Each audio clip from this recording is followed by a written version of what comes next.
misalnya memang kamu milih seperti itu, ya udah kamu bawa aja langsung sekalian sama anakmu juga seperti itu. Jadi ya udah saya nggak lanjut lagi, saya diam aja. Jadi saya itu sih yang paling saya rasa kalau memang memang udah yakin menjadi dalam saya melakukan durhaka gitu dengan orang lain.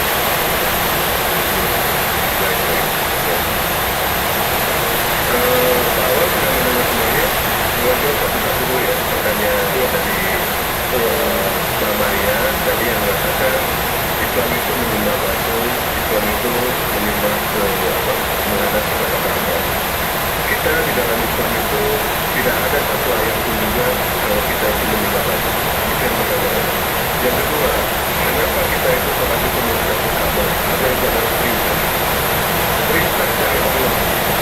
Allah memerintahkan kepada kami umat muslim untuk pada saat kita sholat subuh menghadap ke Ka'bah. Kita tidak lakukan. Andaikan Allah memerintahkan kepada kami umat muslim untuk menghadap ke Ka'bah, ada yang tidak bisa. Kalau misalnya ada yang memerintahkan ke mana? Kita tidak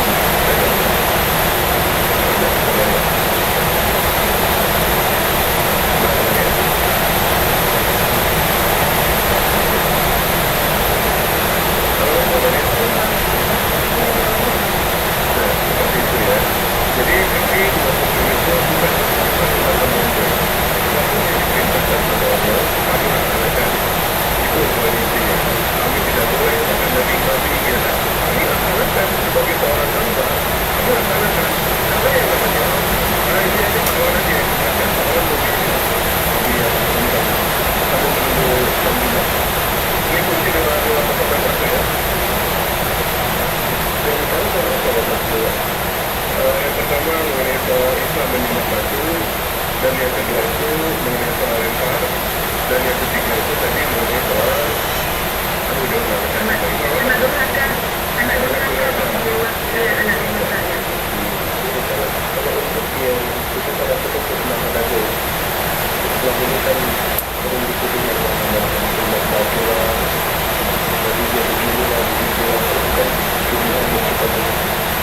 Kalau kita untuk itu tidak adalah ini Islam, ini Islam, dan dia akan menjalankan hakikat yang benar.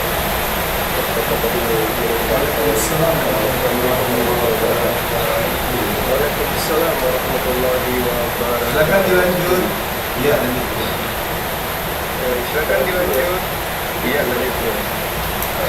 Terus masalah durhaka sama orang tua. Jelas bukan durhaka. Karena saat itu kalau bertentangan dengan perintah Allah, maka yang lain itu tidak mesti ditahan. Apakah suami, ataukah atau siapa saja, maka termasuk orang tua. La ta'atil makhluk fi ma'syatil makhluk sama anak Islam ya. Tidak ada ketaatan kepada ciptaan dalam rangka untuk mengkhianati atau untuk mengalihkan ketaatan kepada Allah Subhanahu wa Ta'ala.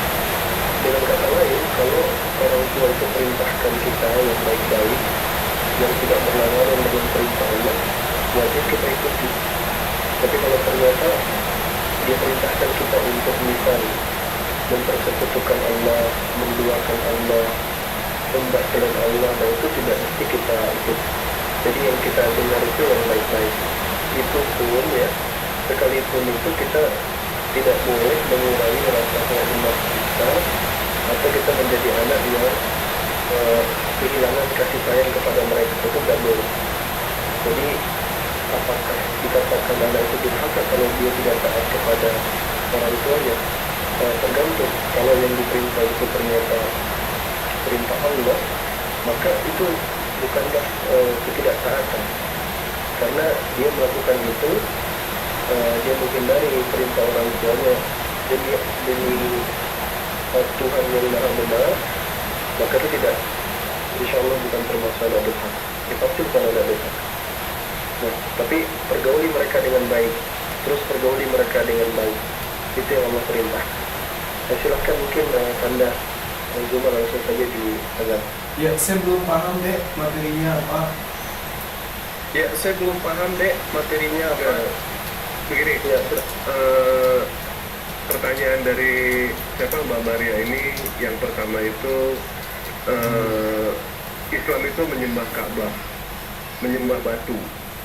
Yang kedua, apakah yang namanya Mbak Maria ini dikatakan sebagai anak durhaka apabila dia menentang untuk menentang sama orang tua ketika beliau itu hendak memeluk ajaran agama Islam, begitu Iya. Pak? Oke, baik. Iya.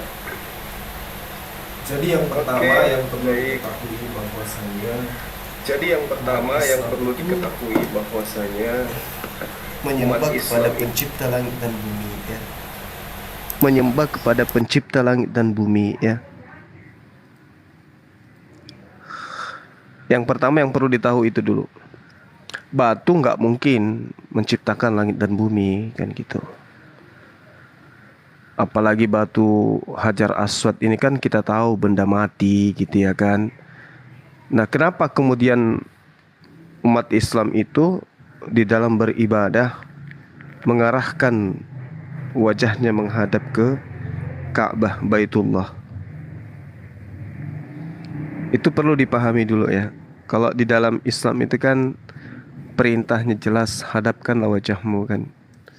Nah, artinya bahwasanya prosesi yang dilakukan oleh umat Islam di dalam beribadah itu hanya menghadapkan wajah saja, menghadapkan wajah, dan dimanapun umat Islam itu berada, itu selalu berada di dalam ibadahnya menghadap satu titik, mencerminkan bahwasanya apapun dia, apapun pangkatnya, kasta seperti apapun dia, golongan darah apapun dia, apapun pekerjaannya, di hadapan Tuhan itu sama.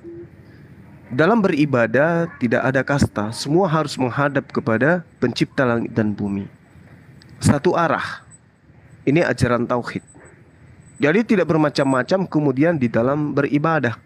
Sama seperti di dalam Yesaya 66 nomor 23.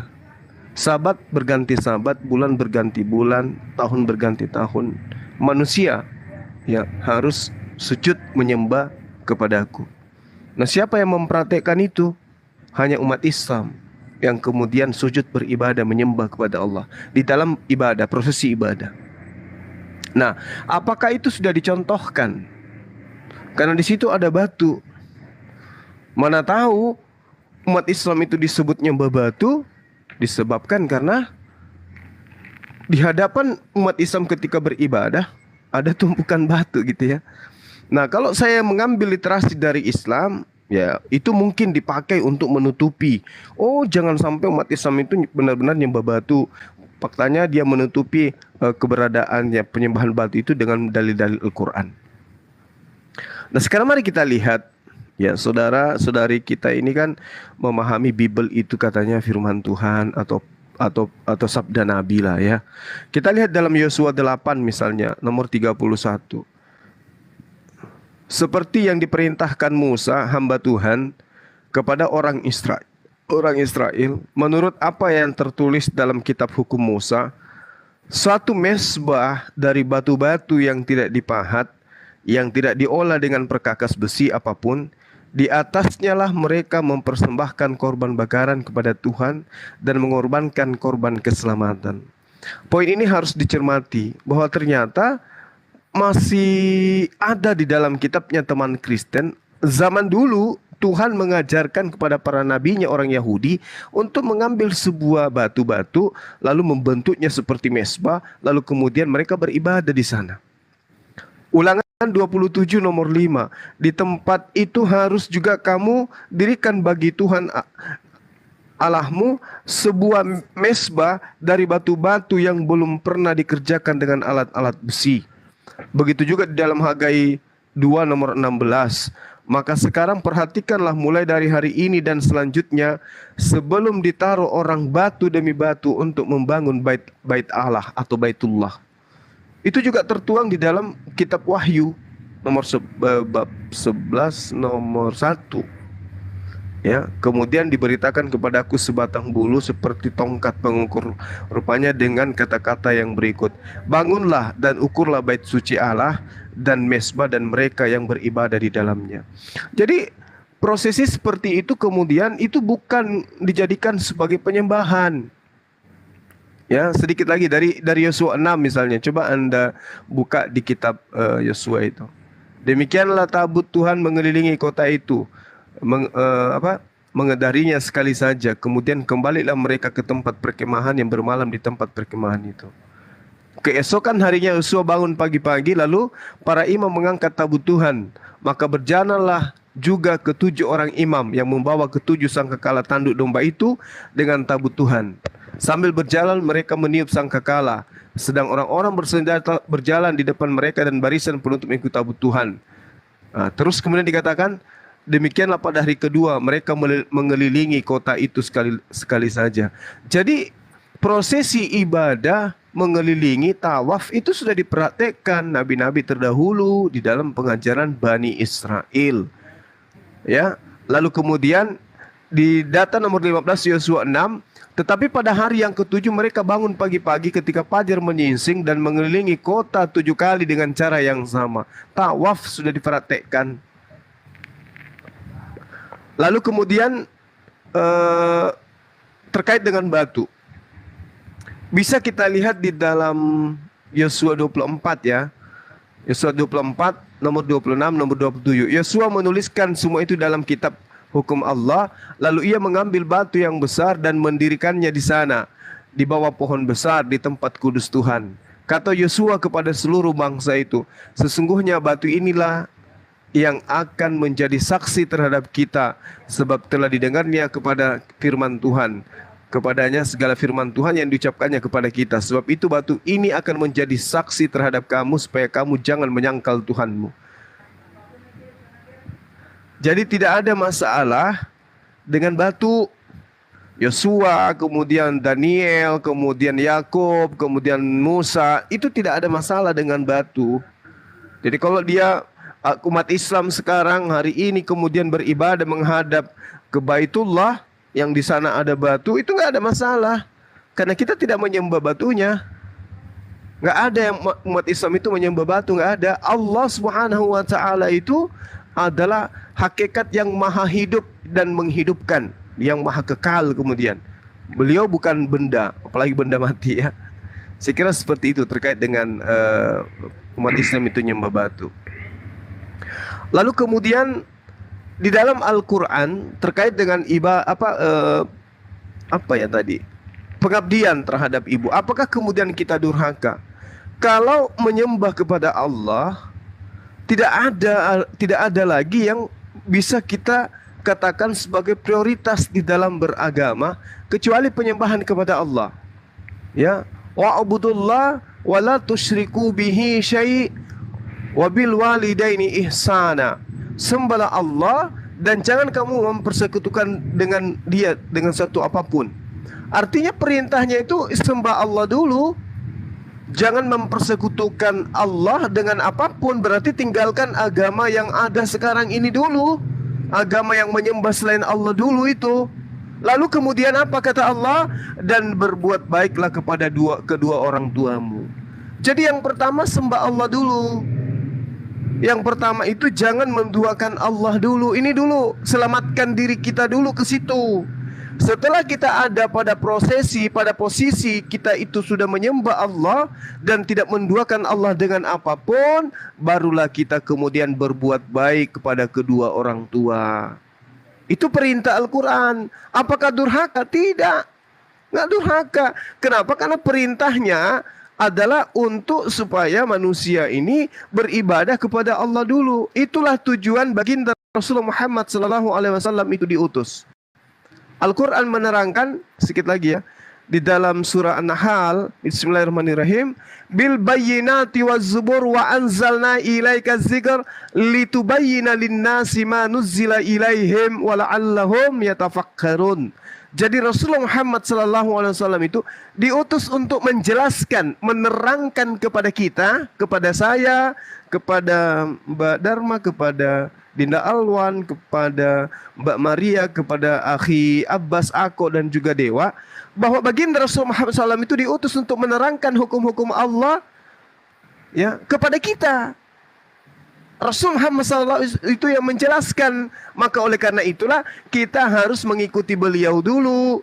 Kalau kita beda keyakinan terhadap kedua orang tua kita, kita harus mendudukkan perkara hubungan kita kepada Allah dulu. Hablum minallah dulu, baru kemudian hablum minannas. Artinya kita tanggalkan dulu kemusyrikan, kesyirikan, kekafiran yang ada, menuju kepada tauhid, menyembah hanya kepada Allah. Habis itu kemudian baru wabil walidaini ihsana. Jadi tidak dianggap berdosa orang-orang yang meninggalkan kedua orang tuanya untuk beralih kepada fitrahnya, menyembah kepada Allah. Nah, kewajiban kita kemudian harus berlaku baik. Ya, harus berlaku baik kepada kedua orang tua. Walaupun kita itu sudah beda keyakinan, wajib hukumnya berbakti kepada kedua orang tua. Lain cerita kalau dipaksa, diancam untuk kemudian pindah kepada jalan menyembah selain Allah, yaitu kafir. Nah, itu dilawan. Dalam arti kata kita hindari. Jangan mau berkomunikasi, kita hindari dan tetap istiqomah di dalam menyembah kepada Allah. Nanti setelah beliau-beliau orang tua kita yang cintai ini sudah bisa menerima keadaan kita, barulah bisa kita kembali kepada mereka. Jadi orang tua dulu yang harus diutamakan. Boleh dibaca di dalam surah Luqman ayat 15. Di situ sangat jelas dikatakan bahwa kita itu kudu wajib beribadah kepada Allah. Orang tua itu adalah yang kedua. Allah dulu yang kita utamakan. Ini terkait dengan orang yang mau mu'alaf ya, bukan kepada semua umat Islam, tidak berlaku kepada semua umat Islam. Di situ dikatakan wa in jahadaka ala an tusyrika bi ma laisa laka bihi ilm fala tuti'huma wa sahibhuma fid dunya ma'rufa. Dan jika keduanya memaksamu untuk mempersekutukan aku dengan sesuatu yang engkau tidak mempunyai ilmu tentang itu, maka janganlah engkau mentaati keduanya. Dan pergaulilah keduanya di dunia dengan baik. Dan ikutilah jalan orang-orang yang kembali kepada aku. Itu ya dalilnya ya, kaidahnya. Jadi kita nggak boleh taat kepada kedua orang tua yang mengajak kita kufur, tetapi kita wajib berbuat baik kepada mereka. Sekira begitu dari saya. Sementara silakan yang lain. Baik, terima kasih banyak Bang Juma ya. Sebenarnya Dewa pengen menjelaskan ya, tapi karena tadi akun yang satu kena banned, nah akhirnya Dewa sendiri nggak berani bersuara lantang ya, takut juga ini. Ntar kena banned lagi, bingung lagi Dewa ini. Silakan Mbak Maria, ada yang mau ditanyakan apa lagi? Kalau nggak ada tambahan dari Bu Dharma, dari Pak Ako silakan. Iya, assalamualaikum warahmatullahi wabarakatuh. Waalaikumsalam warahmatullahi wabarakatuh. Maaf ya tadi iya, saya sambil Mbak tiduran. Ya lanjut. Nggak apa-apa Bang Juma. Iya. Sama Mbak Maria, sama saya juga seperti itu dulu ya. Waktu saya umur 23 atau 24 tahun yang kemarin-kemarin itu gitu mikirnya juga gitu ya. Saya nanya juga yang sama juga dijelaskan sama dengan Bang Zuma, sama dengan Ustadz Alwan. Apakah saya termasuk anak yang durhaka gitu ya. Dan penjelasannya itu sama Mbak Maria. Tapi kan kita ini kan udah dikasih Allah tuh akal pikiran. Berarti kan kita udah tahu nih. Kita mencari tahu mana sebenarnya sih agama yang mana, Allah Tuhan yang mana sih yang pantas kita sembah, Tuhan yang mana kita harus sujud sama dia, itu Tuhan yang mana gitu loh. Kita kan punya akal Mbak. Nah seperti Mbak ini, Mbak udah tahu, mencari tahu gitu loh. Kan saya udah pernah bilang juga sama Mbak Maria kan di Komalnya si Raja Dolar itu, kalau hubungan kita dengan orang tua, dengan anak, dengan keluarga itu hanya sebatas dunia Mbak, gitu loh. Nanti ketika kita sudah masuk alam kubur, itu kita nanti akan bertanggung jawab atas amal kebaikan dan amal kebaikan dan keburukan kita tuh masing-masing gitu loh Mbak. Jadi kata Allah, peliharalah dirimu, kata Allah, peliharalah dirimu dan keluargamu dari api neraka. Berarti apa? Mbak Maria selamatkan dulu diri Mbak Maria gitu loh. Insya Allah nanti ketika Mbak Maria udah mengerti dan tahu, Mbak Maria insya Allah dikasih Allah nanti petunjuk gimana caranya untuk menyelamatkan orang tua kita gitu loh. Jadi intinya Mbak Maria selamatkan dulu diri Mbak Maria gitu loh. Peliharalah dirimu dan keluargamu, selamatkan diri Mbak Maria dulu. Mudah-mudahan nanti ketika Mbak Maria udah masuk Islam, Mbak Maria tuh dikasih petunjuk sama Allah dan Allah ngasih hidayah buat kedua orang tua Mbak Maria gitu. Jadi nggak usah takut Mbak, nggak ada yang mau ditakutkan. Cukup kita takut tuh sama Allah gitu loh. Itu yang kita harus takut itu Allah gitu Mbak. Saya ngerti perasaan Mbak tuh gimana, saya ngerti karena saya juga pernah di posisi Mbak gitu. Tapi alhamdulillah ya Mbak ya, ketika kita tahu kebenaran Islam itu, kita nggak akan menyesal. Insya Allah, malah saya nyesalnya kenapa saya nggak dari lahir itu jadi muslim gitu. Nyesal sih, tapi kan itu kan sudah ketetapan Allah gitu. Alhamdulillah Allah masih sayang gitu, dan saya masih diselamatkan sama Allah. Walaupun saya merasa saya ini terlambat gitu loh, nggak seperti teman-teman muslim yang lainnya gitu. Tapi saya tetap bersyukur, makasih ya Allah, Allah masih sayang sama saya masih diselamatkan gitu Mbak Maria. Jadi saya hanya ngasih support, ketika Mbak Maria udah tahu kebenaran Islam, jangan ditunggu-tunggu lagi Mbak. Kita nggak tahu umur sampai kapan gitu loh kan. Ketika kita masih ada umur, ayo Mbak. Allah kan udah ngasih hidayah nih, Allah udah kasih petunjuk, Mbak tinggal menjemput aja gitu loh. Itu aja dari saya Mbak Dewa. Baik Mbak, terima kasih banyak. Ada Mas Ako, ada tambahan atau enggak dari Mbak Maria langsung? Ada yang mau bertanya apa lagi? Ya silakan Mbak Ako, Mas Ako.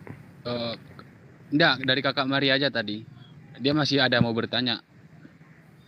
Silakan Kak Maria.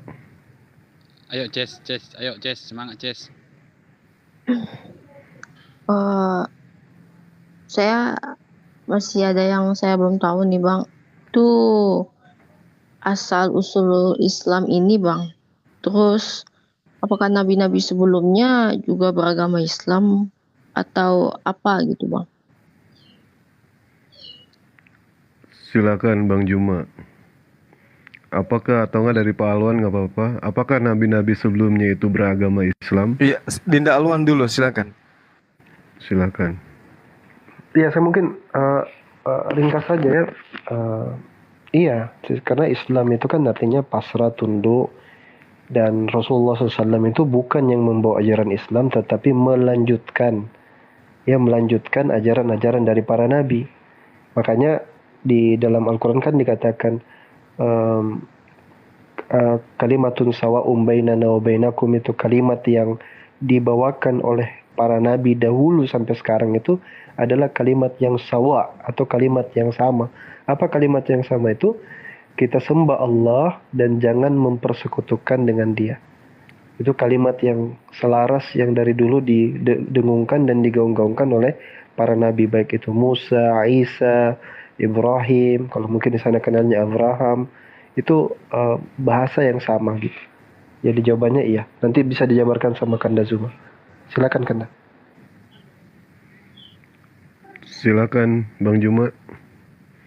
Oke, Apakah baik. semua para nabi itu ajarannya agama Islam dan tidak ada satupun nabi yang mengajarkan ajaran kekristenan? Tidak ada satupun juga. Silakan Bang Juma. Iya, baik. Jadi gini, apa sih tujuan Adam alaihissalam itu dicipta menurut Al-Quran dan juga Bible? Kan gitu ya. Itu dulu. Apakah dia dicipta begitu saja?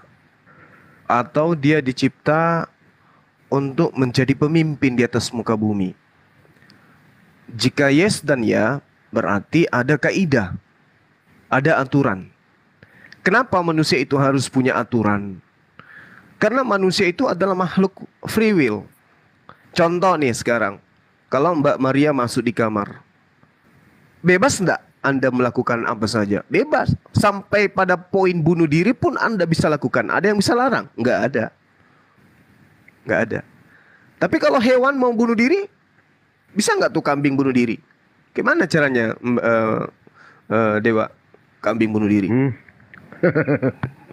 Nggak bisa. Nggak bisa. Kenapa? Karena mereka tidak punya free will seperti manusia. Sehingga karena manusia itu dalam keadaannya, kesempurnaannya, dia fi aksani taqwim, maka Allah memberikan kaidah. Allah memberikan aturan main. Ini loh yang tidak bisa kamu lakukan. Ini loh yang tidak bisa kamu kerjakan. Maka ketika Adam diceritakan di dalam Bible, diserahi perintah dan larangan. Makanlah, tapi yang ini jangan kamu makan. Itu apa? Itu Islam. Kenapa Islam dikatakan ada sejak dari Nabi Adam alaihissalam? Karena Adam diberikan jalan keselamatan, jalan kesejahteraan. Islam itu adalah damai sejahtera. Kalau kemudian Adam diberi perintah, untuk apa dia diberi perintah? Untuk dia damai, agar dia sejahtera. Apa perintah itu? Jangan engkau mendekati pohon ilmu pengetahuan baik dan buruk. Supaya apa? Supaya hidupmu tenang. Karena kalau kamu makan hari itu juga, kamu akan mati. Supaya dia damai senantiasa, ya harus Islam. Islam itu apa? Aturan-aturan Tuhan untuk manusia itu damai. Yang menjalankan perintah itu kemudian disebut Muslim.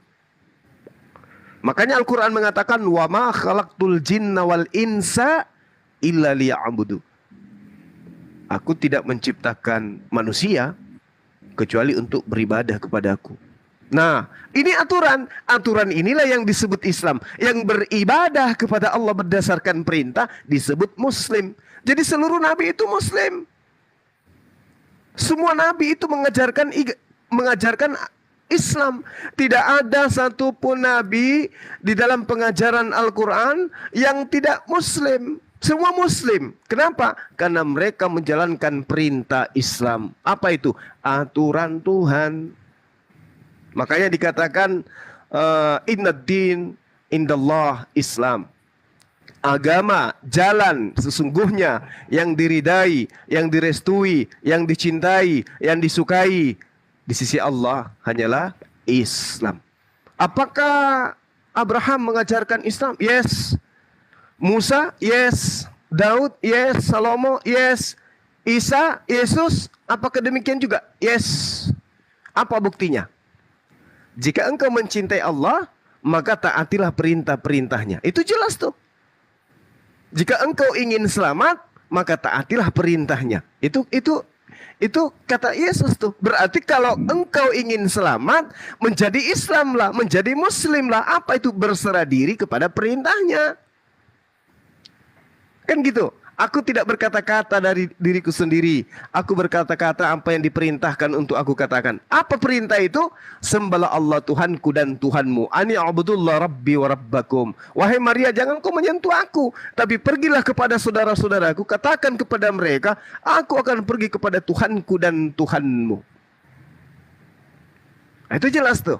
Jadi semua Nabi itu Islam. Gak mungkin. Yesus aja mengatakan, jika hidup keberagamaanmu tidak lebih baik dari hidup keberagamaan ahli Torah, maka engkau tidak akan masuk ke dalam kerajaan surga. Berarti ada kehidupan setelah Yesus, kehidupan keberagamaan yang jauh lebih berat daripada ajaran Torah. Makanya dikatakan, masih banyak yang ingin aku ajarkan kepadamu. Tetapi engkau Bani Israel, belum sanggup untuk menanggungnya. Tetapi ketika ia datang, yaitu penolong lain, yaitu roh penolong lain, yaitu penghibur lain, dialah yang akan mengajarkan segala sesuatu itu. Berarti ada agama di luar daripada Bani Israel yang jauh lebih berat daripada ajaran Taurat. Apa agama itu? Islamkah? Atau Kristen? Kalau Kristen, mana ada ajarannya yang berat? Gak ada. Contoh, dalam Roma 10 nomor 9 nomor 10. Jika engkau berkata dengan mulutmu bahwa Yesus itu adalah Tuhan, maka engkau akan diselamatkan. Dah selesai. Oh tidak Bang Suma, nanti kalau kita itu menerima Yesus sebagai juru selamat, tidak begitu. Kita harus mentaati perintahnya, tidak boleh berdosa. Let's stop. 1 Yohanes 2 nomor 1 nomor 2. Anak-anakku, jangan engkau berdosa. Tetapi jika engkau berdosa, ada Yesus Kristus sebagai pendamai dosa kita. Tetapi jika engkau berdosa, ada Yesus Kristus sebagai pendamai dosa kita. Bahkan bukan hanya dosa kita, tetapi juga dosa dunia. Simple. Berarti nggak ada kehidupan yang berat. Tidak ada kehidupan yang tidak bisa, tidak ada ajaran yang tidak bisa ditanggung oleh angkatan Yesus di dalam Kristen. Tapi kalau di Islam, Yesus kan mengatakan, masih banyak yang ingin aku ajarkan, tapi kamu belum sanggup untuk menanggungnya. Berarti ajaran yang tidak bisa dan tidak sanggup diimani dan diajarkan, diamalkan oleh ahli Torah adalah ajaran yang lebih berat. Apa itu? Sholat 5 kali sehari minimal, wajib lagi hukumnya. Puasa 30 hari 30 malam, wajib lagi hukumnya. 30 hari dalam sebulan, bulan suci Ramadan. Haji. Dan yang paling berat adalah menerima nabi penutup dari Bani Ismail. Itu yang paling berat, yang tidak bisa ditanggung oleh ahli Taurat. Tapi kalau ajaran Kristen, ibadah hari Minggu cuman sekali sebulan, seminggu, nggak ada makanan yang diharamkan. Sementara di Taurat, wow, berkecibun makanan yang diharamkan. Mereka mau makan, mereka mau mencicipi, tapi nggak boleh. Begitu datang Kristen, semua boleh dimakan. Apakah itu berat? Tidak. Malah orang Yahudi, ahli Taurat tepuk tangan kalau ajaran Kristen itu betul dari Tuhan. Maka ahli Taurat lah yang pertama memproklamirkan ajaran Kristen. Tapi bukan. Kristen ini datang dari Barat. Datang dari Antioquia. Maka ajaran yang lebih berat yang tidak bisa ditanggung oleh ahli Taurat hanya Islam. Hanya Islam. Jika hidup keberagamaanmu tidak lebih baik daripada hidup keagamaan ahli Torah, kau tidak akan masuk ke dalam kerajaan surga. Apakah dengan nyanyi-nyanyi sekali seminggu, ya tidak pernah mandi junub, lalu kemudian mereka tidak bersunat, itu lebih baik dari ahli Taurat? Tidak. Harus ada ajaran yang lebih kudus, lebih mensucikan diri, lebih mentahirkan diri daripada prosesi-prosesi yang ada dalam Torah. Itu menurut Yesus. Ya, maka hidup keberagamaan yang lebih benar dan lebih baik lagi komplit itu hanya ada dalam ajaran agama Islam. Ya, sedikit lagi dari saya ya. Saya katakan kepada saudara saya nih di dalam Matius 15 nomor 8 nomor 10, bangsa ini memuliakan aku dengan bibirnya padahal hatinya jauh daripada aku. Percuma mereka menghormat kepada aku, sedangkan ajaran mereka yang mereka ajarkan adalah perintah manusia. Di Islam mana perintah manusianya? Tapi kalau di agama Anda, ya jelas semua yang dilakukan oleh teman-teman Kristen di gereja itu adalah perintah manusia. Lalu kemudian diajarkan oleh Nabi Musa syahadat. Ulangan 4 nomor 35, ulangan 6 nomor 4, ulangan 32 nomor 39. Tidak ada Tuhan manusia di sana, tidak ada juga Tuhan berupa burung merpati di sana. Semua itu kutunjukkan kepadamu, buktikan bahwa hanya Tuhan itu Allah dan tidak ada yang lain. Ulangan 4 nomor 36. Ulangan 6 nomor 4, saudara-saudara ingatlah hanya Tuhan dan Tuhan saja Allah kita. Sebab ini sebenarnya terbalik. Hanya ada Tuhan dan Allah saja Tuhan kita. Kebalik ini lembaga kitab Indonesia. Ulangan 32 nomor 39. Lihatlah, aku adalah Tuhan yang Maha Esa. Tidak ada Tuhan kecuali aku. Aku membunuh dan menghidupkan, melukai dan menyembuhkan. Bila aku bertindak, tak seorang pun yang dapat melawan. Itu Nabi Musa. Kalau Nabi Daud, syahadatnya 2 Samuel 7 nomor 22. Mazmur 86 nomor 8. Kalau Salomo atau Sulaiman, 1 Raja-Raja 8 nomor 23. Semua Nabi, lengkap di Bible. Mereka itu mentauhidkan pencipta langit dan bumi. Dan tidak ada satupun yang menyembah anak Maria. Saya kira begitu sementara. Silakan yang lain. Subhanallah, keren bang. Penjelasannya luar biasa dan masuk akal. Sesuai dengan apa yang Mbak Maria katakan tadi, apakah semua nabi itu mengajarkan ajaran Islam? Yes, kata Bang Juma. Tidak no ya Bang Juma ya. Biasanya yes no Bang Juma. Ternyata tidak hari ini. Yes. 100% gitu. Ya mungkin dari Pak Alwan ada yang mau menambahkan, atau nggak dari Bu Derma, atau ada yang mau ditanyakan lagi sama Mbak Maria, silakan. Memang ketakutan yang di sini itu mengenai soal orang tua Bang ya. Mbak Maria ini takut sama orang tuanya karena anak beliau itu diasuh sama ibunya. Kalau misalkan seandainya Mbak Maria ini memeluk ajaran agama Islam, tentu yang namanya persiapan untuk keluar dari rumah, yaitu sudah pasti. Seperti itu ya Mbak Maria ya. Betul tidak? Hanya itu aja ya kendalanya ya Mbak? Iya Bang. Betul. Nah sekarang Mbak Maria ya, ketika Mbak Maria itu diusir, Mbak Maria masih punya tempat yang lain. Masih banyak tempat-tempat yang lain untuk Mbak Maria itu ibaratnya apa ya, menjalankan yang namanya hidup baru, ya kan? Ketika Mbak Maria diusir dari pekerjaan, kalau nggak dipecat dari pekerjaan, Mbak Maria bisa yang namanya mencari pekerjaan baru. Tetapi ketika Mbak Maria nanti meninggal, Mbak Maria mau tidak mau di situ tempat tinggalnya 1 kali 2 meter, nggak akan bisa yang namanya pulang lagi. Kalau misalkan kita salah sembah, salah agama, ya resiko adalah neraka, dan itu selamanya, bukan sebentar. Kita kalau mengejar dunia ya Mbak Maria ya, kita dalam mengejar dunia kita capek, tidak akan pernah yang namanya mendapatkan. Andaikan kita mendapatkan apa yang kita kejar di dunia, hasilnya tidak akan pernah yang namanya banyak. Andaikan hasilnya banyak, pasti hasilnya tidak akan pernah yang namanya memuaskan. Kalau misalkan hasilnya memuaskan, tapi semuanya itu cuma fata morgana. Semuanya akan binasa kalau kita mengejar dunia. Tapi kalau kita mengejar akhirat, sudah mah kita dapat, sudah mah dapatnya banyak, hasilnya memuaskan, dan yang paling poin intinya adalah abadi. Itu Mbak Maria, yang paling poin inti. Mbak Maria disibukkan dengan segala macam aktivitas, siang, pagi, malam, tapi melupakan sesuatu yang selalu setia menunggu kita. Apa itu? Kematian. Jangan sampai kita salah. Silakan dari Pak Alwan, mungkin ada tambahan.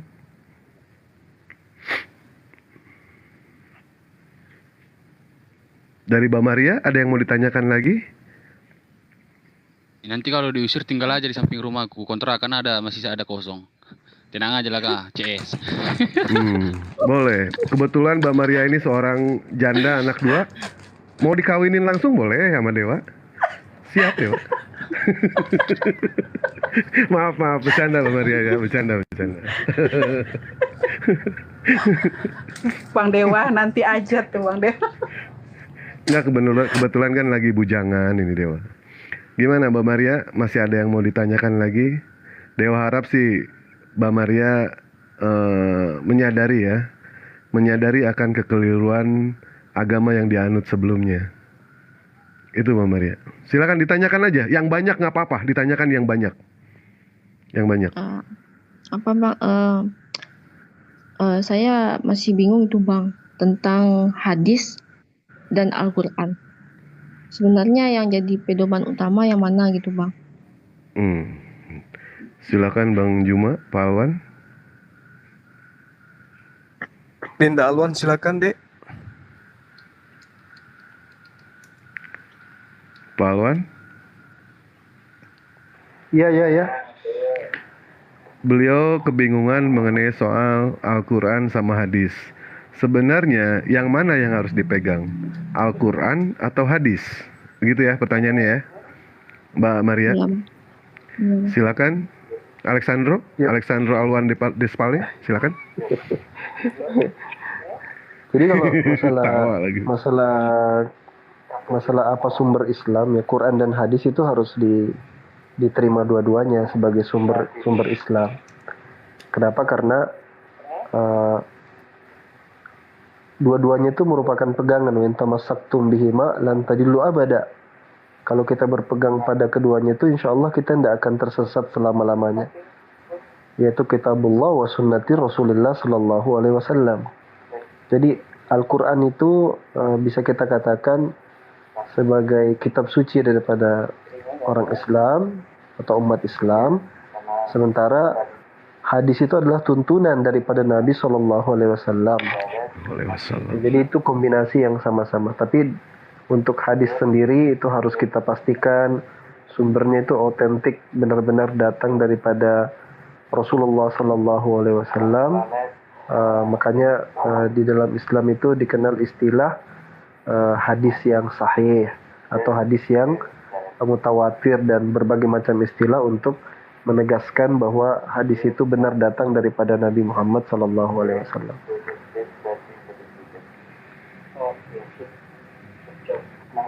Iya begitu, Bang Dewa. Siap.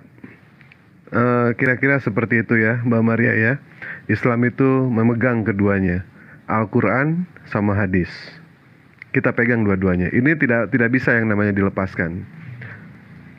Maksudnya gini bang, yang wajib dipelajari gitu, yang wajib maksudnya kitab umat muslim itu sebenarnya apa gitu, hadis apa Al-Quran gitu maksudnya mungkin. Keduanya Mas Ako. Silakan dari Bang Juma, hadis atau Al-Quran. Ya, baik. Jadi gini, pertama yang harus dipahami dulu ya, kedudukan Al-Quran dan kedudukan hadits. Jadi Al-Quran itu adalah kalamullah, perkataan pencipta langit dan bumi. Ini sekarang kalau misalnya kita datangkan presidennya Turki siapa, Pak?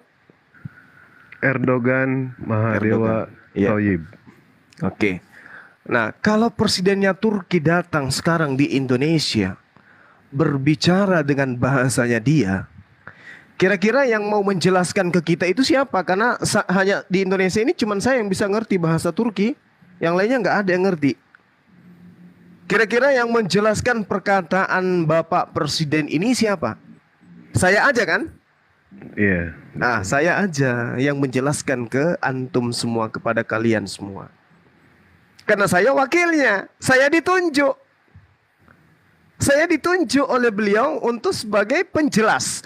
Begitulah Allah. Itu manusia loh. Begitulah Allah ketika kemudian menunjuk khataman nabiyyin. Itu yang perlu dipahami dulu. Kedudukannya situ. Jadi kalam Allah itu adalah Al-Quran, yang bisa menjelaskan pertama kali adalah siapa yang menerima Al-Quran itu. Nah, apa itu hadits? Hadits ini adalah perkataan manusia yang kepadanya didatangkan Al-Quran. Jadi hadits itu ibarat penjelasan saya yang menguraikan perkataan daripada presidennya Turki kepada Anda semua. Itu logika sederhananya gitu. Makanya di dalam Al-Quranul Karim diterangkan bil bayyinati waz zubur wa anzalna ilaika dzikra litubayyina linnas ma nuzila ilaihim wa la'allahum yatafakkarun. Mereka kami utus dengan membawa keterangan-keterangan dan ketetapan-ketetapan atau kitab-kitab. Dan kami turunkan Al-Quran atau Az-Zikr kepadamu. Kepada siapa? Baginda Rasulullah Muhammad sallallahu alaihi wasallam. Ya, jadi Al-Quran itu diwahyukan kepada baginda Rasulullah Muhammad sallallahu alaihi wasallam sebagai penerima wahyu. Tujuannya agar apa? Tujuannya apa? Ya.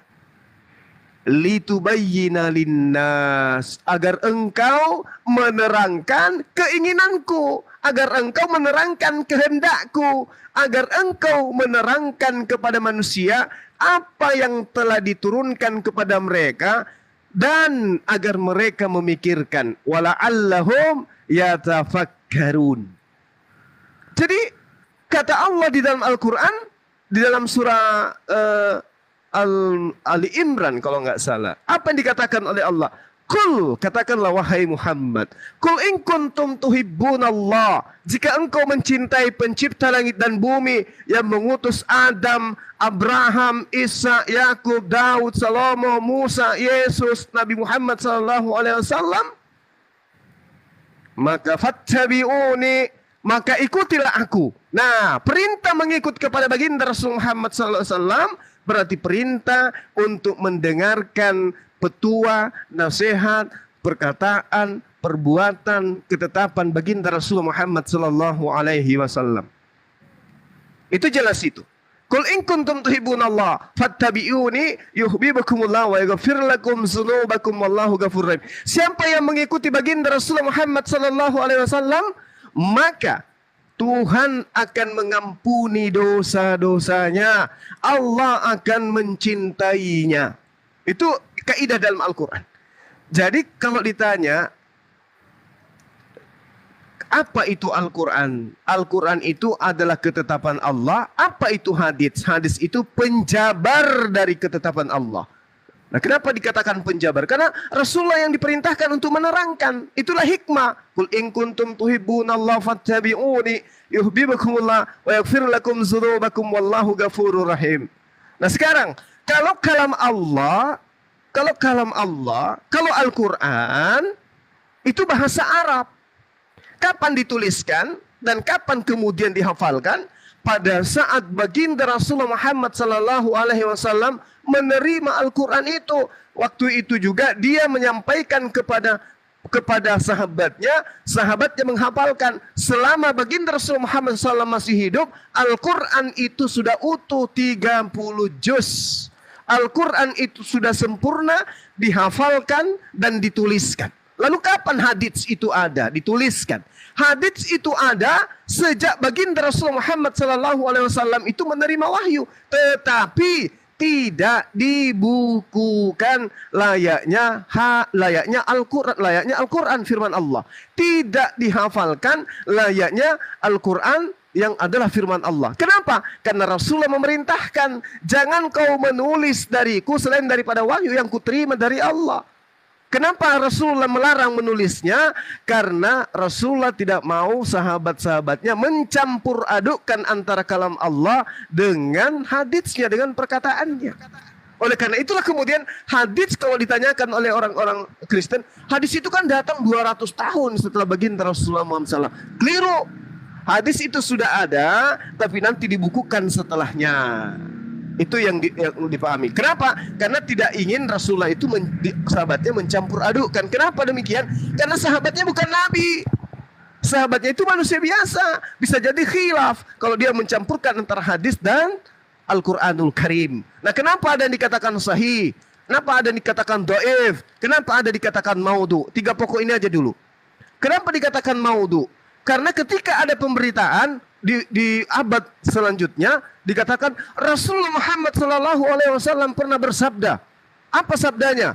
Tiada kebilau seindah sangsil. Apakah benar ini adalah perkataan Rasulullah? Diteliti sampai kepada pada tabiin, tabiin, kepada sahabat, sampai kepada Rasulullah. Pernah diucapkan. Ternyata tidak pernah berita itu diberitakan. Maka kedudukan pemberitaan itu namanya palsu, maudhu. Oke? Karena tidak sampai kepada Rasulullah. Kenapa tidak sampai? Sangsil belum ada pada masa itu, dan juga orang yang meriwayatkan itu adalah orang-orang yang tidak kredibel. Nah, lalu kemudian kapan hadis itu dikatakan dhaif? Hadis lemah. Ketika pemberitaannya ada yang terputus. Misalnya saya mengatakan Bang Dewa pernah berkata bahwa bahwa Adinda Awan mengatakan seperti ini. Nah, begitu diselidiki oleh ahli hadis, ternyata Bang Suma tidak pernah bertemu dengan Bang Dewa.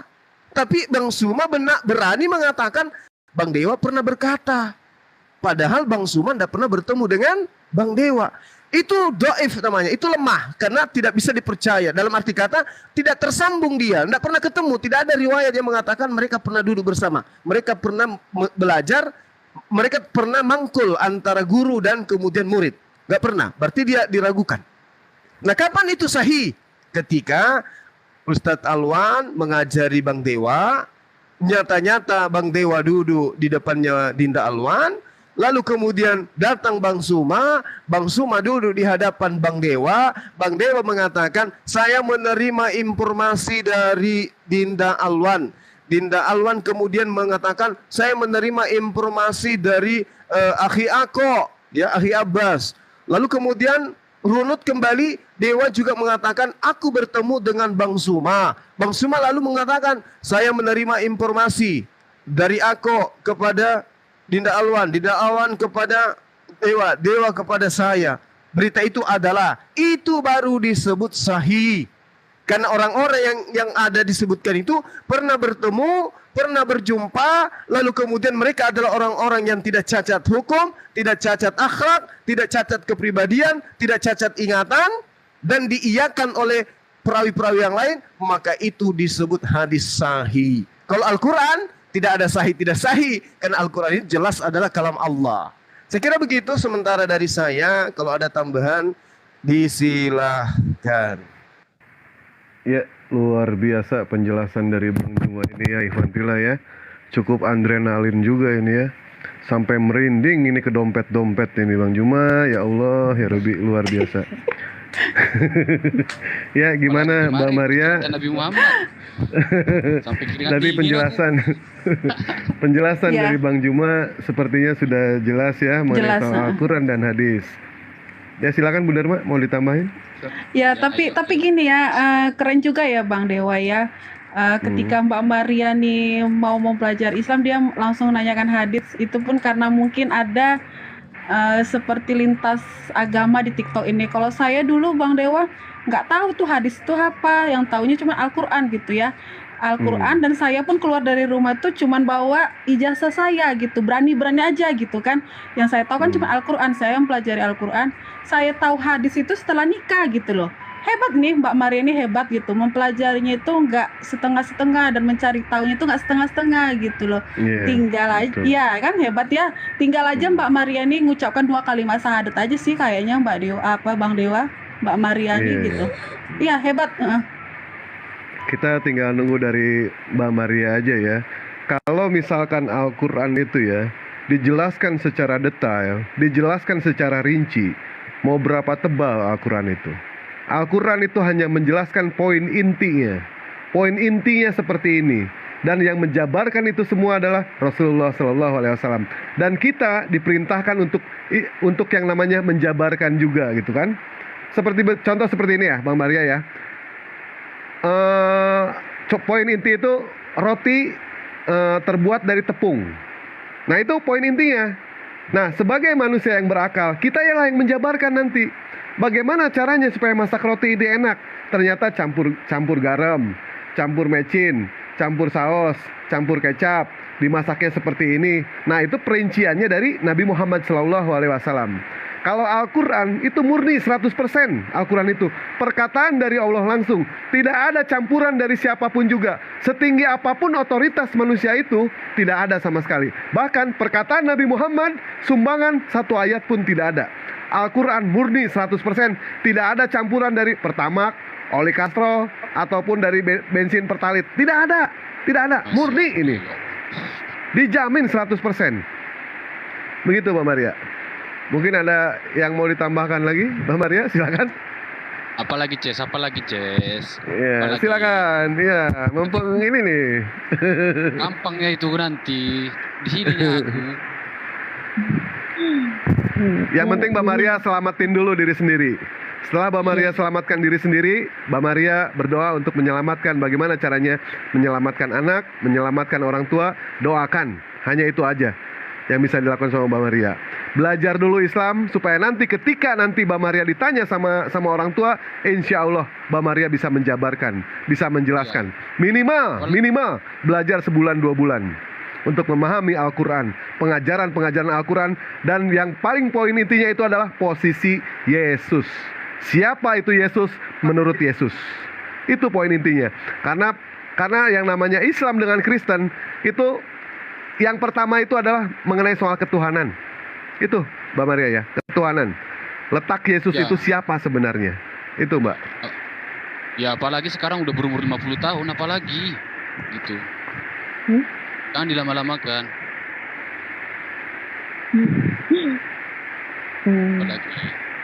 Apalagi cepat. Sebenarnya udah sangat lama sekali saya udah tertarik dengan Islam itu loh Bang. Soalnya ketika saya dulu masih ada pergi ke gereja, itu saya malah merasa aneh. Seharusnya kalau merasa di rumah Tuhan, kalau ingin beribadah harusnya khusyuk ya kan Bang ya. Tapi ketika saya di dalam gereja itu ya orang nyanyi, lompat-lompat ya kan, itu menjadi sesuatu yang aneh menurut saya ya. Terus juga pakaiannya banyak yang terbuka, pakai pendek, atau kadang ada juga yang pakai konsep, ya kan, pakai pendek. Kadang saya mikir kan, apakah memang seperti ini harusnya ya? Padahal kan harusnya kalau ke rumah Tuhan itu kan harusnya pakaian lebih sopan gitu kan, dan juga khusyuk lah. Lalu saya juga lihat teman-teman saya muslim, karena kan di sini mayoritas Islam ya kan mah. Jadi di tempat kerja saya pun juga mayoritas Islam.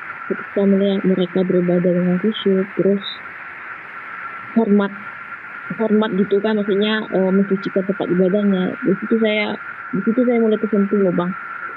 Jadi saya berpikir, yang mana yang seharusnya saya lakukan gitu kan kalau mau beribadah? Apakah harus nyanyi atau lompat-lompat atau khusyuk gitu ya kan?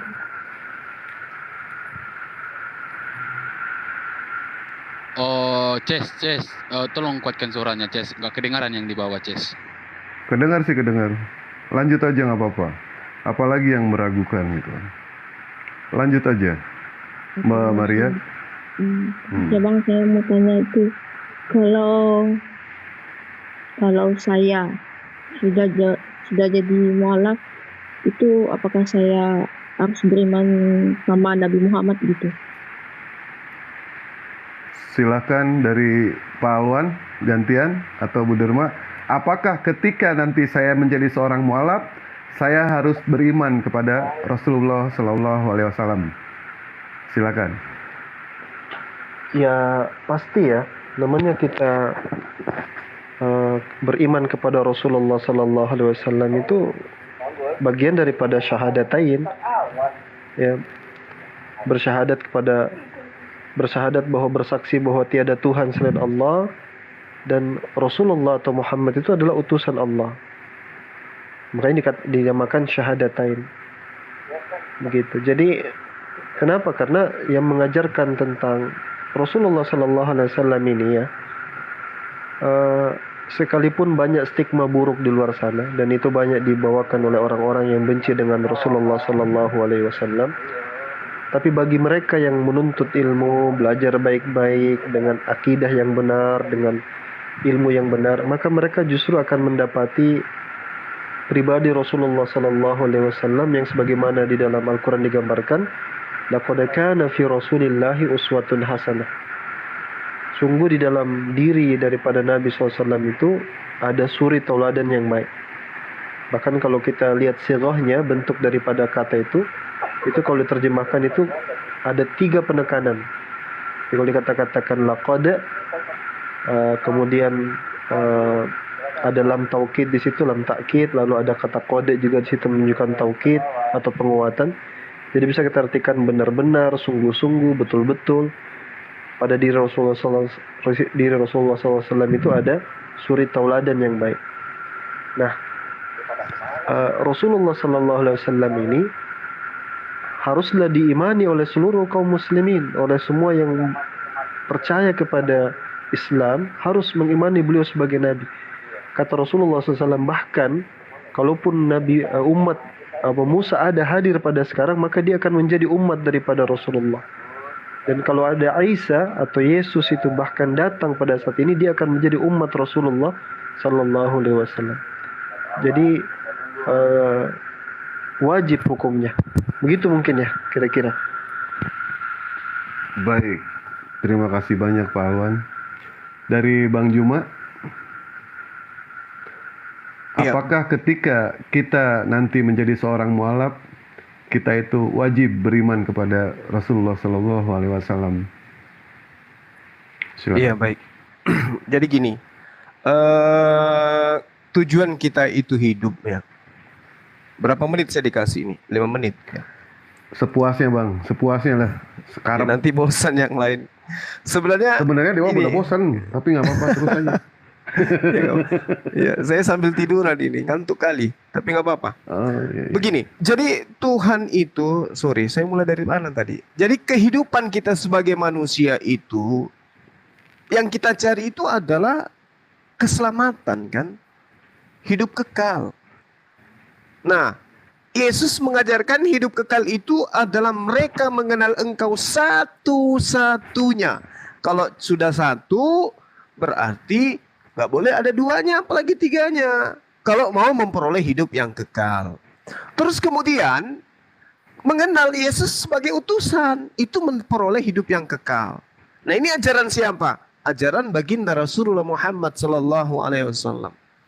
Lalu kemudian Al-Quran menjelaskan Qul in kuntum tuhibbunallah. Jika engkau mencintai Allah pencipta langit dan bumi, fattabi'uni, maka ikutilah aku. Ikuti siapa? Baginda Rasulullah Muhammad sallallahu alaihi wasallam. Berarti kita kudu wajib mempersaksikan iman kita bahwa beliau adalah Rasul utusan Allah yang diceritakan di dalam Yohanes 14 nomor 26. Apa dikatakan di sana? Tetapi penghibur, yaitu Roh Kudus yang akan datang diutus oleh Bapa dalam namaku. Dialah yang akan mengajarkan segala sesuatu kepadamu dan akan mengingatkan kamu akan semua yang kukatakan kepadamu. Jadi yang datang ini kemudian mengingatkan segala perkataan Yesus yang pernah Yesus sampaikan kepada Bani Israel. Aku adalah utusan Allah, inni Rasulullah. Diajarkan juga demikian di Al-Quran, bahwa beliau Isa atau Yesus itu hanyalah utusan Allah. Ya. Lalu kemudian kita melihat ya, kehidupan kekal itu di dalam sebuah hadits, diterangkan begini. Gimana bilangnya ya? Di dalam hadits Bukhari nomor 6886. Ya, saya nggak usah baca bahasa Arabnya ya. Di sini terjemahannya jelas sekali. Rasulullah Muhammad sallallahu alaihi wasallam itu bersabda, ini berbicara mengenai hari kiamat. Ini berada pada sesi hari kiamat. Ya, dari Anas radhiyallahu an bahwa baginda Rasulullah Muhammad sallallahu alaihi wasallam bersabda, pada hari kiamat nanti orang-orang mukmin ditahan hingga yang demikian menjadikan mereka menjadi sedih. Mereka katakan, aduhai, sekiranya kita meminta syafaat kepada Tuhan sehingga Dia menjadikan kita merasa nyaman dari tempat kita ini. Mereka pun mendatangi Nabi Adam alaihissalam dan berkata, engkau hai Adam, engkau adalah nenek moyang seluruh manusia. Allah menciptamu dengan tangannya sendiri, menjadikan surga sebagai tempat hunianmu, dan menjadikan malaikat bertunduk sujud menghormat kepadamu. Allah juga mengajarimu nama-nama segala sesuatu agar engkau bisa memberi syafaat kepada kami di sisi Tuhanmu, sehingga engkau bisa memberi kenyamanan di tempat kami ini.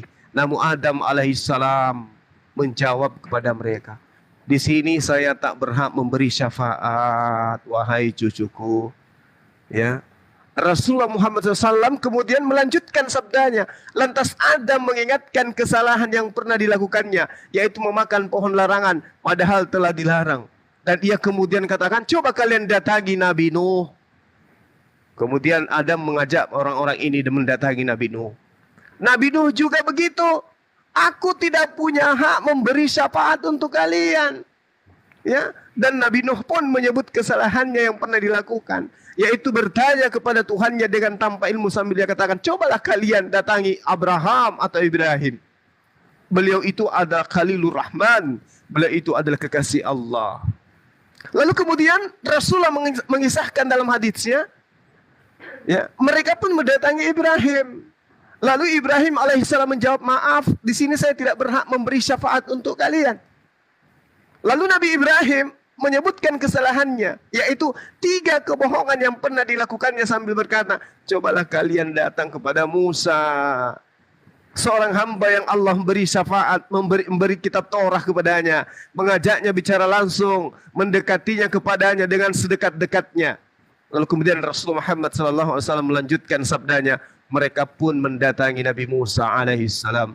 Hanya Musa lagi-lagi menjawab, maaf, di sini saya tidak berhak memberikan syafaat untuk kalian. Sambil Musa mengingatkan kesalahan yang pernah dilakukan, yaitu membunuh jiwa tanpa alasan yang dibenarkan, sambil dia katakan, coba kalian datangi Nabi Isa alaihissalam, seorang hamba Allah, seorang Rasul Allah, Ruhullah dan kalimahnya. Mereka pun kemudian mendatangi Nabi Isa alaihissalam. Lalu apa yang dikatakan oleh Nabi Isa alaihissalam? Maaf, di sini saya tak berhak memberi syafaat untuk kalian. Sambil Nabi Isa alaihissalam berkata, cobalah kalian datangi Nabi Muhammad sallallahu alaihi wasallam, seorang hamba Allah, yang telah mengampuni dosa yang terdahulu dan yang akan datang. Lantas mereka pun mendatangi Rasulullah Muhammad sallallahu alaihi wasallam. Ada yang menarik di sini. Ketika Rasulullah Muhammad sallallahu alaihi wasallam mengatakan orang-orang ini datang kepada Nabi Isa alaihi salam, apa yang dikatakan oleh Nabi Isa? Aku tidak punya hak, aku tidak bisa memberikan syafaat. Itu mengingatkan saya kepada kitabnya teman Kristen di dalam kitab Markus 10.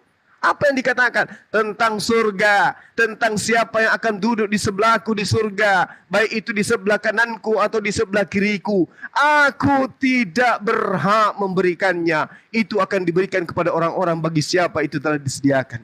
Markus 10 nomor 40. Ternyata Yesus tidak punya hak untuk menentukan surga nerakanya seseorang.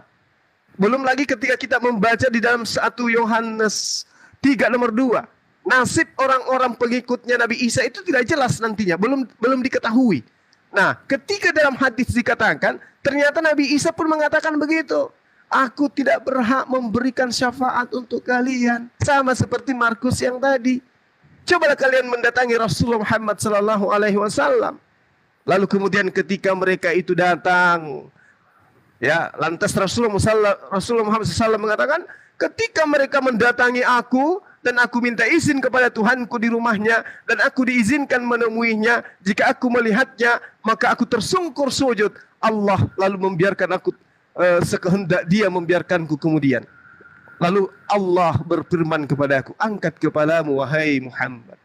Katakanlah engkau didengar, mintailah syafaat, engkau diberi syafaat. Mintalah, engkau diberi. Lalu aku Muhammad angkat kepalaku dan memuji Tuhanku dengan pujian yang Ia ajarkan kepadaku. Kemudian aku memberi syafaat dan Dia memberiku batasan. Kemudian aku keluar dan memasukkan mereka ke dalam surga. Lalu kemudian di hadis ini dikatakan, dan aku juga mendengarkan menyebutkan, aku lalu keluar, kemudian aku keluarkan mereka dari neraka. Orang-orang Islam yang pernah menyebut kalimat La ilaha illallah, aku mintakan kepada Allah agar mereka dikeluarkan dari neraka dan kumasukkan mereka ke dalam surga. Setelah itu aku kembali untuk kali kedua dan aku minta izin kepada Tuhanku, ya, dan kemudian diizinkan aku menemuinya. Jika aku melihatnya maka aku tersungkur sujud di hadapannya. Allah lantas membiarkanku. Sekehendak Allah kemudian membiarkan dan kemudian Allah berfirman kepadaku, angkat kepalamu hai Muhammad dan katakanlah engkau akan didengar dan berilah syafaat, engkau akan diberi syafaat dan mintalah engkau akan diberi. Aku lalu kemudian angkat kepalaku dan memanjatkan pujian dan pujaan terhadap Tuhanku Allah Subhanahu wa taala sebagaimana yang diajarkan kepadaku. Kemudian aku memberi syafaat. Ia memberiku batasan sehingga aku keluar dan aku masukkan mereka ke dalam surga. Lalu kemudian Qatadah berkata, penulis hadisnya ini berkata, periwayat hadis ini mengatakan, dan aku mendengar beliau menyebutkan, dan aku berangkat sehingga aku keluarkan semua mereka dari neraka. Lalu mereka aku masukkan ke dalam surga. Dan aku mendengarkan menyebutnya, maka aku berangkat dan aku keluarkan mereka dari neraka untuk kemudian aku masukkan mereka ke dalam surga. Sehingga itu diulang sampai beberapa kali, sehingga tidak tersisa dalam neraka selain yang diberi, yang ditahan oleh Al-Quran atau yang ditahan karena dia ingkar terhadap Al-Quran. Maksudnya adalah mereka yang memang sudah wajib hukumnya tinggal di dalam neraka, yaitu mereka yang kufur, yaitu mereka yang syirik, yaitu mereka yang munafik. Jadi apa keuntungannya ikut kepada Rasulullah Muhammad sallallahu alaihi wasallam? Ternyata umat Islam ketika sudah di neraka pun beliau masih minta kepada Allah, ya Rabb, aku ingin berjumpa dengan umatku yang ada di neraka dan izinkan aku mohon kepada memberikan syafaat kepada mereka. Dan apa yang terjadi? Allah kemudian mengizinkan syafaat itu datang kepada mereka. Subhanallah. Inilah keuntungannya. Sementara yang terjadi terhadap Yesus, tolong dibaca di dalam Matius 21 nomor 21 sampai nomor 23 di Matius 7. Tidak semua orang yang menyeruku Tuhan, Tuhan, Tuhan akan masuk ke dalam kerajaan surga, melainkan mereka yang melakukan kehendak Bapakku yang ada di surga. Ya, lalu kemudian dikatakan di dalam Matius 7 itu, bukankah kami telah bernubuat demi namamu? Bukankah kami telah mengusir setan demi namamu? Bukankah kami telah bernubuat demi namamu? Pada saat itulah aku, Yesus, berkata kepada mereka, enyahlah daripada aku, engkau semua pembuat kejahatan. Engkau semua pembuat kejahatan. Enyahlah, pergilah daripada aku, engkau semua pembuat kejahatan. Orang-orang yang menyeru Yesus Tuhan dianggap Yesus sebagai pembuat kejahatan. Di mana orang-orang yang berbuat kejahatan ini disimpan, diusir? Di dalam Matius 13 nomor 50, semua orang jahat akan dilemparkan ke dalam api neraka. Berarti Kristen dilemparkan ke dalam api neraka. Sedangkan di Islam, baginda Rasulullah Muhammad SAW, jangankan yang selamat taat kepada beliau, yang taat kepada Allah Subhanahu Wa Taala juga, bahkan mereka yang ingkar terhadap beliau tetapi tidak menyekutukan Allah, namun mengimani beliau sebagai nabi, namun tidak melakukan syariatnya, tetapi kemudian mereka menyembah kepada Allah dan tidak musyrik, tidak menduakan Allah, baginya Rasulullah Muhammad SAW masih juga perhatikan, masih juga didoakan, masih juga dimintakan syafaat, dan Allah mengizinkan. Subhanallah, begitu indahnya hidup di dalam ajaran agama Islam. Umatnya masuk neraka pun Rasulullah Muhammad SAW masih meminta kepada Allah untuk kemudian memasukkan umatnya ke dalam jannah. Sedangkan yang satu ini, yang sudah nyata-nyata mereka tuhankan, ternyata jangankan memasukkan ke dalam, ya, memasukkan ke surga, justru diusir, dikatakan penjahat, dan dilemparkan ke dalam api neraka yang menyala-nyala di dalamnya. Na'udzubillah tsumma na'udzubillah. Tuhan tidak mampu menyelamatkan umatnya, tetapi baginda Rasul Muhammad SAW hanya sebatas manusia, mampu kemudian memberikan syafaat kepada umatnya di dalam neraka untuk sampai kepada jannah. Subhanallah. Jadi itu alasannya kenapa kemudian Anda, saudari saya, wajib hukumnya mengimani baginda Rasulullah Muhammad SAW sebagai khataman nabiyyin, sebagai Rasulullah dan penutup para nabi. Demikian sementara, silakan yang lain. 10 menit toh. Bagus, luar biasa, subhanallah, keren Bang Juma. Nah, itu penjelasan dari Bang Juma seperti itu ya. Kita diwajibkan yang namanya beriman kepada Rasulullah SAW. Meninggalkan kekristenan bukan berarti meninggalkan Yesus, tidak. Justru itu adalah bukti kecintaan kita kepada Yesus.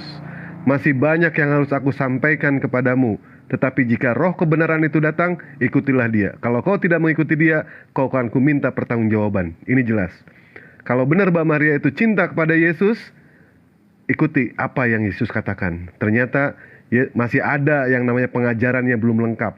Dilengkapi oleh baginda Rasulullah SAW. Wajib hukumnya beriman kepada Nabi Muhammad, dan wajib hukumnya beriman kepada Yesus sebagai Nabi, bukan sebagai Tuhan. Begitu jawaban dari Bang Juma ya, Mbak Maria ya. Bang Maria lagi. Maria Mercedes. Atau ada penambahan dari yang lain, silakan. Atau Mbak Maria mau bertanya lagi, silakan. Udah cukup. Apa?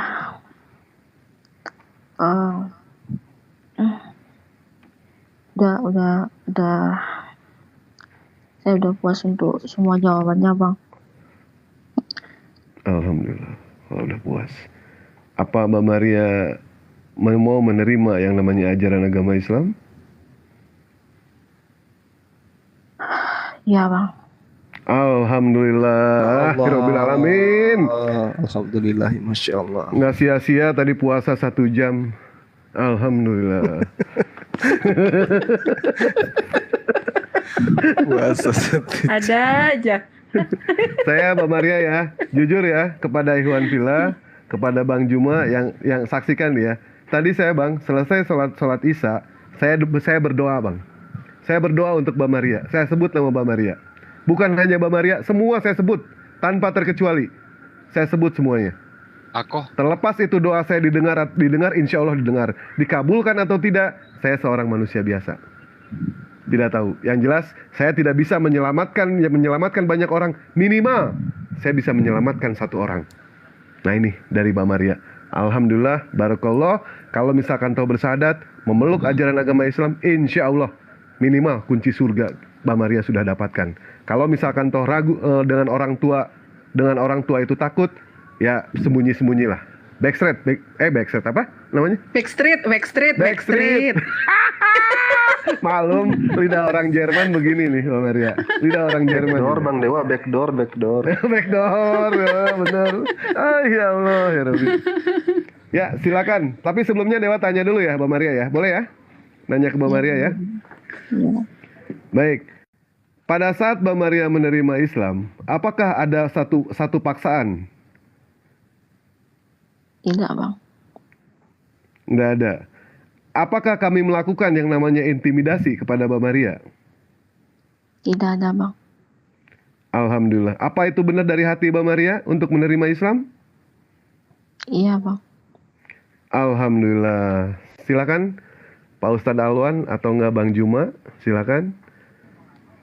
Tanya Kita dulu tambah Bang lagi Dewa, saudara. mau syahadat nggak sekarang Mbak Marianya? Beliau tadi mau. Iya, Oh gitu. tolong dibimbing. Oh alhamdulillah. Maksud saya gitu Bang Dewa, Alhamdulillah. ada keluar dari mulut Mbak Maria gitu. Tolong saya dibimbing. Itu yang mau saya dengar Bang Dewa gitu loh. Baik, baik. Mau dibimbing Mbak Maria?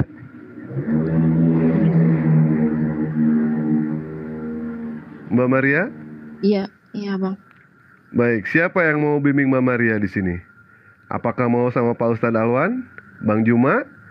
Kalau Bu Nurma ini ya perempuan ya. Ya nggak boleh, nggak bisa. Silakan. Mau sama siapa? Bang Juma ya, atau enggak Pak Ustadz Alwan? Bang Zuma boleh, Bang. Boleh. Silakan Bang Juma. Subhanallah, Mbak Maria sudah menerima Islam. Ini murni dari hati ya ini ya. Murni dari hati. Tidak ada sama sekali unsur paksaan. Jangan sampai kami digoreng-goreng seperti itu. Silakan Bang Juma. Masya Allah, barakallah. Jadi semua ciptaan Allah yang bernama manusia itu memiliki hak kemudian untuk mendapatkan hidayah ya. Alhamdulillah hak antum ini benar-benar Anda raih ya pada malam ini. Kiranya Allah nanti membimbing antum, melembutkan hati antum dan bisa menjadi istiqomah. Baik, Masya Allah. Saya jadi apa ini Bang Dewa ini namanya? Saya jadi gemeter ini loh. Saya dingin, Bang. Iya, Masya Allah. Jadi kita langsung prosesi syahadat ya Mbak Maria, Ukhti. Iya, Bang. Baik. Alhamdulillah. Ya. Tolong saya diikuti. Allah. Bismillahirrahmanirrahim.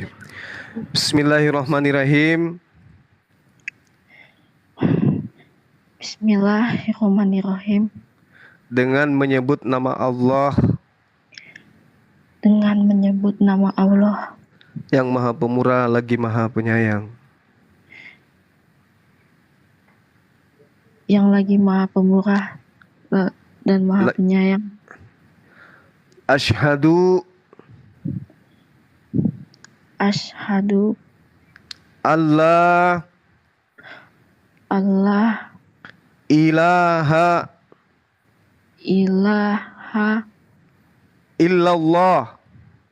illallah wa asyhadu anna Muhammad Rasulullah. Aku bersaksi tidak ada Tuhan selain Allah, dan aku bersaksi bahwa Muhammad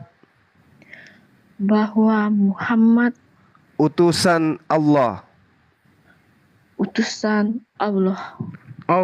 Sah, takbir, Allahu Akbar, Masya Allah, Subhanallah, Barakallah. Ya Allah. Selamat datang, Selamat Maria, datang Islam. menjadi seorang muslimah, Masya Allah, Barakallah fikum. Terima kasih banyak, Bang. Ya Allah. Iya. Iya, mungkin Dinda Alwan ada tambahan yang ingin disampaikan kepada saudara kita ini. Waktu dan tempat saya persilahkan. Sekalian kalau bisa didoakan beliau. Silakan. Pak Alwan, silakan untuk mendoakan kepada Mbak Maria. Barakallah ya, terima kasih kepada Bang Predo, Pak Imanes, semuanya yang ikut partisipasi. Nah itu, silakan Pak Alwan. Allahu Akbar. Terima kasih banyak. Pak Alwan? Pak Alwan? Mungkin dari Bang Juma lagi kali ya untuk mendoakan. Iya, Pak Alwan jauh dari perangkat. Dinda Alwan monitor. Terima kasih banyak ya kepada semuanya, Pak Berkah, Pak Awan, Fan Bang Juma, Irpa, Al Hidayah, Joro, Ici Gibrig, Neneng Peot, Siti Aisyah. Terima kasih banyak semuanya. Siapa lagi nih nama-namanya? Teraja, terima kasih banyak. Masya Allah. Barakallah. Ya, baik sahabat-sahabat sekalian, kita memohon kepada Allah Subhanahu wa taala kiranya saudari kita ini diberikan keberkahan dalam hidupnya, dikuatkan imannya. Ya, Amin. kita tenangkan hati sejenak, bermunajat kepada Allah. Bismillahirrahmanirrahim. Alhamdulillahirabbil alamin. Wa bihi nasta'in wa ma'al umuri dunya waddin. Asyhadu an la ilaha illallah wa asyhadu anna Muhammadar Rasulullah. Allahumma salli ala Muhammad wa ala ali sayyidina Muhammad. Ya Rabb, Dikau yang mampu kemudian membolak-balikkan hati, tuntun kami ya Rabb, khususnya pada saudara kami Maria, agar tetap istiqamah di jalan-Mu ya Rabb. Amin ya Allah. Lembutkan hatinya, Amin. kuatkan jiwanya, lapangkan jalannya ya Rabb. Jadikan beliau sebagai hamba-Mu yang kemudian menjadi istiqamah di jalan-Mu ya Rabb. Amin. Ya Allah, Tuhan pencipta langit dan bumi, kami mohon untuk saudara kami Maria, kiranya beliau dimudahkan di dalam setiap urusannya, dijauhkan dari orang-orang yang membenci beliau. Ya Allah, jadikan keluarganya lembut hatinya untuk menerima Islam ya Rabb, dan kuatkan beliau dalam menerima ujian-Mu.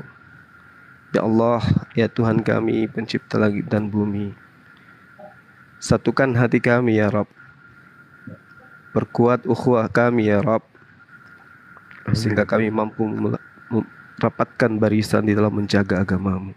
Amin ya Allah. Jika saudara kami Maria ini ada penyakit lahir dan batin ya Rabb, mohon kiranya diangkat penyakitnya ya Allah.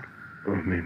Jika beliau ini ada masalah ekonomi, masalah keluarga, dimudahkan semua urusannya ya Allah. Lapangkan rezekinya, berikan kesehatan kepadanya. Rabbana atina fid dunya hasanah wa fil akhirati hasanah wa qina azabannar. Wa sallallahu ala Muhammad walhamdulillahi rabbil alamin. Al-Fatihah. A'udzubillahi minasyaitonir rajim. Bismillahirrahmanirrahim. Alhamdulillahirabbil alamin arrahmanirrahim maliki yaumiddin. Iya.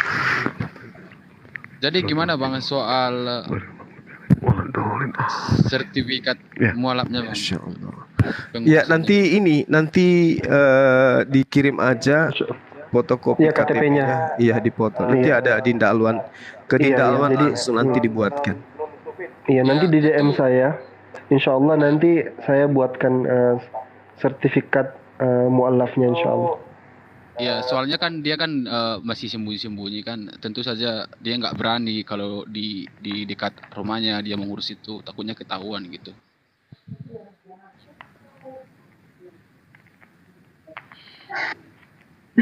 Gimana Pak Alwan? Ya mungkin ada masukan sedikit Maria, atau gimana? nasihat sama beliau. Iya, saya tambahkan sedikit Kanda ya.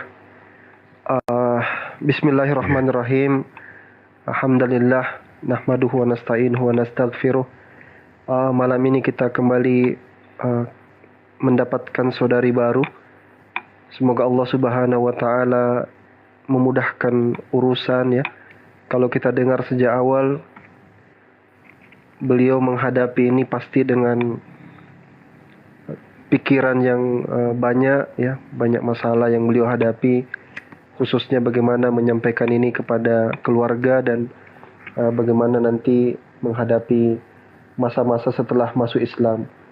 Dan ini sudah pasti ya dijalani hampir seluruh mu'allaf yang ketika memeluk Islam pasti selalu berhadapan juga dengan masalah-masalah yang seperti ini.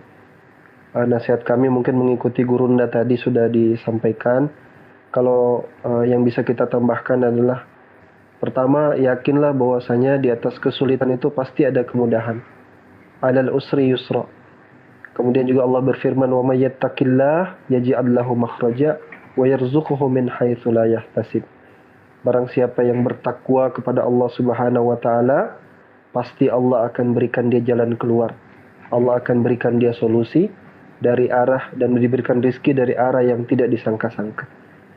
Kemudian wa asa an takrahu syai'an fahuwa khairul lakum wa asa an tuhibbu syai'an fahuwa syarrul lakum. Yani di mana Allah Subhanahu wa taala berfirman, terkadang apa yang menurut kita baik belum tentu baik di sisi Allah, dan apa yang menurut kita buruk belum tentu buruk di sisi Allah Subhanahu wa taala. Kerap kali mungkin kita akan dihadapkan dengan pertanyaan, oh nanti akan banyak hal buruk yang menimpa saya, tetapi dengan izin Allah, kalau kita tawakal, kalau kita yakin, niscaya insya Allah yang datang justru kebaikan demi kebaikan nanti yang datang.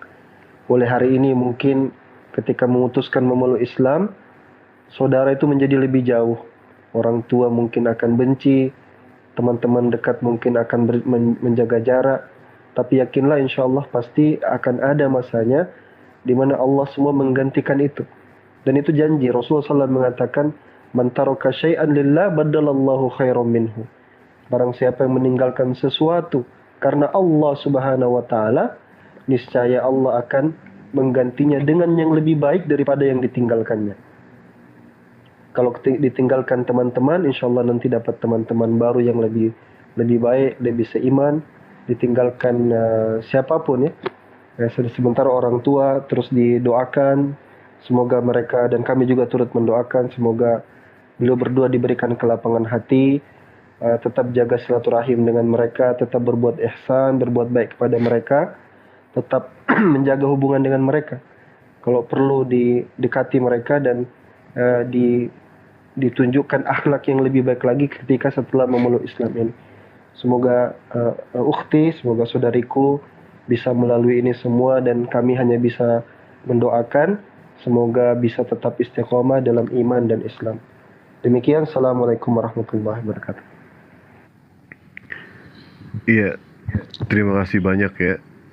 Prosesi syahadat sudah beres, kita menambah saudara. Alhamdulillah, sebagaimana tadi yang Pak Alwan katakan ya kepada Mbak Maria, resiko menjadi seorang mualaf itu udah pasti, yang namanya dibenci, dihujat, dicaci, itu sudah pasti. Makanya Dewa sering mengatakan ya, kalau di depan, di belakang, semua orang membenci, di kanan, di kiri, semua menghujat, kamu tengok ke atas, masih ada Allah yang selalu sayang sama kamu. Ya, Mbak Maria, di sini di bawah ada yang minta doa kepada Mbak Maria, karena kami percaya doanya seorang mualaf itu tanpa hijab. Doakan untuk dua orang tua Mbak Maria, anak Mbak Maria, dan kami semua di sini. Untuk Pak Alwan, Bu Derma, Pak Ako yang sudah membimbing juga ke sini, kepada Bang Juma juga, dan kepada Dewa juga, karena Dewa pengen kawin lagi kebenaran ini Mbak Maria. Silakan Mbak Maria, didoakan kami semua. Saya kurang pandai Bang, jadi yang saya bisa aja ya Bang. Iya, nggak apa-apa. Nggak apa-apa Mbak, nggak apa-apa. Nggak apa-apa.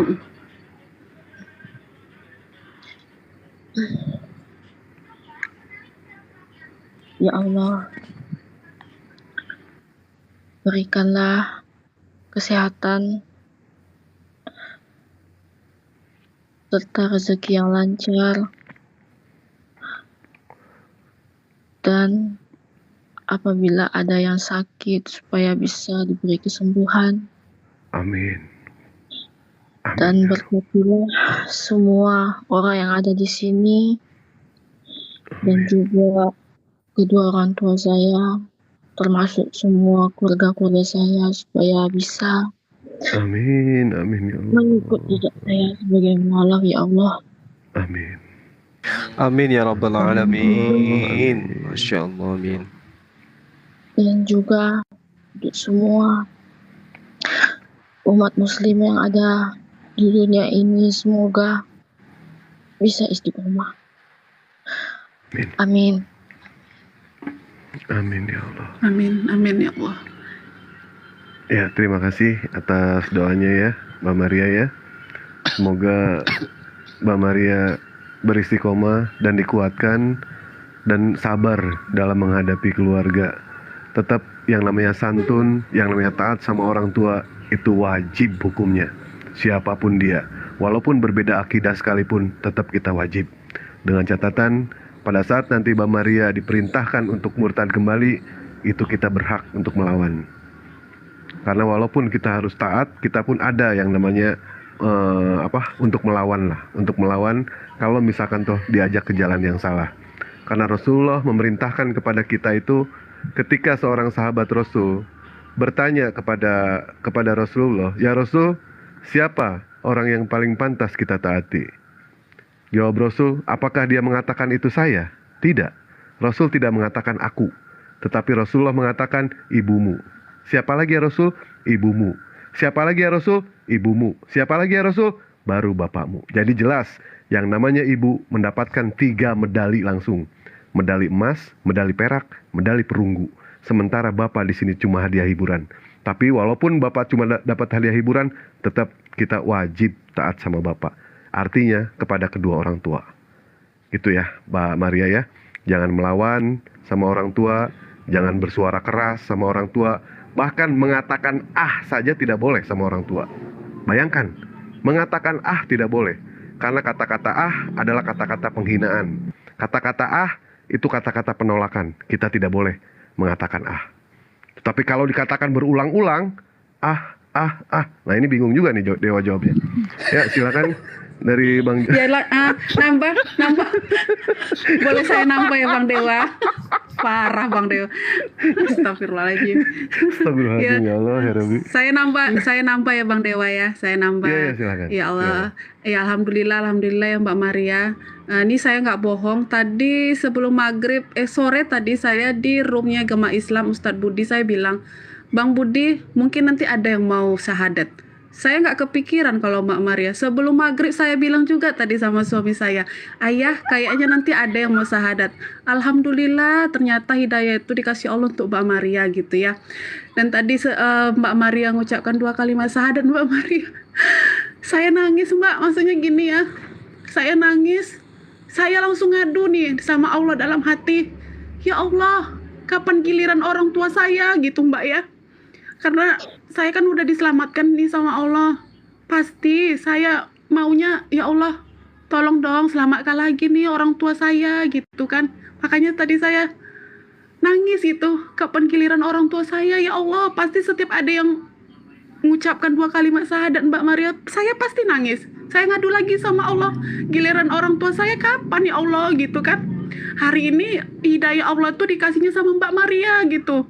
Tapi hidayah untuk orang tua saya belum. Udah bertahun-tahun Mbak saya minta sama Allah, tapi mungkin belum saatnya gitu ya. Pesan saya gini Mbak Maria, saya udah bertahun-tahun jadi mualaf ya, sekarang saya udah muslim gitu ya, nggak mualaf lagi. Ini perjuangan Mbak Maria ini baru dimulai Mbak. Karena apa? Allah akan tetap kasih ujian yang lebih lagi sebelum kita menjadi mualaf. Itu yang saya rasakan Mbak. Pesan saya tetap istiqomah Mbak. Jangan nanti di tengah jalan Mbak ngeluhnya kayak gini. Seperti ini. Setelah saya jadi mu'alaf ya. Kenapa saya jadi susah? Kenapa saya seperti ini? Kenapa saya seperti ini? Itu nggak boleh Mbak.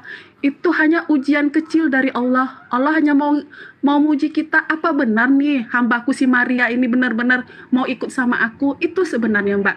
Jadi jangan mengeluh gitu loh Mbak.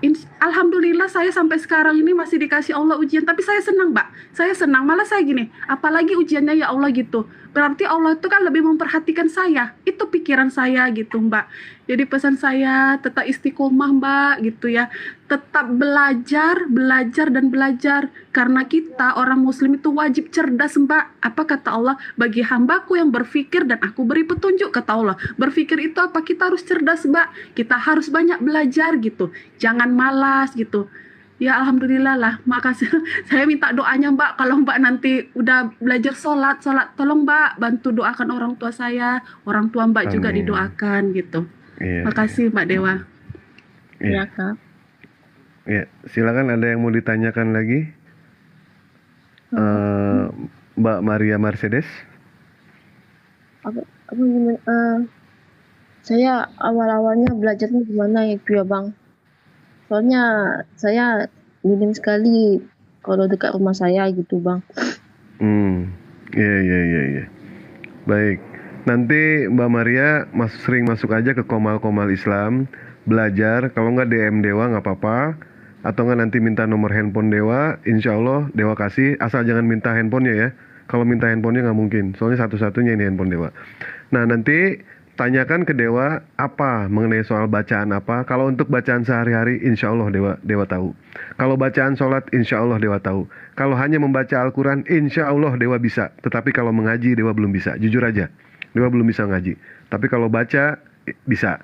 Huruf gundul, Dewa tidak bisa. Tapi kalau huruf gondrong, insya Allah Dewa bisa. Gitu ya. Di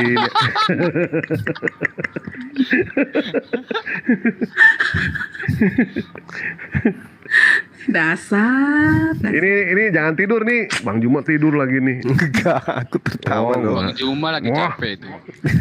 Iya. Terus Bang mengenai Juma, soal- Bang Juma lagi letih Bang Dewa. Berjam-jam Oh, gitu. Bang Juma bertempur Bang Dewa. Dari tadi. Iya. Iya.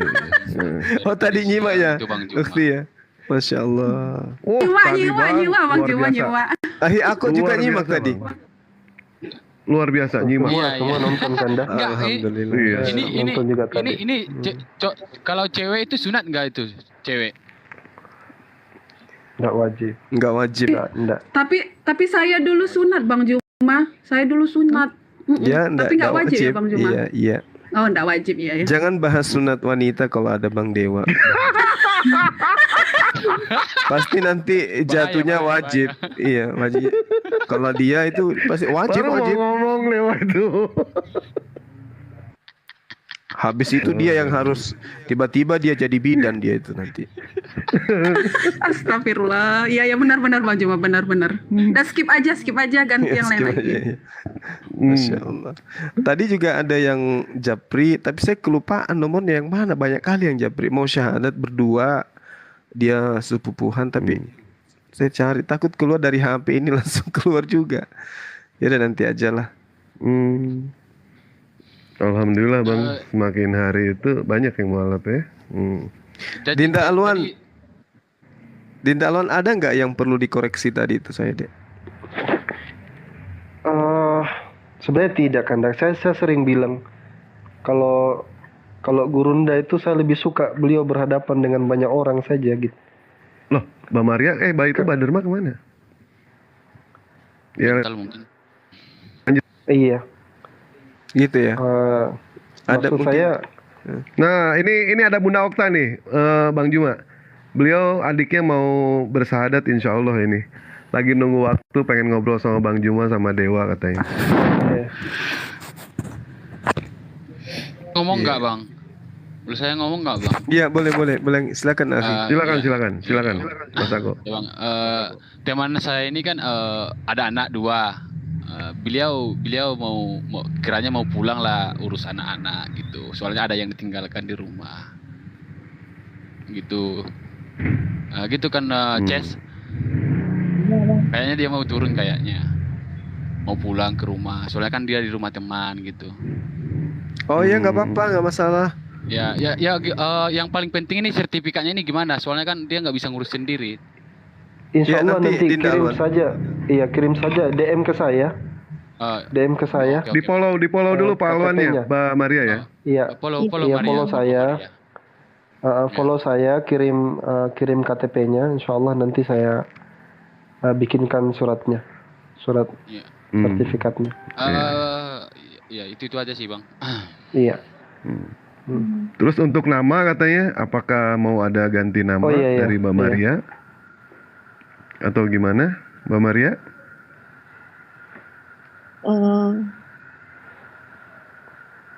Saya belum kepikiran untuk namanya itu Bang. Enggak, tidak apa-apa, hanya sebatas nama aja diganti menjadi, soalnya begini ya, rata-rata orang yang sudah keluar dari kekristenan itu dia menanggalkan semua atribut termasuk nama. Boleh tetap masih menyandang nama Mbak Maria, tetapi ada nama Islamnya gitu. Tapi itu terserah dari Mbak Maria ya. Andaikan mau, nanti Bang Juma bisa memberikan nama atau nggak Palwan. Kalau tidak mau pun tidak apa-apa. Atau mau dari Dewa nggak apa-apa. Kalau dari Dewa sih lebih baik ganti namanya jadi Nyonya Dewa, gimana? Bagus itu kayaknya, Mbak Maria.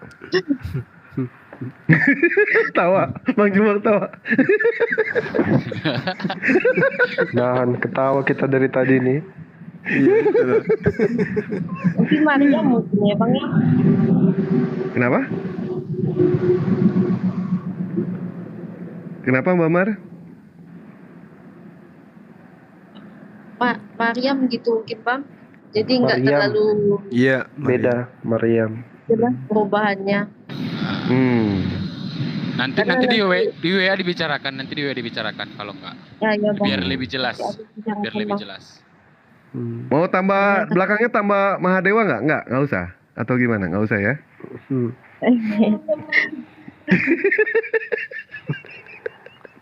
Kalau tambah Mahadewa jadi Mahadewi dong berarti. Baik. Nanti di DM aja ya. Tinggal Mbak Mariam nanti DM ke Pak Alwan. Kalau nggak ke Bang Juma nggak apa-apa. Ada pengajaran. Sering naik aja di Komal Islam. Insya Allah nanti dapat pengajaran kok. Ya. Depan orang tua nanti tunjukkan akhlaknya. Setelah berubah haluan, ternyata akhlaknya itu jauh lebih bagus gitu daripada yang sebelumnya. Begitu. Soalnya rata-rata ada juga orang yang memeluk Islam itu berdasarkan melihat dari akhlak ada yang seperti itu. Begitu Mbak Mariam ya. Iya Bang.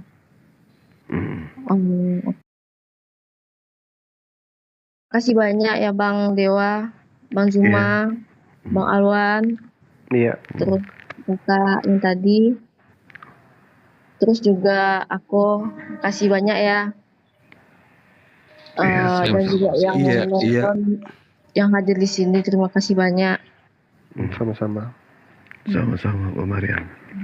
Iya. Ya, makin sayang sama orang tua ya. Jaga Bang. akhlak. Amin Bang. Iya. Sama Dewa Saya juga Bang. makin sayang nanti ya Mbak Maria ya. Sebagai saudara. Saudara Iya. ini gimana Iya, sih Bang. ini? Iya. Baik. Untung kamu jawab dari sini ya. Assalamualaikum gitu. Iya. Oh ya, Waalaikumsalam. saya pamit dulu ya Bang ya. Makasih Iya, banyak ya. Baik Mbak Maria. Assalamualaikum. Waalaikumsalam. Warahmatullahi wabarakatuh. Mandi jangan lupa ya Mbak Mariam ya, mandi besar. Lupa Dewa ngasih tahu. Oh ya, iya nanti saya coba cek Bang. Saya juga kurang tahu soal itu Bang. Oh iya, baik. Di DM aja ke Pak Alwan nanti ya. Di DM ke Pak Alwan. Heeh. Oh oke Bang. Ya. Iya. Baik. Terima kasih Bang. Iya. Iya. Ya jadi gini, sebelum turun Mbak Maria, itu kan di sekeliling antum kan ada banyak umat Islam gitu ya. Ukhti lihat mereka yang sering-sering ke masjid, dekati pelan-pelan, sampaikan Mbak aku udah mualaf, mohon petunjuk kemana saya harus belajar offline gitu ya. Pelan-pelan minta istilahnya minta supaya mereka tahu kalau saudari saya ini udah menjadi seorang muslimah gitu. Ya. Iya Bang. Oke. Iya Bang. Oke, insya Allah mereka akan cari solusi masalah apapun nantinya ya bisa berbagi kepada mereka dan juga kepada kami bisa DM kalau ada apa-apa atau naik di komal-komal ketika ada masalah kita cerita sama-sama. Insya Allah ada solusi. Bang Juma belum fallback aku, gimana mau DM? Oh gitu ya, harus di fallback ya. Nggak Fallback dulu masuk. kan. Chatnya nggak masuk. Oh iya bentar Bang. Gimana caranya? Assalamualaikum warahmatullahi wabarakatuh. Waalaikumsalam Bunda Okta. Mau minta doanya buat Mbak Maria, buat adik saya ya Mbak. Semoga nyusul mau bersahadat ya Mbak ya. Amin. Amin. Amin. Amin. Ditunggu nanti. Jadi iri pingin lihat adik saya bersahadat, Bang. Masya Allah. Insya Allah. Udah ya, Akhi ya, udah ya. Aku udah ikuti ya.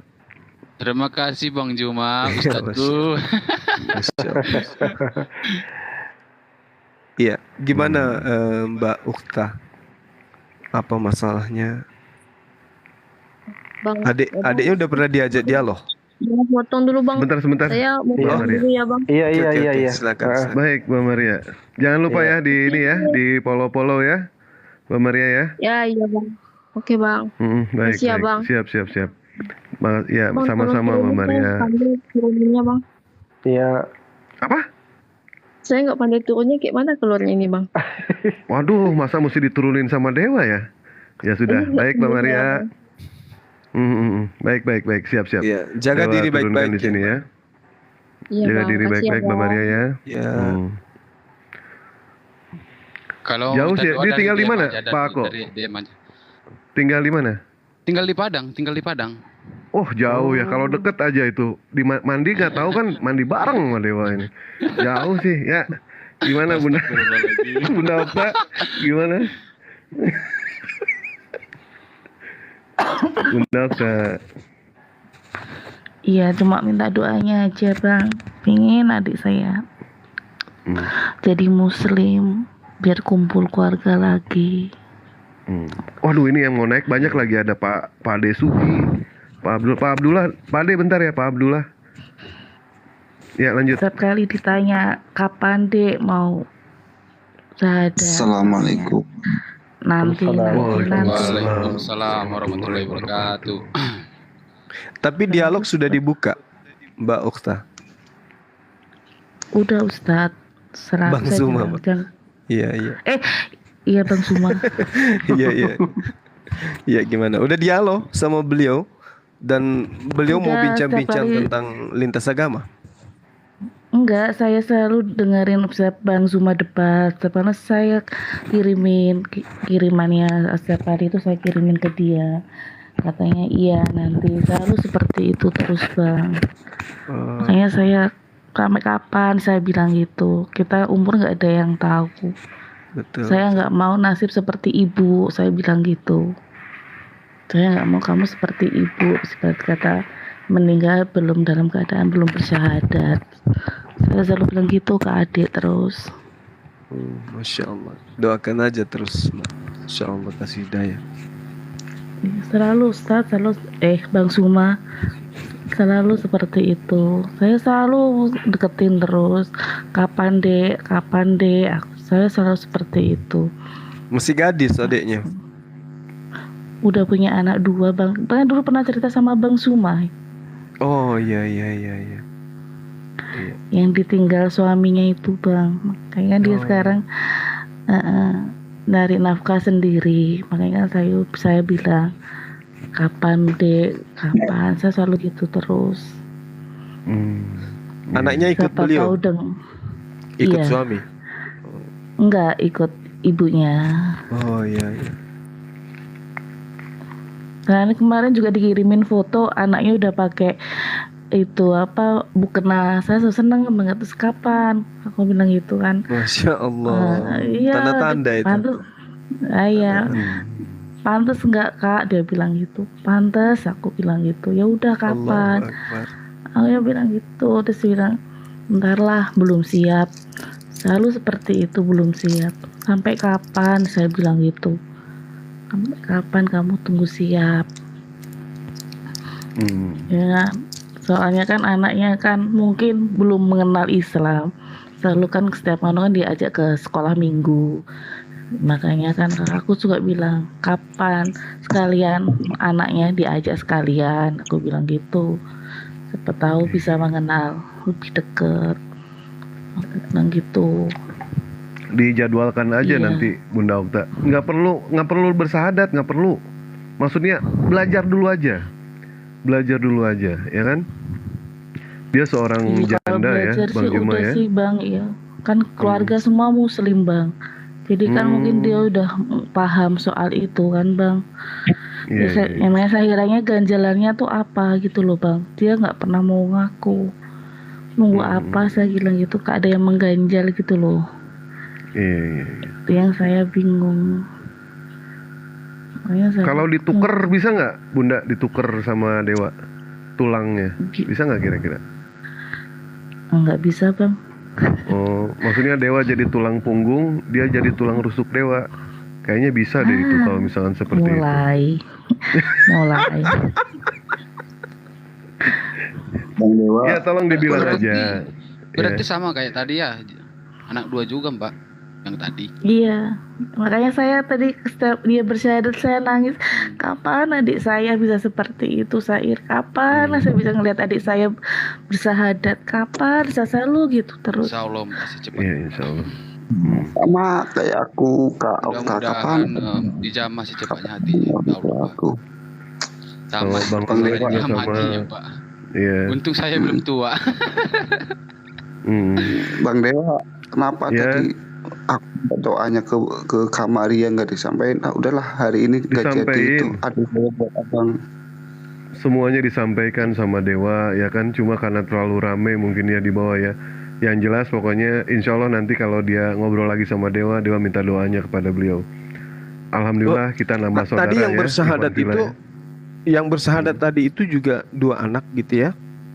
Iya, dua anak, Iya, Bang. Bang. Iya, Bang. Waalaikumsalam Mbak De. Gimana Mbak De kabarnya? Alhamdulillah sehat. Baik, Belum sehat. dijawab soalnya. Udah kan aku bilang baik, alhamdulillah. Nyampur aja lagi nih. Lanjut. Allahu Akbar, Masya Allah. Pak Ustadz cuma tolong minta doanya biar orang tua saya terbuka pindah dayahnya. Amin, amin ya Rabbal Alamin. Antum mualaf juga? Mualaf Iya. baru kemarin dia mualaf, Bang. Masya Allah, Baru berapa hari. Allahu Akbar. Iya, insya Allah. Tadi itu Mbak Marianya masih takut-takut kayaknya, memang ketahuan sama orang tuanya ya. Iya, betul. Allahu Akbar, Masya Allah. Takutnya. Tapi beliau itu memang dari dulu memang pengennya mualaf katanya. Cuman dia nggak tahu mau kemana dia, karena dia takut ketahui orang gitu. Makanya saran saya kemarin tuh masuk saja seperti saya, masuk room aja. Nanti biar ustadz itu yang mengurus sertifikatnya, aku bilang. Nanti biar ustadz itu yang memberi pencerahan, aku bilang. Oh iya katanya. Makanya dari kemarin itu dia masuk Komal aja. Dia yakinkan dirinya untuk memeluk Islam gitu. Alhamdulillah sekarang kan udah bersyahadat gitu. Itu aja sih sebenarnya. Hanya saja kalau nggak ada anak-anaknya, hanya dia sendiri. Mungkin dari kemarin dari dulu udah bersyahadat dirinya katanya. Tapi lantaran ada anaknya yang mau dipikirkan, yang dari pula orang tuanya yang merawat anak-anaknya dan menjaga anak-anaknya, kan dia bekerja gitu. Sehingga dia nggak berani untuk memeluk agama Islam gitu. Dia masih banyak keraguan gitu. Bukan berarti dia ragu sama Islam, maksudnya dia takut kalau udah bersyahadat diusir gitu dari rumah, dan siapa yang menjaga anak-anaknya gitu. Dia takut itu aja, anak-anaknya yang dipikirkannya gitu. Masya Allah. Ya, yang penting beliau tadi sudah bersyahadat ya kan, kita sudah bersaksikan beliau. Karena memang beberapa hari ini beliau selalu naik di Komal ya, dan membahas tentang persyahadatan beliau kan, banyak yang mengarahkan untuk bersyahadat. Ya alhamdulillah jodohnya malam ini bersyahadat, Masya Allah. Iya. Jodoh lah Bang Juma ya. Udah Bang Dewa, saya gagal lah adanya buat Bang Dewa lah. Ya kakak ipar siap. Ini calon kakak ipar Dewa Bang Juma. Yang mana tuh? Insya Allah nanti ini Abdullah. Oh iya. Udah nggak jadi. Aku minta doanya nggak disampaikan ke Kak Maria. Disampaikan tadi, Bang Abdullah disampaikan tadi. Insya Allah kami semua mendoakan dan Mbak Maria pun mendoakan kok tadi. Ya. Kalau adiknya banget orang tua saya. Kalau adiknya, gimana? Adiknya dari dulu udah mualaf. Adiknya ada. Udah mualaf juga? Udah. Alhamdulillah. Masya Allah. Tinggal kedua orang tuanya dan abangnya. yang ketiga ini, dan keluarganya juga masih Kristen semua. Iya, Masya Allah. Pengen banget orang tua saya debat sama Pak Ustadz Zuma. Aduh. Aja masuk. Masuk di sini kita dialog, jangan berdebat nanti kayak si Ferguson tadi. Kita dialog aja, Pak, pelan-pelan. Aku udah kasihin aku sama Bang Juma.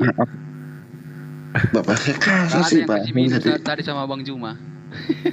Gimana, Akhi? Gak ada yang kasih minum sama Bang Juma tadi. Coba aja kalau aku di situ Bang Juma, aku kasih minum Bang Juma. Masya Aku Allah. siapkan Tapi minum tadi sama memang kuenya. bagus sih tadi ya. Itu Bang Juma keren tadi sama Bang Nandar. Iya, betul. Walaupun Dewa nggak nonton, keren lah pasti udah. Orang Dewa nggak Loh, nonton. gimana ceritanya bilang keren nggak nonton? Yang ngomong banyak yang ngomong keren katanya. Oh iya udah. Dewa ikutan keren gitu loh Bang Juma.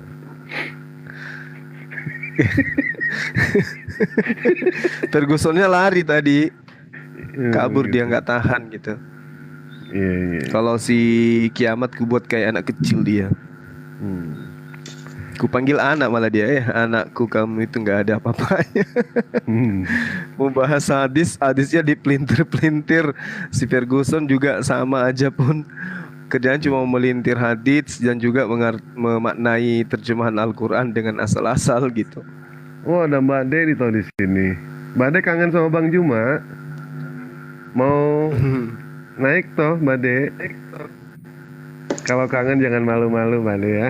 Ini kangen sama Bang Juma apa kangen sama A Dewa sebenarnya? Dewa pengen tahu juga sih ini. A Dewa. A Teos. Allahu Akbar. Alhamdulillah Mbak De ya. Tadi ada yang mualaf, ada yang bersyahadat. Insya Allah lah kita doakan sama-sama untuk adiknya Mbak Abdullah dan adiknya Bunda Okta. Kapan mau ngobrol sama Bang Juma, silakan jadwalkan sama Dewa. Insya Allah nanti Bang Juma akan memberikan pengajaran. Tadi Dewa kenapa Dewa itu takut bicara ya? Yang tadi udah kena Bennett, yang barusan Bang kena Bennett, ya kan? Makanya Dewa mau berbicara keras takut juga ini, takut. Makanya udahlah mendingan Dewa diem aja. Enggak, pelaporan. Ya. Dewa tidak menyalahkan, tapi ada yang melapor tadi. Gitu. Ya, sampai akhirnya akun Dewa yang tadi kena Bennett. Gitu. Iya, Mbak De ada ya di bawah. Teman-teman doakan. Ada Mbak De. Kecium baunya beliau. soalnya ini. Doakan beliau ya. Beliau doakan Mbak De. Lagi di Turki tuh dia. Supaya berjodoh sama Dewa. Ya, doakan ya. Ya lanjut. Jangan Coba. lah, ada Bang Juma itu Bang. Ada Bang Juma itu Bang. Coba anak ini dekat, udah aku pijak lehernya dia. Oh, kamu dengar? Kirain termute tadi. Aduh, adik saya dengar rupanya, mau ku pijak lehernya. Nanti kalau Mbak De minta permintaan, Dewa naikin kok Mbak De. Lama-lama ku tunjang juga anak ini. Bunda Okta nanti jadwalkan ya. Markus 5. Ada yang Dewa. nyebut Markus 5 di bawah. Lucu itu. Jadwalkan ngobrol sama Dewa ya. Iya. Mau tanya Bang Dewa, sama Bang Suma bisa. Boleh. Silakan. Bisa minta doa yang mustajab gak buat bisa ngeluluhin hatinya adik saya Bang. Wah, kalau itu Ustaz Alwan itu beliau pakarnya. Kalau saya paling doa Bapak kami. Begini ya Bunda Okta. Dinda Alwan. Ya sebelumnya Dewa kasih tahu dulu untuk masalah doa ini. Memang kalau misalkan toh kita berdoa untuk adiknya Mbak De, kita insya Allah pasti doakan. Cuma siapalah kami, Mbak? Ya Bunda, siapalah kami? Hanyalah orang biasa. Bang Juma pun orang biasa. Pak Alwan orang biasa.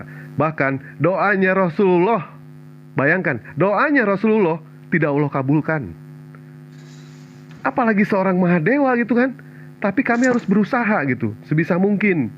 Doa Rasulullah tidak dikabulkan sama Allah. Pada saat apa? Pada saat Rasulullah berdakwah, pada saat itu ada 2 orang Umar yang ditakuti. Rasulullah selalu berdoa kepada Allah, ya Allah, jadikan 2 orang Umar ini menjadi muslim. Andaikan 2 orang Umar ini masuk muslim, niscaya muslim pasti kuat. Dan ternyata apa? Yang dikabulkan adalah Umar bin Khattab masuk ke dalam Islam, beliau wafat secara husnul khotimah. Bagaimana dengan Umar bin Hisham? Dia mati secara kafir. Itu doa yang tidak dikabulkan oleh Allah. Siapa Umar bin Hisham? Abu Jahal, si dongo, si bloon. Itu. Tapi tetap kami akan selalu mendoakan. Kami akan doakan. Begitu Bunda. Ya kalau saya Dan sih satu lagi, oh ya, ya kalau saya silakan, sih silakan Bang. sarankan kepada ukhti, doa itu kan tidak mesti menggunakan bahasa Arab ya. Ya antum sholat aja tahajud, minta doa kepada Allah, ya Rabb, pencipta langit dan bumi, yang maha mengetahui hal-hal yang gaib dan yang nampak itu. Engkau menghukumi di antara hamba-hambamu. Oleh karena itu ku minta, tunjukilah petunjuk, berilah petunjuk pada adikku, sebut namanya, agar beliau bisa lembut hatinya untuk menerima ajaran agamamu, kan gitu. Rabbana atina fid dunya hasanah wa fil akhirati hasanah wa qina azabannar. Gitu aja doanya. Memelas minta sama Allah Tiap hari Bang. ya, insya Allah akan didengarkan. Jadi kalau saya mengilustrasikan sebuah doa kepada Allah itu ibaratkan seorang pengamen gitu. Gimana kalau misalnya pengamen itu datang kepada kita? Kalau lirihnya bagus, nadanya bagus, nadanya bagus, suaranya bagus, itu kita menahan untuk memberikan duit. Betul nggak? Iya kan? Ya seakan-akan kita itu minta lagi dong, tambah lagunya dong, karena kita suka. Demikianlah Allah.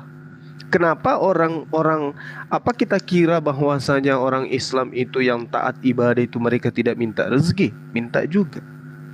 Orang-orang yang kita lihat yang rajin ke masjid itu juga mereka minta rezeki, ya Rabb berikan aku rezeki.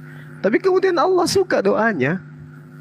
Ya sampai mereka kemudian ya seperti yang kita lihat, orang-orang yang taat ibadah itu biasanya jauh dari hal-hal yang sifat duniawi. Sebaliknya, orang yang justru jauh dari Allah, bahkan orang-orang kafir, itu jauh lebih hebat masalah dunia, masalah ekonomi. Karena kata Allah, aku memberikan dia kenikmatan. Dia juga hambaku. Aku juga sayang, aku juga kasih kepada dia. Dia juga hambaku. Jadi bukan karena dia tidak menyembah sampai kemudian Allah tidak beri rezeki. Allah juga kasih. Kenapa? Allah sayang kepada dia, Allah kasih kepada dia, tetapi kemudian Allah membalasnya hanya di dunia. Kasih sayangnya itu hanya tertuju kepada siapa? Yang mengikuti Rasulullah Muhammad SAW. Sayangnya Allah itu kepada orang-orang yang ikut kepada Rasulullah.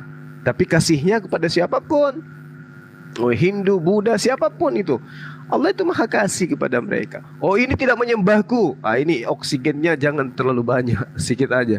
Ini sakit-sakitan mereka. Enggak, mereka justru diberikan kenikmatan. Ad-dunya sijnul mu'min wa jannatul kafir. Jadi dunia ini bagi orang mukmin itu adalah penjara, dan bagi orang-orang kafir itu adalah surga bagi mereka. Jadi mereka dilalaikan dengan harta. Jadi kalau bisa ya sering-sering minta kepada Allah, ya Rabb berilah petunjuk pada adikku, lembutkan hatinya untuk menerima kebenaran. Insya Allah Allah maha mendengar. Kalaupun misalnya Allah tidak mengabulkan, itu berarti rahasia Allah itu berlaku untuk Allah. Inni a'lamu ma la ta'lamun. Jadi kata Allah, aku lebih tahu daripada kalian. Allah lebih tahu, lebih paham tentang itu. Kita hanya berserah diri. Iya, silakan.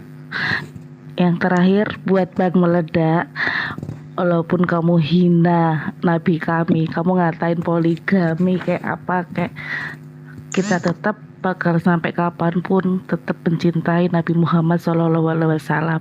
Dan poligami itu tidak hina. Bang, poligami itu tidak hina Bang.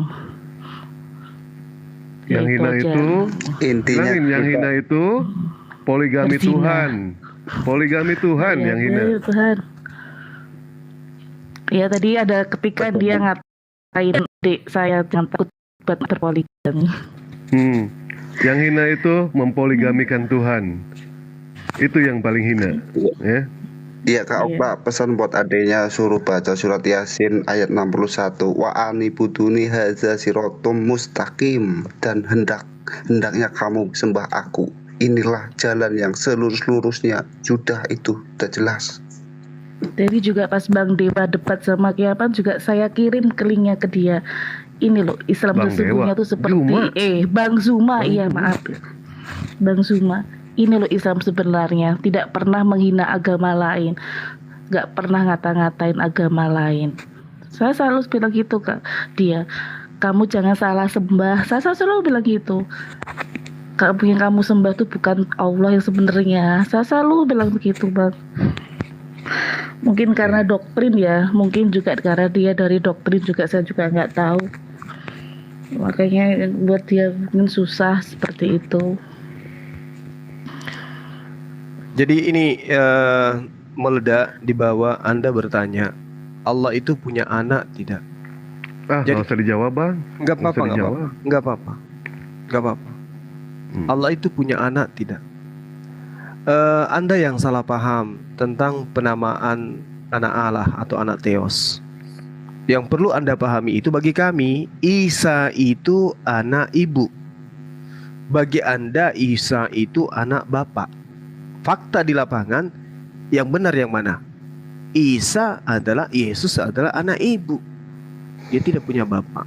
Adapun penamaan anak Tuhan, ya, di dalam perspektif pemahaman orang Yahudi, Anda boleh baca di dalam Amsal 3 nomor 11 sampai nomor 12. Ini hadiah buat Anda malam ini ya. Jadi ketika dikatakan di dalam kitabnya orang Yahudi yang Anda gunakan, kenapa mereka itu disebut sebagai anak Tuhan? Karena mereka itu adalah manusia sebelum Islam datang, sebelum baginda Rasul Muhammad SAW datang, Allah menyatakan diri kepada mereka melalui nabi-nabi. Hai anak-anakku, janganlah engkau menolak didikan Tuhan, dan janganlah engkau bosan akan peringatannya, sebab Tuhan memberi ajaran kepada yang dikasihinya seperti seorang ayah kepada anak yang disayangi. Nah, sekarang di dalam kitabmu, di dalam pengajaranmu tidak ada yang disebut kekasih Allah, kekasih Bapa. Gak ada. Di kami ada. Kekasih Allah itu Rasulullah Muhammad SAW dan orang-orang yang taat ibadah kepadanya, semuanya itu adalah kekasih Allah. Orang yang dikasihi, orang yang disayangi, ya, orang yang ditasbihkan, orang yang kemudian disucikan. Itulah orang-orang yang taat kepada Allah. Jadi kalau dikatakan Yesus itu anak Tuhan, itu artinya adalah orang yang taat kepada perintah Tuhan. Jadi kemudian ketika Anda mengatakan, kenapa tidak dikatakan Islam itu Tuhannya Islam itu punya anak? Oh, jangan dikira Tuhan kami tidak beranak dan tidak diperanakkan. Tetapi kalau konsep Yahudi yang disebut anak Tuhan itu adalah kekasih Allah, anak Tuhan itu adalah orang yang mendengarkan pengajaran Allah, di Islam disebut Muslim dan Muslimah. Jadi kedudukan orang Muslim dan Muslimah itu adalah sama kedudukannya di dalam perspektif pemahaman Yahudi terhadap anak Tuhan. Kalau di Kristen tidak. Anak Tuhan itu ya betul-betul Tuhan bertelur, kemudian anaknya dientaskan di kandang, kemudian dia besar, bayi, netek, mati. Itu di Anda. Tapi tidak disifati pengajaran itu kepada internal praktisi Yudaism. Begitu juga di Islam. Jadi kalau dikatakan anak Tuhan itu adalah orang yang mendengarkan didikan Tuhan, anak Tuhan itu adalah orang yang kemudian mendengarkan pengajaran Tuhan, di Islam disebut Muslim dan Muslimah. Oke, sementara kalau di dalam pengajaran Anda, justru yang tidak bersunat itu disebut kafir. Galatia 2 nomor 14. Dan tidak mungkin Anda kemudian masuk ke dalam jemaat kudus. Yehezkiel 44 nomor 9. Ya, orang yang tidak bersunat tidak boleh masuk ke dalam bait suci. Kata kitabnya orang Yahudi, gak boleh. Jadi kalau zamannya kemudian para nabi, orang yang tidak bersunat itu dianggap sebagai najis, tidak boleh masuk ke dalam bait suci. Zamannya Paulus mengajarkan tentang ajaran Taurat, ya, kepada non-Yahudi pun dikatakan bahwa mereka yang tidak bersunat itu adalah hidup secara kafir. Baca Galatia 2 nomor 14, orang Kristen disebut kafir. Ya, jadi saudara meledak, jangan kau meledak di sini, jangan meledak di sini. Jadi di Islam yang disebut anak Tuhan itu muslim dan muslimah. Alhamdulillah kami semua ini adalah muslim dan muslimah. Berarti kami orang yang mendengarkan didikan Tuhan, kami yang mempraktekkan ajaran Tuhan. Maka kami disebut muslim dan muslimah. Kalau di perspektif agama Yahudi disebut anak-anak Tuhan. Tapi kami nggak mau disebut anak Tuhan. Kenapa? Jangan sampai kalau kami menyebut kami sebagai anak Tuhan, nanti ada yang Tuhan kan bahaya gitu loh. Paham? Meledak. Oke, silakan. Ya, subhanallah, keren ya itu penjelasannya ya. Soalnya begini loh Bang, dia mau bertanya apapun, ketika kita menjawab sebagus apapun jawaban kita, tidak akan diterima sama dia. Tidak akan pernah yang namanya menerima. Bahkan kemarin Dewa lucu ya, pada saat beliau diskusi sama Pak Alwan. Nih Pak Alwannya ada nih ya. Pak Alwan ingat nomor 35 kok langsung 37, 36-nya kemana? Dia tidak berpikir gitu kan untuk menjawab pertanyaan itu. Kenapa dia tidak berpikir? Karena di otak dia itu dia menyiapkan pertanyaan hujatan gitu. Sementara dia tidak krisis sama kitabnya sendiri. Begitu Bang. Dewa masih ingat kemarin tuh sama Pak Ustadz Alwan. Nomor 35 langsung ke 37, 36-nya kemana? Nggak ada jawaban sama sekali. Iya benar. Silakan lanjut Pak Alwan. Ya kemarin ketemu lagi sama si meledak itu. begitu dia singgung di Quran ada yang menurut dia porno. Ya begitu kita balikkan ke Alkitabnya lebih sadis lagi. Saya nggak tahu dia bisa berkata-kata ya, sambil berusaha untuk tertawa-tertawa itu, tapi saya tahu hatinya itu pasti mendidih di dalam itu. Iya, masalahnya gini loh, Dek. Masalahnya gini. Kalau kita merujuk kepada Markus 5, orang yang menuhankan Yesus itu jelas adalah orang yang kerasukan roh setan. Markus 5 loh ya, bukan saya yang mengatakan itu ya. Orang yang menyembah Yesus, sujud kepada Yesus adalah orang yang kerasukan setan. Nah, di dalam data 15-nya, nomor 15-nya di Markus 5. Assalamualaikum warahmatullahi wabarakatuh. Waalaikumsalam warahmatullahi wabarakatuh. Naik juga akhirnya walaupun tidak menjadi saksi. Masya Allah. Pak De, memang Bang mohon maaf. Dewa ini dendam sama saya kayaknya nih. Kenapa Pak De, mohon ya maaf. asal ada orang sadar saya minta naik nggak dinaikin. Oh, saya sambil tiduran soalnya. Yang mana? Gitu saya kan? sambil tutup yang mau mata. diturunin yang mana? Sambil tutup mata saya ini. Kualat lu. Jadi begini, kualat. Iwan bilang ya. Aduh, Pak De, gimana sih Pak De ini? Kalau di koma Dewa sudah ada 6 orang, Dewa tidak bisa menurunkan. Siapapun dia tidak akan pernah Dewa turunkan. Tapi bisa 9, Dek. 6 aja udah berantakan, Bang. 6 aja udah pada berantem. Gimana nanti 9? Kalau apalagi yang namanya TikTok ini tidak ada yang namanya mute seperti Zoom. Kalau Muslim iya takutnya lah. Gitu loh Bang. Baik, nanti Dewa 12 juga bisa sebenarnya Bang. 12. Handphonenya 2. Yang 16, yang 16, 12.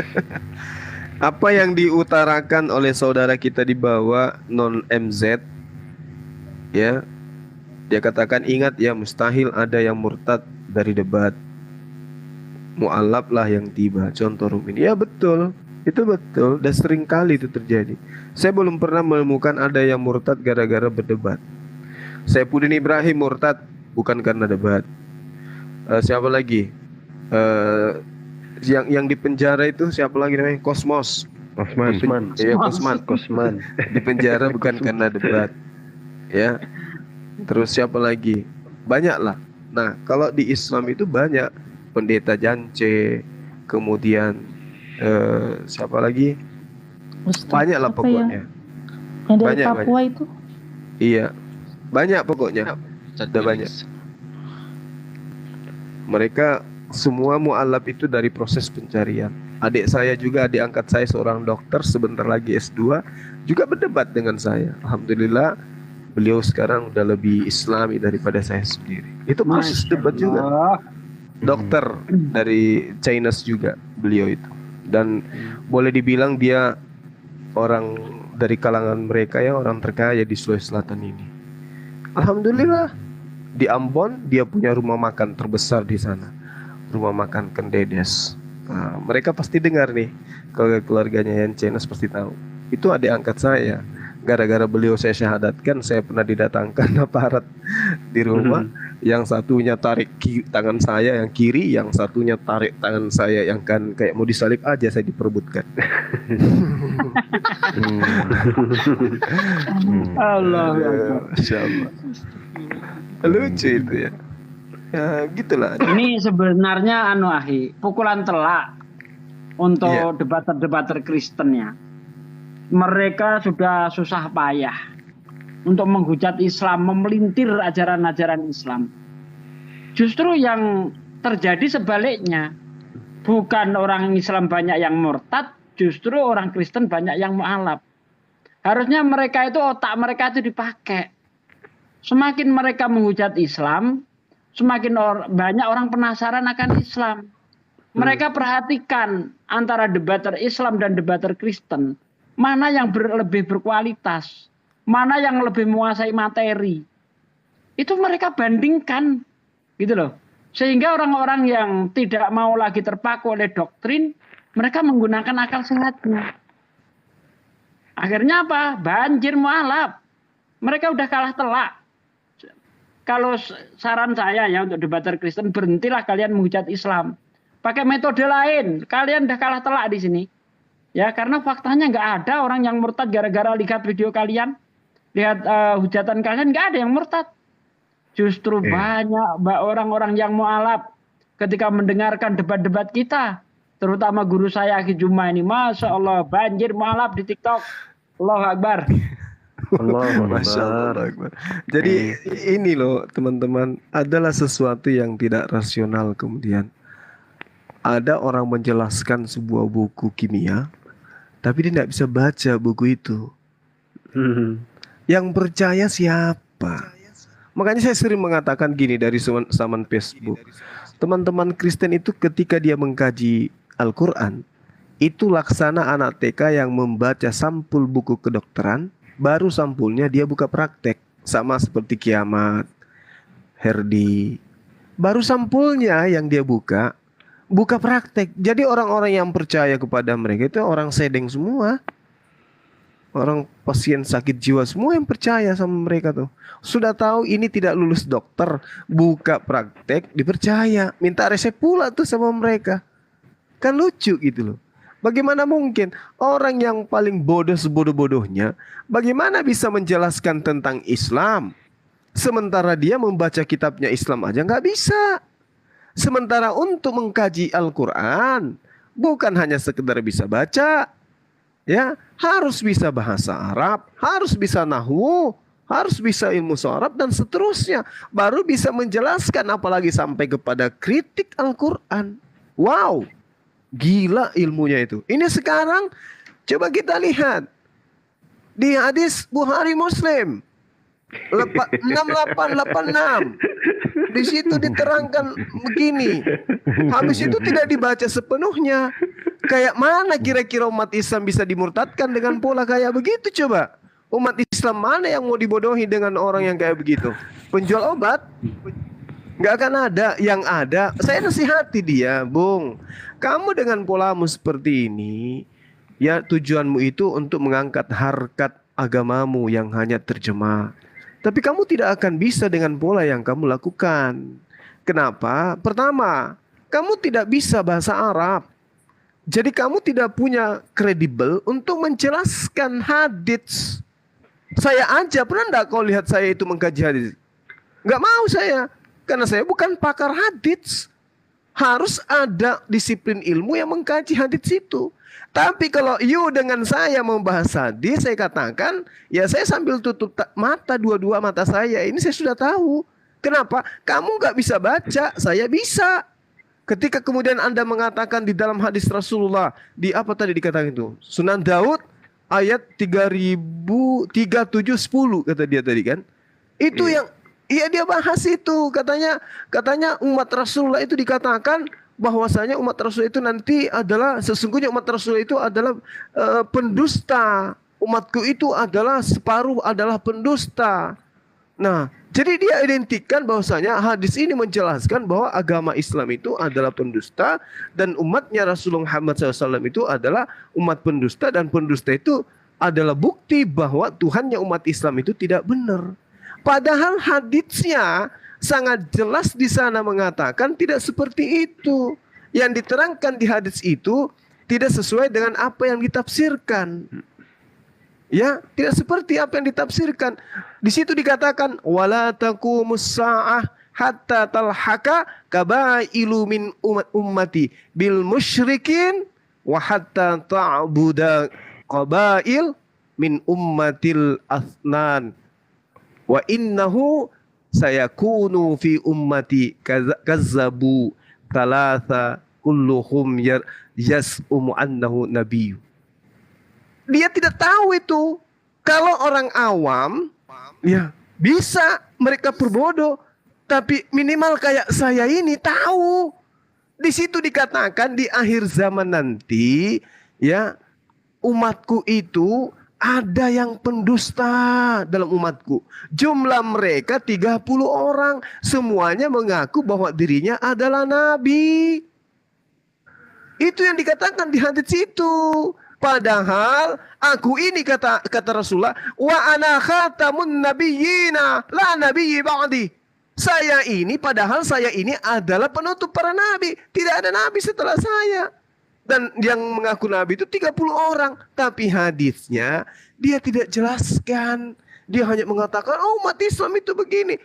Saya katakan, anakku kiamat, kamu belum pantas untuk membahas hadis. Ilmumu nggak ada.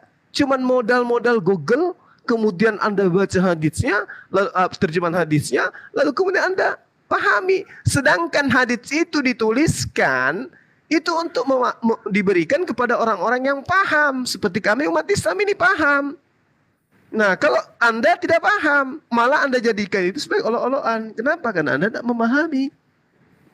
Kalau umat Islam yang diajarkan seperti itu, mereka tahu. Sebodoh apapun umat Islam, kalau masih ada yang bodoh, masih ada yang jahil, mereka akan ngerti bahwa yang dimaksud hadis itu adalah sebagian nanti ya tidak akan datang kiamat, kata Rasulullah, hingga sebagian dari umatku menjadi musyrik dan menyembah berhala. Nah, sesungguhnya akan ada para pendusta dalam umatku, jumlah mereka 30 orang dan semuanya mengaku bahwa dirinya adalah nabi. Nah, ini dia nggak paham gitu loh. Nah, itu celakanya kalau orang yang tidak tahu Islam, sok-sokan membahas Islam, geli-geli gitu loh liatnya, geli pokoknya. Geli. Geli bang. Bagaimana bisa? Bang, ya? Iya, bagaimana bisa kita percaya dengan kiamat yang menyatakan hadis kemarin dia temukan hadisnya sahih, sekarang jadi palsu, coba.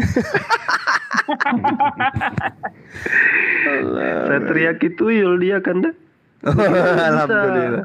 Bagaimana bisa hadis? Wah, ini kemarin saya baca hadisnya sahih kok sekarang doif ya. Tuyul.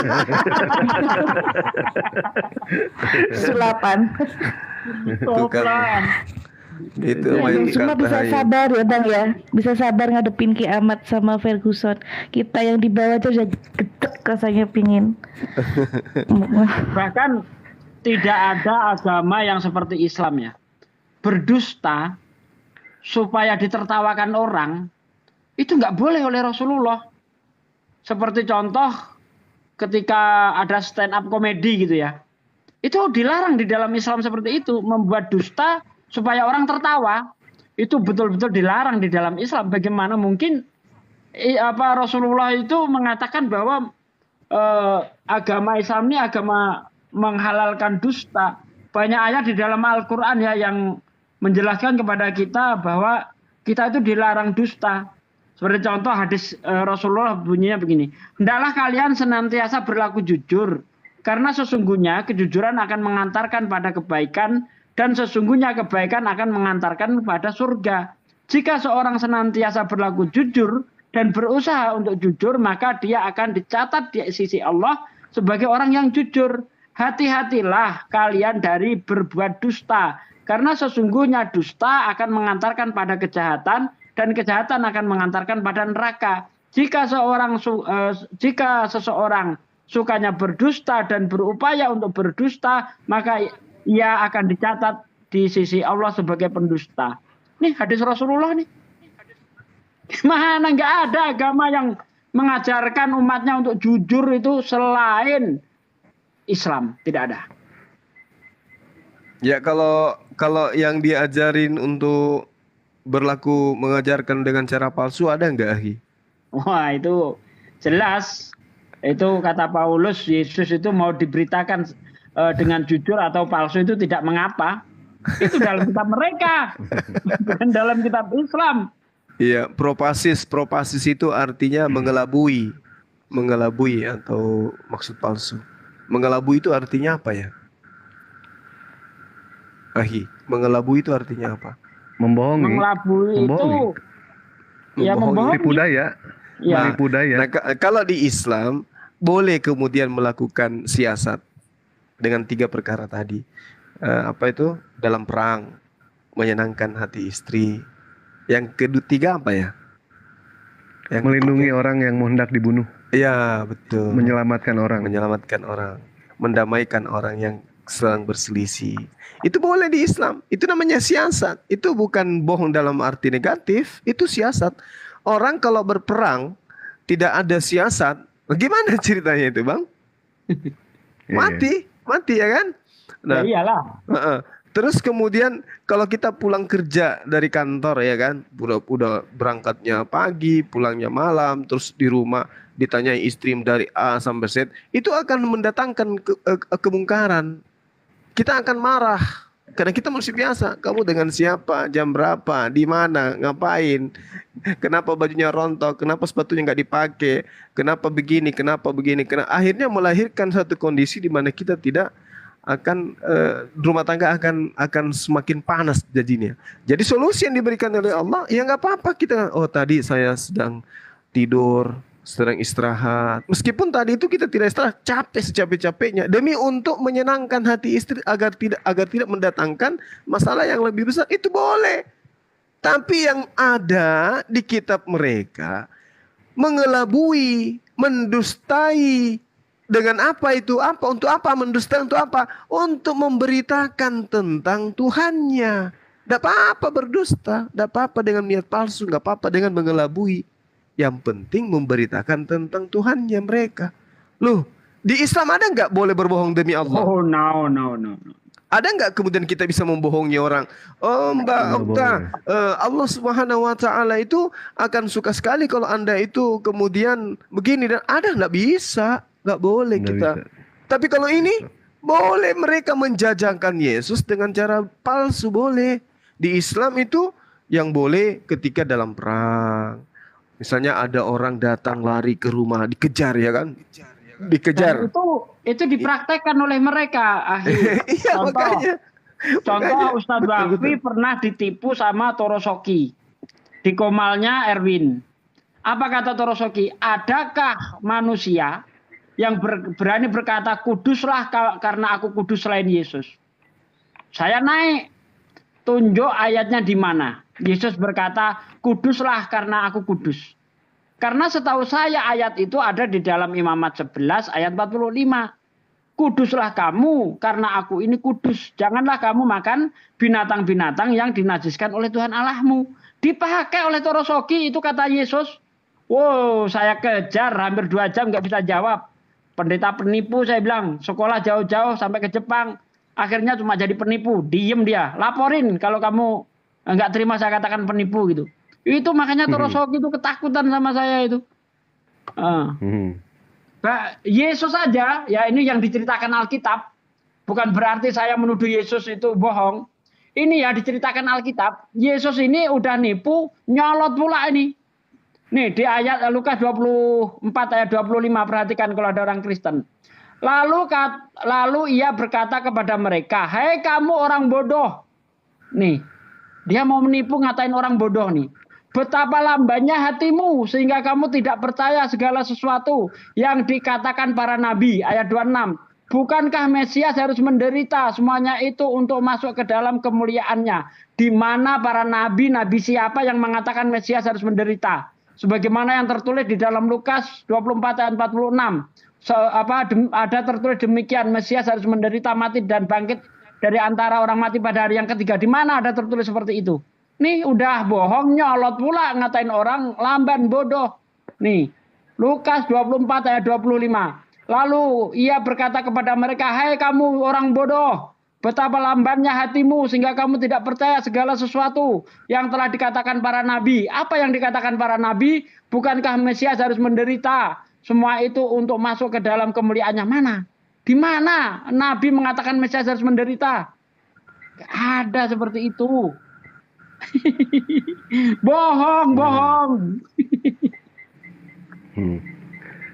Lagian Bang ya, kalau misalkan toh dalam rumah tangga, kalau dalam rumah tangga semua orang jujur ya, ini percaya nggak ini? Rumah tangga sisa di Indonesia nih, ini sisa tinggal 10% ini. Kalau semua berkata jujur. Betul.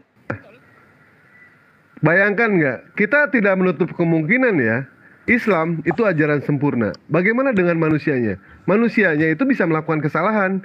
Andaikan misalkan seorang Bang Juma deh, jangan Bang Juma, nanti dikutuk lagi. Palwan aja deh. Andaikan jangan Palwan lah, takut juga deh. Saya aja Bang. Ya udah Bang Aku aja lah, Bang Aku aja. Kalau Bang Aku berumah tangga, oh takut dikutuk juga Dewa ini ya. Siapa ya? Si meledak aja deh, si meledak lah.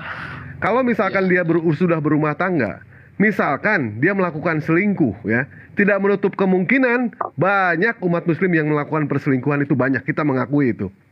Nah, kalau dia jujur ya, papa dari mana? Oh, baru aja main perempuan semalam, luar biasa, keren. Hah? Mau ngomong apa? Ayo. Iya. Ya nggak mungkin juga kali jujur kayak gitu kan, dilarang juga main perempuan. Mana sih? Katanya harus jujur Bang, katanya harus jujur, di sebelah itu nggak boleh contoh juga harus perempuan. Ngasih contoh kayak gitu juga. Mana ada jujur lebih utama daripada zina? Dasar. Enggak kan kita menutupi dari mana pasti lagi ingat kisahnya Pak Bom ini ya. Janganlah dibawa-bawa ke sini, kasihan Pak Bom.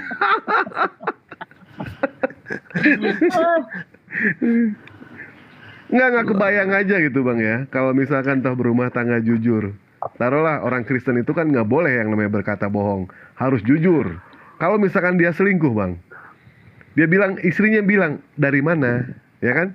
Harus jujur itu Bang. Papa habis selingkuh tadi. Nggak kebayang gua ini. Ya Allah, ya Rabbi, ini piring pada pecah ini sama TV ini. Tapi Dewa, memang Bang Dewa, kalau ada saudara kita Kristen yang mau naik, turunin aja saya Bang Dewa. Nggak apa-apa. Ya jadi apa-apa, jadi teman-teman, maksud berbohong terhadap istri itu untuk menyenangkan hatinya itu adalah mencumbui dia, memuji dia, kemudian memberikan sesuatu semangat kepada dia. Misalnya beliau lagi sakit, masakannya tidak enak karena kelelahan, bukan membohongi tentang misalnya gaji, pekerjaan, bukan, tidak kayak begitu kaidahnya. Ya, masakanmu begitu enak sayang, itu maksudnya gitu. Ya, jangan bisa ternyata bohong sama istri, wah besok dibohongi semua istri. Enggak, bukan begitu yang dikatakan oleh Islam, enggak. Itu hanya sekedar memuji istri, masakannya, kemudian penampilannya. Kamu hari ini semakin cantik sayang, kayak gitu. Padahal kita lihat, kita sudah lihat ya. Iya. Padahal kita lihat beliau mulai keriput, rambutnya mulai memutih karena melayani kita. Kita sanjung dia meskipun tidak sesuai dengan yang kita lihat. Itu maksudnya berbohong, bukan kamu selingkuh ya semalam. Tidak sayang, padahal selingkuh. Bukan itulah, bukan kayak gitu-gitu. Itu ajarannya Pak Bom itu. Iya, betul. Jangan salah, nggak kayak begitu. Sama seperti ada orang yang dikejar kan, dikejar sama orang ingin dibunuh, terus masuk ke dalam rumah, ya, terus masuk ke dalam rumah, kemudian ditanya, Bapak melihat? Katakan aja tidak, saya tidak melihat. Apakah Bapak melihat? Ya, saya tidak melihat. Maksudnya saya tidak melihat sekarang, tadi iya. Sekarang sudah ada di belakang saya sembunyi. Itu nggak ada itu. Itu yang diatur di dalam Islam itu begitu. Apakah Bapak barusan melihat ini? Tidak, saya nggak melihat apa-apa. Sekarang ini saya nggak lihat di mana dia. Nggak tahu. Padahal dia ada dalam rumah. Untuk menyelamatkan orang itu boleh. Masa iya ada orang yang terancam nyawanya karena dia sembunyi di rumah orang Kristen ini. Masuk. Bapak melihat barusan ada yang maling. Ini kami mau bunuh mereka, mau bunuh dia. Iya Pak, barusan masuk dalam rumah. Ya celaka. Ajaran kasihnya kemana ajaran kasihnya itu? Ya nggak boleh. Saya pernah ditanya begitu. Ada ibu Kristen itu kan bicara tentang berbohong. Lalu dia bilang, oh kalau di kami itu berbohong nggak boleh. Saya kasih simulasi. Ibu misalnya ada perampok datang membunuh ibu dengan keluarga ibu ya. Sementara mereka ini sudah sembunyi, anak sudah sembunyi. Oh saya harus jujur. Habis satu keluarga habis. Dalam hati saya habis sudah ini. Iya sama, Dinda sama. Misalnya ada orang yang kemudian diminta oleh jenderal, kamu ke sana atur siasat gini-gini. Besok pagi jam 7 kita serang. Ini status perang ini ya, status perang. Kemudian ditangkap. Ditangkap dia karena dia Kristen. Coba kau tunjukkan di mana persembunyian jenderalmu dan semua. Oh ada Pak, sebelah sini Pak, sebelah sini. Dia sembunyi di sini. Ya, matilah semua. Itu namanya geblek. Ya, aturan main apa itu yang dipakai yang kayak gitu? Enggak bisa yang kayak gitu. Islam Jadi itu begitu indah. Keindahan Islam itu selalu ada pengecualian atau kita kenal dengan istilah istisnaat. Coba bayangkan babi haram, tapi di saat kondisi sulit dia boleh menjadi hukumnya bahkan bisa jadi wajib kalau sudah mengancam nyawa kan. Dalam berbagai aspek itu pasti ada pengecualian-pengecualian gitu. Seperti membunuh itu hukumnya haram, tapi kalau dalam hal tertentu misalnya ada teroris yang akan membunuh kita atau ada penjajah yang menyerang kita, masa kita tinggal diam saja, diserang-serang dikasih saja badan begitu kan? Tidak. Makanya logikanya itu sangat jelas. Seperti kalau di Kristen itu misalnya, mohon maaf ya, itu tidak boleh cerai. Kalau sudah cerai berarti tetap zina, tidak boleh kawin lagi kecuali rujuk dengan suaminya.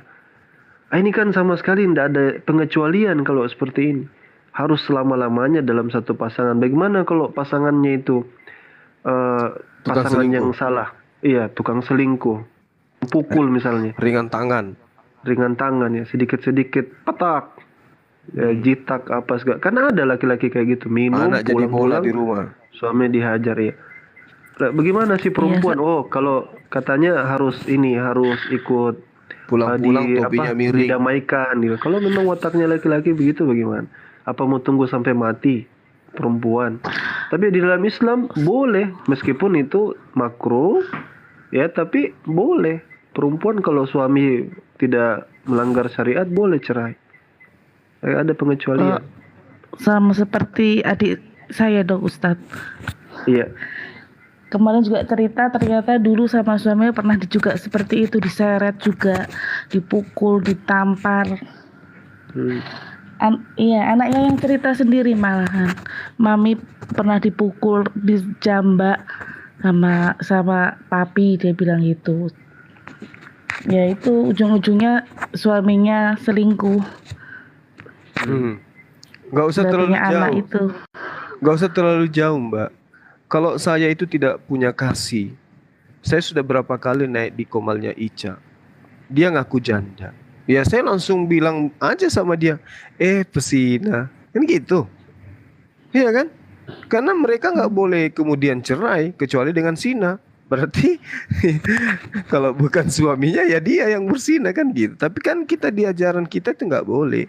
Terus satu lagi nih yang tidak rasional. Seorang janda yang ditinggal ke suaminya, masa mereka nggak boleh kawin lagi? Kayak mana itu ya? Misalnya nih di dalam kitabnya mereka nggak boleh bercerai kecuali karena zina. Nah istri misalnya taruhlah beliau itu tadinya berzina gitu ya, diceraikan sama suaminya. Apa tidak ada peluang kemudian beliau ini untuk bertaubat dari dosanya itu? Sampai-sampai dia harus membesarkan anaknya bersusah payah seorang diri karena dia telah dilarang untuk menikah. Barang siapa yang menikahi maka dia dihukum berzina. Jadi akan banyak janda-janda oten kan? Tapi yang kita lihat nggak ada janda di oten, itu jarang loh pokoknya. Habis ini nabrak ini, habis nabrak ini bosan nabrak yang lain. Dan itu saya lihat dalam kehidupan saya. Ini rumah kedua di depan rumah saya. Anaknya perempuan ada beberapa. Gonta-ganti suami loh. Bayangkan aja tuh. Kalau yang menikahinya Islam, masuk ke Islam, cerai. Habis itu nanti ketemu lagi yang Kristen, kembali lagi Kristen. Kayak gitu, hancur. Ya. Iya Dinda, yang sebelah kiri rumah saya kedua, rumah kedua dari kiri saya. Iya. Yang dekat masjid itu ya bang ya? Dekat masjid. Masjidnya jauh. Jauh. Oh jauh. Dewa. Di depan nggak begini. Tiap dewa kenalan gitu kan. Dulu itu kenalan sama perempuan bang. Rumahnya di mana? Di sini kata dia. Sebelah mana masjid? Kata dia. Kok tahu sih di rumah ada masjid? Orang setiap kampung ada masjid kata Dewa. Padahal Dewa nggak tahu. Gitu. Berarti itu nggak boleh cerai ya bang, sebelum berzina ya bang ya? Iya. Itu kalau udah terbukti berzina baru bisa cerai bang? Iya. Gitu. Jadi kalau misalnya mereka bosan ya solusinya gitu. Syaratnya apa semudah di Islam seperti itu bang? Talak gitu atau gimana? Zina? Enggak, syaratnya perceraian gitu di mereka nggak di ini, mereka nggak ada aturan itu. Nikah pun sebenarnya mereka nggak punya aturan. Syarat sah nikahnya nggak ada. Kalau di Islam kan talak ya bang ya. Kalau memang kalau kita talak. Kalau di Muslim berarti langsung pengajuan gugatan di pengadilan ya bang ya. Iya, kalau wanitanya sudah nggak betah ya kan. Tapi suami saya sih menyarankan jangan cerai dulu, biar seandainya pun mau cerai, biar yang suaminya emang menggugat gitu. Jangan mau kamu yang menggugat cerai. Kalau pengen kamu mau menggugat, biar suaminya yang datang ke dia. Suami saya bilang gitu. Kalau sudah ada pelanggaran syariat, istri boleh ke wali hakim. Istri boleh minta. Iya. Soalnya suaminya nggak tahu keberadaannya sih Ustadz Alwan. Justru itu kalau di dalam Islam misalnya, iya sudah 6 bulan tidak ada nafkah, dia sudah bisa mengajukan. Ini 5 tahun. Wah, udah paling 5 tahun. Tapi kalau bagi Kristen itu katanya kan pikul salib selamanya itu. Kalau benar-benar mau ngikutin ajaran itu ya. Ajarannya soalnya dulu ya.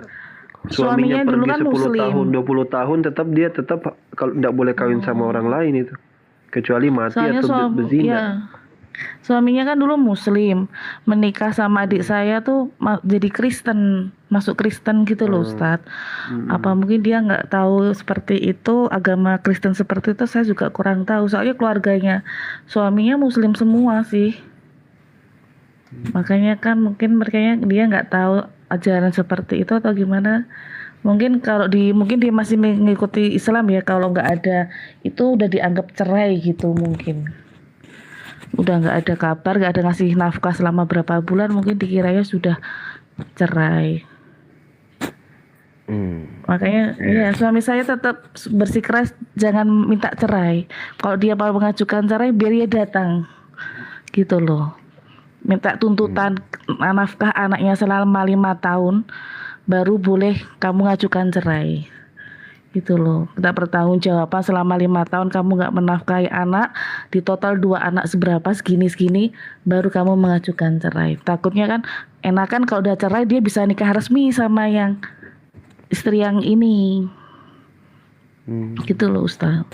Kalau dia belum bercerai kan istrinya kan masih nikah siri kan, belum sah. Soalnya kan masih sama adik saya kan masih sah gitu loh. Ya suami saya masih berkekernya kayak gitu. Jangan mau kamu ngajukan cerai, biar dia yang mengajukan. Soalnya ngajukan cerai itu nggak murah. Apalagi nanti kamu bakal dipersulit. di gereja lah, dan inilah bakalan kamu bakal dipersulit. Suami saya bilang gitu, pasti tetap kamu nanti bakal didamaikan lagi sama itu pendetamu lah, apalah, pasti alasannya macam-macam. Apakah salah itu Ustadz kalau seperti itu suami saya? Ya harusnya kalau di kita itu kita nggak bisa ngomong ini karena status mereka Kristen. Kalau di Islam istri itu udah bebas syarat, itu udah 5 tahun. Iya Dindaluan. Iya benar kan, jadi paling kalau ke hakim itu batin. dalilnya sudah sangat jelas sekali itu langsung Iya. disetujui itu. Lahir batin tidak dinafkahi. Suami saya juga bilang kalau kamu pengen nikah lagi, kamu baru mengajukan cerai. Kalau kamu masih pengen sendiri, ya udah digantung aja. Kami saya juga bilang seperti itu. Iya, ya nggak apa-apa. Iya, kalau kamu masih pengen ada keniatan pengen nikah lagi, ya udah kamu proses. Kalau enggak, biar dia yang mengajukan cerai. Sekalian pengen ketemu, suami saya pengen ketemu sama suaminya gitu loh, Ustadz. Minta pertanggungjawaban nafkah anaknya selama 5 tahun tuh kemana? Tidak memikirkan anak-anaknya. Padahal anaknya kan perempuan. Saya takutnya kan karma anaknya kan bapaknya kena ke anaknya itu loh, Ustadz. Kasihan anaknya nggak tahu apa-apa. Tapi agama Kristen. Iya, Kristen. Di Kristen, oh iya. Tapi ini oknum ya. Iya mungkin. Makanya saya Tapi perintahnya di dalam kitabnya mereka itu kan, contoh misalnya kita lihat di dalam Efesus 6 nomor 5 atau di dalam ini Efesus 5 nomor 22.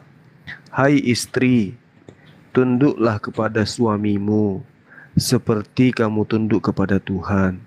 Karena suami adalah kepala istri, sama seperti Yesus Kristus adalah kepala jemaat. Dialah yang menyelamatkan tubuh. Karena itu, sebagai jemaat tunduk kepada Kristus, demikian juga lah istri kepada suami dalam segala hal. Gimana itu? Ya dia, itu dalil. Bukan dibikin-bikin memang. Jadi kalau suaminya nggak pulang-pulang, ya istri harus tunduk. Iya, Bang Toibay belum pulang, Mbak. Iya. Sekarang. Ini saya baca di hukumonline.com ini yang ditanya ini pengacara bantuan hukum Mawar Saron misalnya. Ditanya di sini pertanyaan. Saya menikah di pengadilan sipil secara Kristiani dengan 2 anak. Setelah menikah orang tua saya membelikan sebuah rumah atas nama saya. Pertanyaan 1. Bagaimanakah pandangan hukum negara bila suami saya tidak memberikan nafkah selama 8 tahun dalam 12 tahun usia pernikahan? Apakah saya berhak menggugat cerai? Bagaimana tentang hak asuh anak dan seterusnya? Dijelaskan secara undang-undang itu kalau istri terlantar itu harus bisa digugat cerai. Tapi ujung-ujung dari konsultasi ini dia bacanya begini. Namun seyogianya ibu mempertimbangkan masalah ini dengan mendalam. Mengingat sebagai seorang Kristen, maka perceraian sama sekali tidak dibenarkan. Kan tidak ada solusi memang. Mau 5 tahun, 8 tahun, 20 tahun, gak akan ada solusinya. Iya. Luar biasa ya ayatnya ya. Dan alhamdulillah di Islam itu ternyata Islam itu bukan hanya agama keselamatan, Bunda, tetapi Islam agama itu solusi. solution in the life. Agama solusi Islam itu. Alhamdulillah. Ya, baik. Ikhwan Fillah, Bang Juma, Pak Ade Sugi, Pak Alwan, Pak Ako, Bunda Okta, kita akhiri aja. Mungkin dengan Ade. Oh, tadi ada pertanyaan satu, Bang Juma. Ada yang menanyakan, apakah yang namanya karma itu ada? Ya, Dinda Alwan, silakan. Satsugi saja kasih Satsugi kan dah. Dari tadi baru naik belum ngomong. Soalnya tidak ada hubungan ini sama ajaran ya mengenai soal karma ini ya. Kalau di Islam itu nggak kena karma. Iya, tidak ada Meledak, karma. naik kau Yang ada meledak. karma Naik itu, mau meledak. yang ada karma itu mereka yang kalau tidak salah itu hukum adat ya. hukum adat. Itu ada katanya karma. Tapi wallahu alam. Hindu yang Nggak tahu. karma itu Hindu. Hindu ya? Ala Ya, karma. Hindu. Kalau Bang Dewa yang jawab nanti ujung-ujungnya jadi kamar. Aduh. Sama seperti reinkarnasi ya Bang ya, dari Hindu ya. Reinkarnasi. Reinkarnasi. Hukum di Hindu balasan. juga ya? Iya, kalau di dalam hukum balasan ya. Tapi kenapa kok di kemarin saya dengar debat kok Yesus ada reinkarnasi ke wujud manusia? Makanya saya bingung.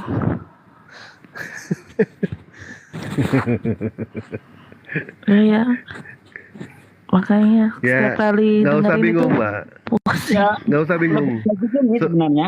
Lebih bagus konsepnya Hindu. Kalau Hindu itu kan misalnya Dewa Wisnu sudah menjelma menjadi Krishna gitu kan. Itu Wisnu nggak ada lagi di kayangan. Misalnya lagi Dewa siapa ya yang jadi Semar itu? Jauh-jauh ngambil contoh orang yang jadi babi ngepet lebih bagus. Begitu dia jadi babi, betul. nggak ada lagi Iya. orangnya gitu. Betul. Ya, nah, kalau dituhankan ya. Nah, kalau babinya ini mau kembali menjadi manusia, caranya tinggal tiup lilin. Nah, yang jadi masalah ini kalau yang Tuhan menjadi manusia, manusia yang mau kembali menjadi Tuhan seperti apa modelnya? Ya, ketua, berubah jadi Tuhan. Enggak mungkin. Kalau babi ngepet kan tinggal tiup lilin. Aku tidak dapat berbuat apa-apa dari diriku sendiri. Nah, lo tidak bisa berbuat apa-apa. Yes, kenapa? Aku manusia. Nah, ini kamu sekarang kalau mau berubah menjadi Tuhan kayak mana? Ya kan aku nggak bisa berubah. Aku nggak bisa berbuat apa-apa dari diri sendiri. Jadi gimana caranya kau menjadi Tuhan kembali? Gimana ya? Lupa. Saya yang awam aja bingung Bang. Tuhan jadi manusia. Ya kan? Aduh.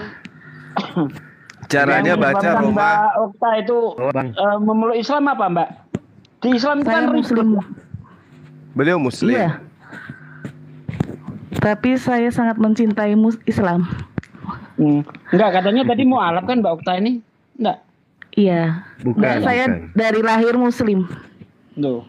Oh, bukan mau alap. Adiknya. Adik ipar saya. Bukan. Adik ipar saya yang Nasrani Bang.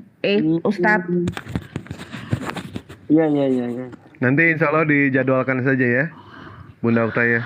Dijadwalkan saja buat ngobrol sama Dewa, sama Bang Juma.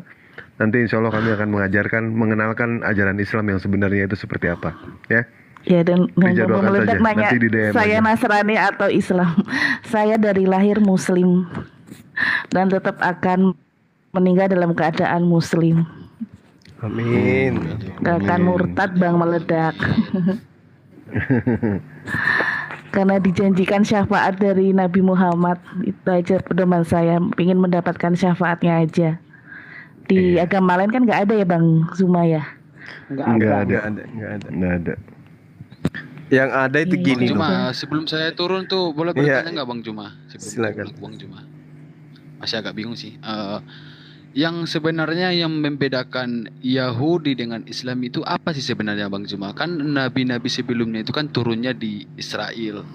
Iya. Dan pengajarannya itu kan peninggalan Nabi Musa, Yesus alaihissalam. Terus dan agama Musa itu kan para nabi yang sebelum-sebelumnya kan agama Islam juga kata Bang Juma tadi. Iya. Apa sih yang menjadi perbedaan Yahudi ini dengan Islam? Tapi kan orang itu kan berserah juga gitu. Apa yang membedakan Bang Juma? Iya, baik. Jadi kalau di Al-Quran diterangkan di dalam surah Al-Baqarah ayat 213, Bismillahirrahmanirrahim, kanan nasu ummatan wahida. Manusia itu tadinya adalah umat yang satu. Setelah timbul perselisihan, maka Allah mengutus para nabi sebagai pemberi peringatan. Dan Allah menurunkan bersama mereka kitab yang benar untuk memberi keputusan di antara manusia tentang perkara yang mereka perselisihkan. Tidaklah berselisih tentang kitab itu melainkan orang yang telah didatangkan kepada mereka. kitab, yaitu setelah datang kepada mereka keterangan-keterangan yang nyata karena dengki antara mereka sendiri, maka Allah memberi petunjuk orang-orang yang beriman kepada kebenaran tentang hal yang telah diperselisihkan itu. Jadi kalau ditanya apa yang menjadi pembeda, yang menjadi perbedaan, ya terkait syariat, terkait Tuhan kita sama, tentang kenabian orang-orang yang kemudian dinabikan oleh Bani Israel, Yahudi, kita sama. Umat Islam juga mengakui, meskipun ada sebagian diceritakan oleh Al-Quran, ada yang tidak. Tapi kemudian yang membedakan antara Yahudi dan juga Islam itu adalah syariatnya. Syariat itu apa? Hukum-hukum dalam beribadah, dalam bermuamalah, itu yang membedakan kita. Ilmu fikih yang membedakan kita. Kalau yang tadinya di Yahudi dikuduskan hari Sabat, di Islam hari Jumat. Kalau tadinya sahabat betul-betul 24 jam tidak bisa melakukan apa-apa, di hari Jumat itu manusia diminta untuk kemudian sholat Jumat, habis itu bertebaran di muka bumi untuk mencari kehidupan. Ya, jadi syariat yang membedakan kita dengan orang-orang Yahudi, tapi tentang konsep ketuhanan itu sama. Itu aja sih yang membedakan. Jadi Bang, apakah agama Yahudi termaksud orang-orang yang berserah kepada Allah Subhanahu wa taala sebagaimana orang Islam itu berserah diri kepada Allah Subhanahu wa taala, Bang? Mohon pencerahannya, Bang. Iya. Jadi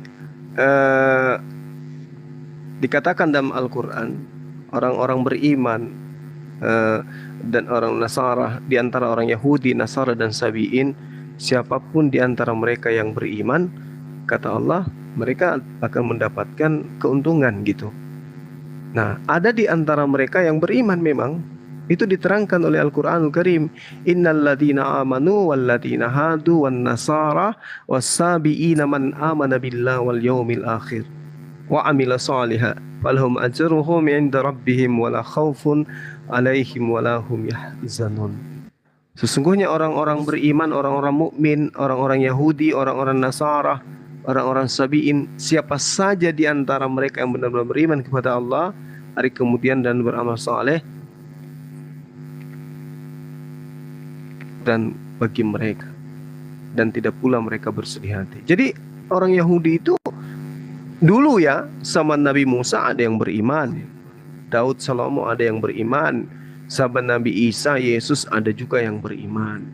Tapi sekarang apakah mereka masih disebut beriman? Ya, saya katakan berimannya itu mereka nggak sempurna, karena perintahnya itu setelah mereka beriman, setelah datangnya baginda Rasulullah Muhammad SAW, dikatakan mereka beriman ketika mereka percaya kepada baginda Rasulullah Muhammad SAW.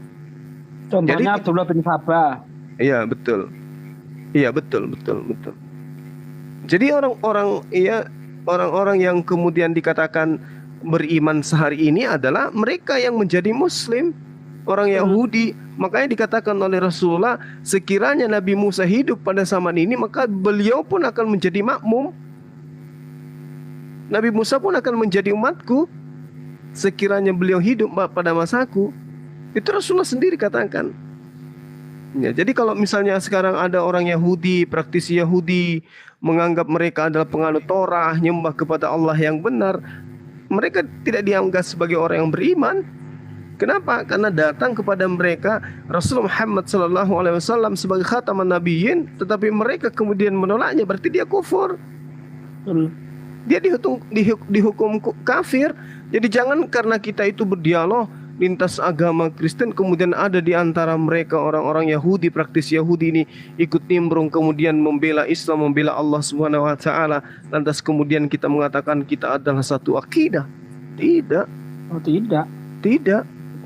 Makanya ada internal Islam yang benci saya. Kenapa? Karena seakan-akan saya itu mengiyakan sembahan mereka, orang-orang praktis Yahudi ini, Hasem, Yotefafe. Seakan-akan saya difitnah menyamakan Yotefafe itu adalah Allah. Padahal yang saya katakan, kalau pencipta langit dan bumi itu yang mereka sebut Hasem, maka itulah Allah Subhanahu wa ta'ala. Tapi saya difitnah, seakan-akan saya mengatakan bahwasanya Tuhannya Yahudi yang sekarang ini yang mereka sembah, yang sebut mereka Yahweh, itu adalah Allah Subhanahu wa taala. Tidak seperti itu. Di dunia apologet, di dunia debat, boleh jadi saya mengatakan itu karena yang dimaksud di sini adalah yang mewahyukan kitab kitab Torah, Zabur, Injil. Mereka sebut dengan sebutan Yod-He-Vav-He. Maka saya katakan, kalau itu yang kalian maksud yang mewahyukan Torah, maka itulah Allah Subhanahu wa taala. Tapi saya tidak pernah mengatakan Allah Subhanahu wa taala itu adalah Yahweh. Saya tidak pernah mengatakan dengan tegas bahwasanya Allah Subhanahu wa taala itu adalah Hasem. Saya hanya dalam lintas dialog, kalau yang kalian sebut yang berfirman kepada Ibrahim alaihissalam, Yakub, Ishak, dan juga Nabi Ismail, maka saya katakan kami menyebutnya Allah yang maha suci lagi maha tinggi. Nah, mereka orang-orang beriman adalah mereka yang taat kepada Nabi Musa dan juga kepada Nabi Isa alaihissalam. Meskipun mereka Yahudi disebut ahli kitab, kalau dia tidak beriman kepada baginda Rasulullah Muhammad SAW, meskipun Tuhannya itu adalah Allah Subhanahu wa taala, tapi tidak menerima utusan terakhir, maka itu dikatakan sebagai orang yang zalim, orang yang durhaka. Gitu loh. Sekira seperti itu, Iya bang, iya bang. Ya, sebagaimana hadis Rasulullah yang mengatakan bahwa demi zat yang memegang jiwaku, sungguh akan masuk neraka orang Kristen dan orang Yahudi ketika mendengar agama yang dengannya aku diutus, tetapi tidak mau mengikutinya. Betul. Jelas itu hadis Rasulullah itu.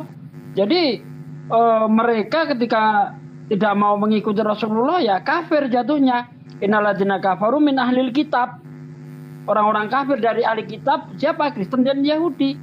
Innalladzina kafaru min ahlil kitabi wal musyrikina finaril jahannam khalidina fiha ulaika hum syarrul bariyah. Mereka kekal di dalam neraka kalau tidak mau mengikuti baginda Nabi Muhammad SAW. Begitu bang. Jadi bang, iya, silakan. Jadi lantas apa yang membuat mereka tidak percaya kepada Nabi Muhammad bang? Kesombongan. Apa penyebabnya orang itu nggak percaya? Sombongan bang. Iya. Karena mereka ini bangsa yang merasa sangat dicintai oleh Tuhan, sangat dimuliakan oleh Tuhan, sehingga mereka itu tidak mau bangsa lain yang memimpin mereka, karena menurut mereka bangsa yang lain itu goyim, ya bahkan sering mengumpamakan bangsa lain itu anjing, sehingga mereka tidak mau dipimpin. Padahal kalau kita lihat di dalam kitab mereka, bangsa Yahudi ini bangsa yang dipilih, bangsa Israel itu bangsa yang dipilih oleh Tuhan, itu ada masanya. Masa kapan? Masanya Musa sampai masanya Hosea. Makanya nanti kalau kita baca dari kitab Hosea sampai kitab Maliaki, di situ isinya pengutukan Tuhan mengutuk orang-orang Yahudi. Orang-orang itu dikutuk terus sampai ke Maliaki. Bahkan Yesus sendiri sampai mengatakan di dalam Matius 21 ayat 43, sesungguhnya aku berkata kepadamu bahwa kerajaan Allah akan diambil daripadamu dan akan diberikan kepada bangsa lain yang menghasilkan buah kerajaan. Ini bangsa mana? Bangsa yang berhak mendapatkan warisan kerajaan Tuhan harus bangsa yang bersunat. Tidak bisa bangsa yang tidak bersunat, tidak bisa. Tidak ada lain bangsa yang bersunat adalah bangsa Arab. Karena Tuhan itu tidak mungkin mewariskan bangsa yang berkulub. Tuhan itu jijik dengan orang-orang yang gak sunat. Jadi mustahil.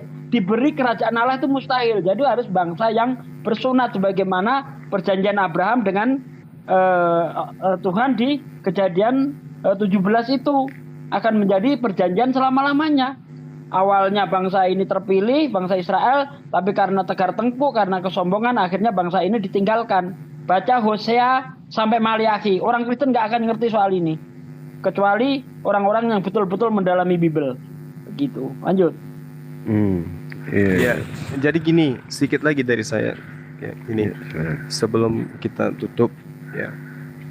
Jadi gini, kalau saya mengkaji Al-Quran melalui pemahaman yang saya dalami selama ini, gitu ya. Apa yang diterangkan di dalam Al-Quranul Karim yang saya pahami ketika Al-Quran itu menjelaskan bahwasanya wala tujadilu ahlal kitab illa billati hiya ahsan. Jadi di sini perintahnya jangan berdebat dengan ahli kitab. Kan gitu ya. Ahli kitab ini pasti adalah orang Yahudi. Ya, orang Yahudi. Kecuali dengan cara-cara yang baik. Nah, lantas Allah mengatakan illal ladzina zalamu. Yang dimaksud zalim di sini ya boleh jadi dia adalah ahli kitab, boleh juga adalah orang yang menjadi pengikut ahli kitab. Karena di tengah-tengah ahli kitab ini akan datang segolongan manusia yang kemudian ya, mengajarkan menyembah selain daripada Allah, yang mereka disebut dengan zalim, orang yang sesat. Ya, sebagaimana dalam surah Al-Fatihah itu dijelaskan bahwa ada orang yang kemudian orang yang durhaka dan ada orang yang celaka. Bukan golongan orang yang dimurkai. Yang dimurkai ini adalah ahli kitab, dan bukan pula orang-orang yang sesat. Sesat ini adalah orang yang kemudian datang menganggap Tuhan itu punya anak, siapapun mereka. Jadi dua golongan ini yang harus kemudian diwaspadai. Nah, illal ladzina zalamu minhum, kecuali terhadap orang-orang yang zalim. Nah, kalau misalnya kemudian dikatakan apakah Kristen ini ahli kitab? Saya katakan bukan. Ahli kitab ini bukan Kristen. Kristen ini adalah ahli terjemah. Jahil kitab. Iya, betul. Jahil kitab. Jangan di Indonesia kan, akhi. Nanti banyak yang kebakaran. Ya, illal ladzina zalamu. Orang-orang yang kemudian zalim. Zalim ini siapa? Yang mereka sudah tahu diri mereka bukan ahli kitab, sudah tahu diri mereka bukan orang Yahudi, tapi kemudian merasa dia adalah Yahudi. Padahal kitabnya orang Yahudi itu hanya diperuntukkan kepada orang Yahudi, Bani Yakub, Bani Ishak. Orang-orang Yahudi itu yang kemudian diberi petunjuk untuk mendapatkan kitabnya para nabi mereka. Nah, kemudian ada penumpang gelap. Penumpang gelap inilah yang kemudian zalamu. Orang-orang yang zalim. Jelas dia menzalimi diri mereka. Ya. Orang zalim itu adalah orang yang menzalimi mereka. Sudah tahu Tuhan itu tidak mungkin 2, 3, tapi tetap aja kekeh mempertahankan itu. Itu orang zalim. Sudah tahu bahwa ketika dia menginjak bara api, kakinya akan terbakar, tetap aja dibakar, tetap aja diinjak. Karena kesombongan dan keangkuhan, itulah yang dimaksud dengan zalamu, orang yang zalim. Maka kita terpanggil sebagai apologet, teman-teman yang mu'alaf ini, jangan tinggalkan barisan. Pelajari Bible dengan baik, pelajari Al-Quran dengan baik, kemudian tampil untuk kemudian meluruskan akidah teman-teman kita yang zalim ini, supaya mereka bisa diselamatkan. Ya, kenapa kita habiskan waktu sampai segini? Bang Dewa sudah mau tutup komalnya tapi masih kita tahan. Karena wujud kasih sayang kita kepada saudara-saudara kita. Kenapa demikian? Bung, sekali lagi saya katakan, saudara-saudaraku, kalau orang itu kecantol atau kecanduan narkoba, ya itu sifatnya masih duniawi, masih bisa diselamatkan. 20 tahun penjara, 30 tahun di penjara, itu masih bisa diselamatkan. Atau penjara seumur hidup sekalipun, atau hukuman mati sekalipun, itu masih bisa terselamatkan. Tapi kalau kemudian orang yang sudah mati dalam kekafiran, na'udzubillah summa na'udzubillah, kesian mereka. Nggak ada keselamatan bagi mereka, nggak ada. Karena itulah kemudian bagaimana kita bisa menganut sebuah agama yang dikatakan rahmat? Kalau kita melihat saudara-saudara kita zalim terhadap dirinya sendiri, kita tinggal diam. Kita tidak mau menyampaikan kepada mereka kafir orang yang mengatakan Allah itu 3, Tuhan itu lebih dari 1. Lalu kemudian kita diam. Saudara-saudara kita tetap aja kemudian memperkokoh diri dengan akidah yang keliru. Maka Allah mengatakan serulah manusia dengan cara hikmah. Itu kan perintah dari Al-Quranul Karim. Ud'u ila sabili rabbika bil hikmah wal mau'izal hasana wajadilhum billati hiya ahsan. Perintah Allah kepada saya, kepada antum semua, serulah manusia kepada jalan Tuhanmu dengan hikmah. Jadi kita tidak boleh berpangku tangan. Ada TikTok, ada Zoom, ada YouTube yang diberikan fasilitas oleh Allah untuk kita manfaatkan untuk menyeru manusia kepada jalan Tuhan dengan cara-cara yang baik. Kecuali terhadap orang yang zalim di antara mereka, ya sekali-sekali kita sentil biji matanya, nggak apa-apa, supaya mereka itu bisa melihat kebenaran gitu. Sekali-sekali kita ludahi mulutnya, supaya mulutnya itu bisa berbicara dengan yang baik. Sekali-sekali kita tampar kupingnya, iya. Sekali-sekali kita tampar kupingnya, supaya kupingnya itu bisa mendengarkan hal-hal yang baik. Jangan dibiarkan mereka zalim selamanya. Itu tugas kita. Tapi tentu tidak serta-merta, wah ini kita bisa berdebat semua ini. Enggak.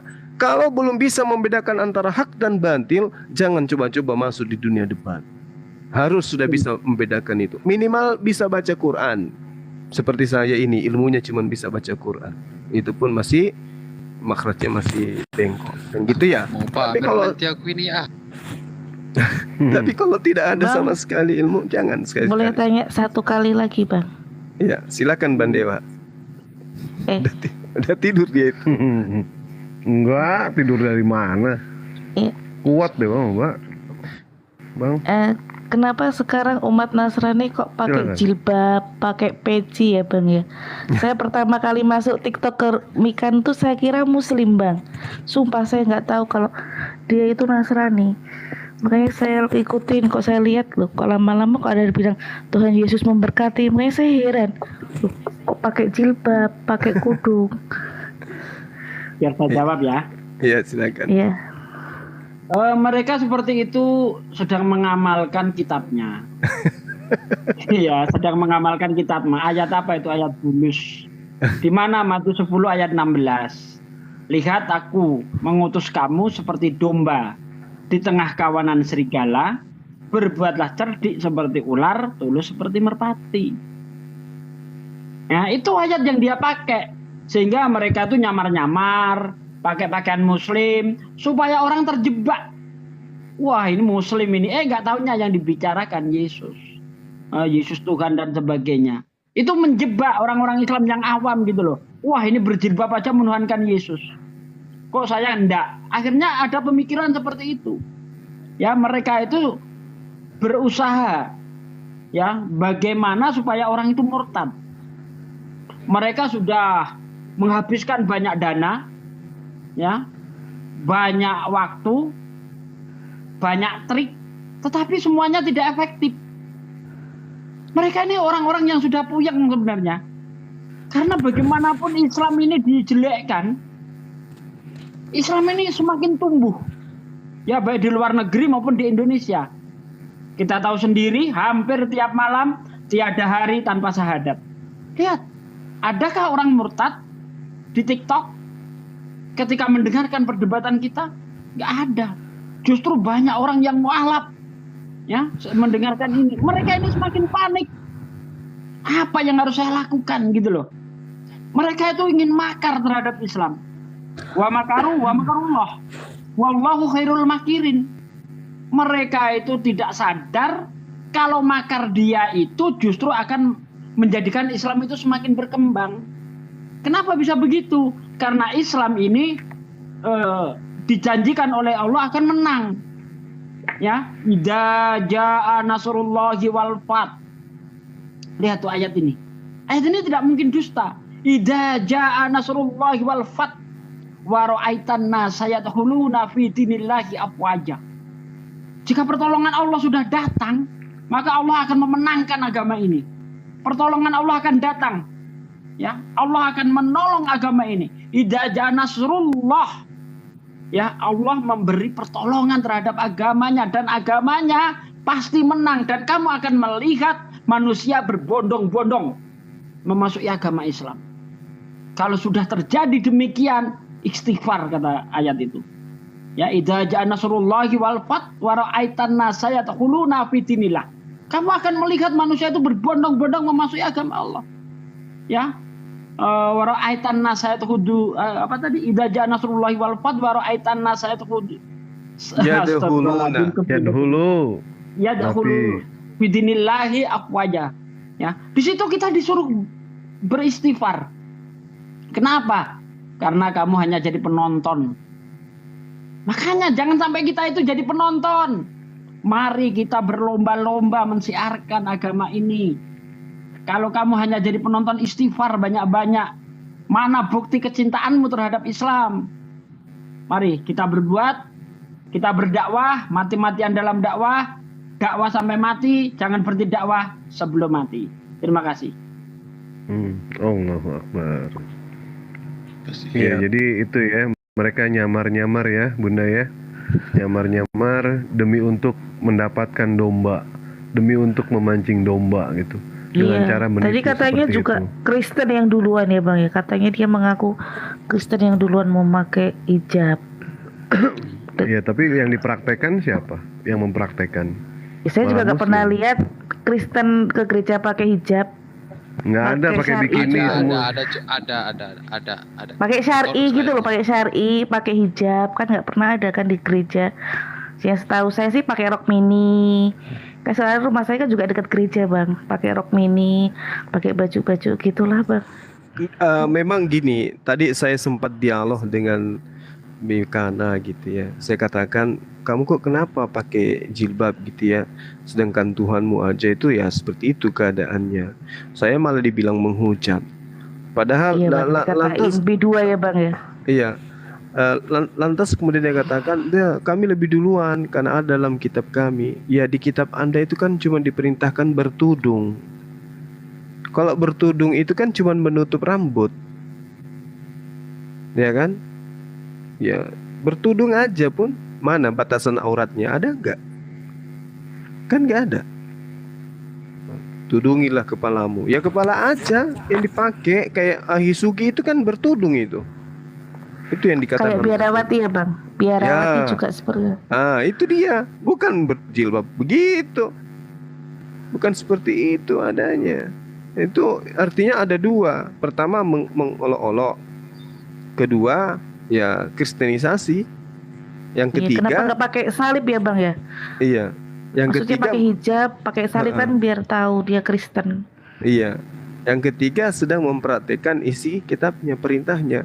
Tidak mengapa, sebab bagaimanapun juga Yesus diberitakan baik dengan maksud mengelabui maupun dengan jujur. Tentang hal itu aku bersuka cita dan aku akan tetap bersuka cita. Jadi memang dia sudah mengelabui. Jadi orang-orang awam itu pasti dia angkat di komalnya untuk kemudian mereka doktrin. Tapi kalau kita yang seperti saya, Hisugi, nggak mungkin dimasukkan ke komal-komal mereka, nggak mungkin. Karena kita nggak bisa dikelabui. Karena kita lebih paham Bible daripada mereka. Tidak takabur loh itu kalau saya mengatakan begitu. Itu fakta. Iya betul Bang Juma ya. Jadi ya nyamar aja mereka itu memang untuk menarik domba gitu kan. Bahkan yang lucu lagi Nani Wijaya nih. Siapa? Lina Wijaya ya. Lina Wijaya pernah diskusi sama Dewa. Belum ada 1 menit. Wallahi. Beliau mengatakan langsung di-kick. Beliau mengatakan saya mualaf gagal. Ya Dewa bilang lagi ke dia, saya pun sama murtadin gagal. Itu masuk ke rumahnya Mbak Ica itu. Iya Bang Dewa. Bang Lina itu masuk ya. Betul. Menghina Islam gitu. Awalnya malam-malam itu. Awalnya yang masuk itu Dedi. Awalnya yang masuk Dedi Wijaya. Karena namanya sama Wijaya kan. Akhirnya terus Dedi di-kick. Dewa masuk Bang ceritanya. Dewa masuk. Belum ada 1 menit udah di-kick juga. Ya, orangnya ada di sini nih. Ya, silakan Nani Wijaya kalau mau naik silakan. Kalau Nani Wijaya nggak apa-apa deh, Dewa izinkan untuk naik untuk diskusi. Ada beliau. Nggak ada mungkin, tadi Dewa perhatikan. Nggak mungkin berani dia. Dari tadi ada dari tadi itu sama halnya dia itu Nani, ini. Bang, bukan Lina Wijaya. Oh Nani. Itu sama halnya dia. Kan tadi Lina Wijaya ada. Dia kubur Lina Wijaya. Dia gali kubur. Tapi bukan itu Bang, bukan, dia Muslim kayaknya. Bukan Bang. Dinda Yonatan, iya betul. Makasih tadi kita puas buat mereka mencret batu tawas tadi itu. Itu juga pernah masuk ke roomnya Ica juga Bang, malam yang bahas itu poligami. Si Lina Wijaya kan masuk Bang, katanya dia bilang saya juga murtadin gara-gara itu poligami, saya tidak terima kalau suami saya nikah lagi dari, pokoknya menjelekkan Islam lah Bang, seperti itu. Belum ada catatan sejarah yang mengatakan kalau misalkan umat muslim perempuan itu dia keluar Islam itu gara-gara mau dipoligami. Belum ada. Catatan sejarah belum ada. Makanya Bang, dia tuh mau ada tuh Lina separasi. Wijaya tuh. Silakan Lina Wijaya kalau mau naik. Ya. Saya turun Bang. Makanya tanyakan gini. Boleh. Makanya tanyakan gini. Kalau suamimu selingkuh, kamu mau nggak dijadikan aktor pemain seks di tempat umum? Bukankah Tuhanmu seperti itu cara menghukum? Itu. Saya nggak hafal Bible Ustadz Sugi. Di dalam 2 Samuel 12 ayat 11 12. Ya, ketika Daud selingkuh, istrinya yang dihukum dijadikan aktor pemain seks di tempat umum. Nah, balas kayak gitu. Nah, kalau suamimu selingkuh, mau enggak kamu dijadikan aktor pemain seks seperti hukuman Tuhanmu? Gitu.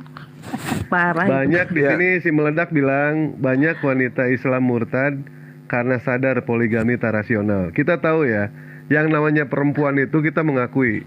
Yang namanya perempuan tidak mau dipoligami. Kita sadar itu. Nah, perempuan dipoligami sakit hati. Bagaimana dengan poligami Tuhan? Apakah Tuhan tidak sakit hati kalau misalkan Tuhan dipoligami? Tuhan Bapa, Tuhan Anak, Tuhan Roh Kudus, Tuhan burung. Sakit hati gini. Sakit hati Tuhan juga. Jadi gini. Tuhan burung. Jadi gini, kalau suami itu menikah lagi, kalau perspektif akal ya kan, wajar. Kenapa? Ya kemudian karena suami itu cari nafkah kan gitu ya. Wanita yang dinafkahi iri, marah, cemburu, nggak terima diduakan. Padahal dia cuma menerima, mau duit dikasih, mau happy dikasih, mau liburan dikasih, mau apapun dikasih sama suaminya. Dia cuma disuapin pun marah. Iya kan? Marah. Mereka, kami di Kristen tidak mau suami kami menduangkan kami. Lu yang dikasih makan, lu yang dikasih minum, lu yang dikasih pakaian, lu yang protes. Saking tidak bagusnya mendua. Bagaimana Allah? Yang jelas-jelas yang memberikan. Kamu yang diberi aja nggak mau diduakan. Bagaimana Allah yang memberikan kamu udara, oksigen, makanan, kesehatan, tubuh, tulang dan semua. Kamu duakan dengan burung-burung. Kamu duakan dengan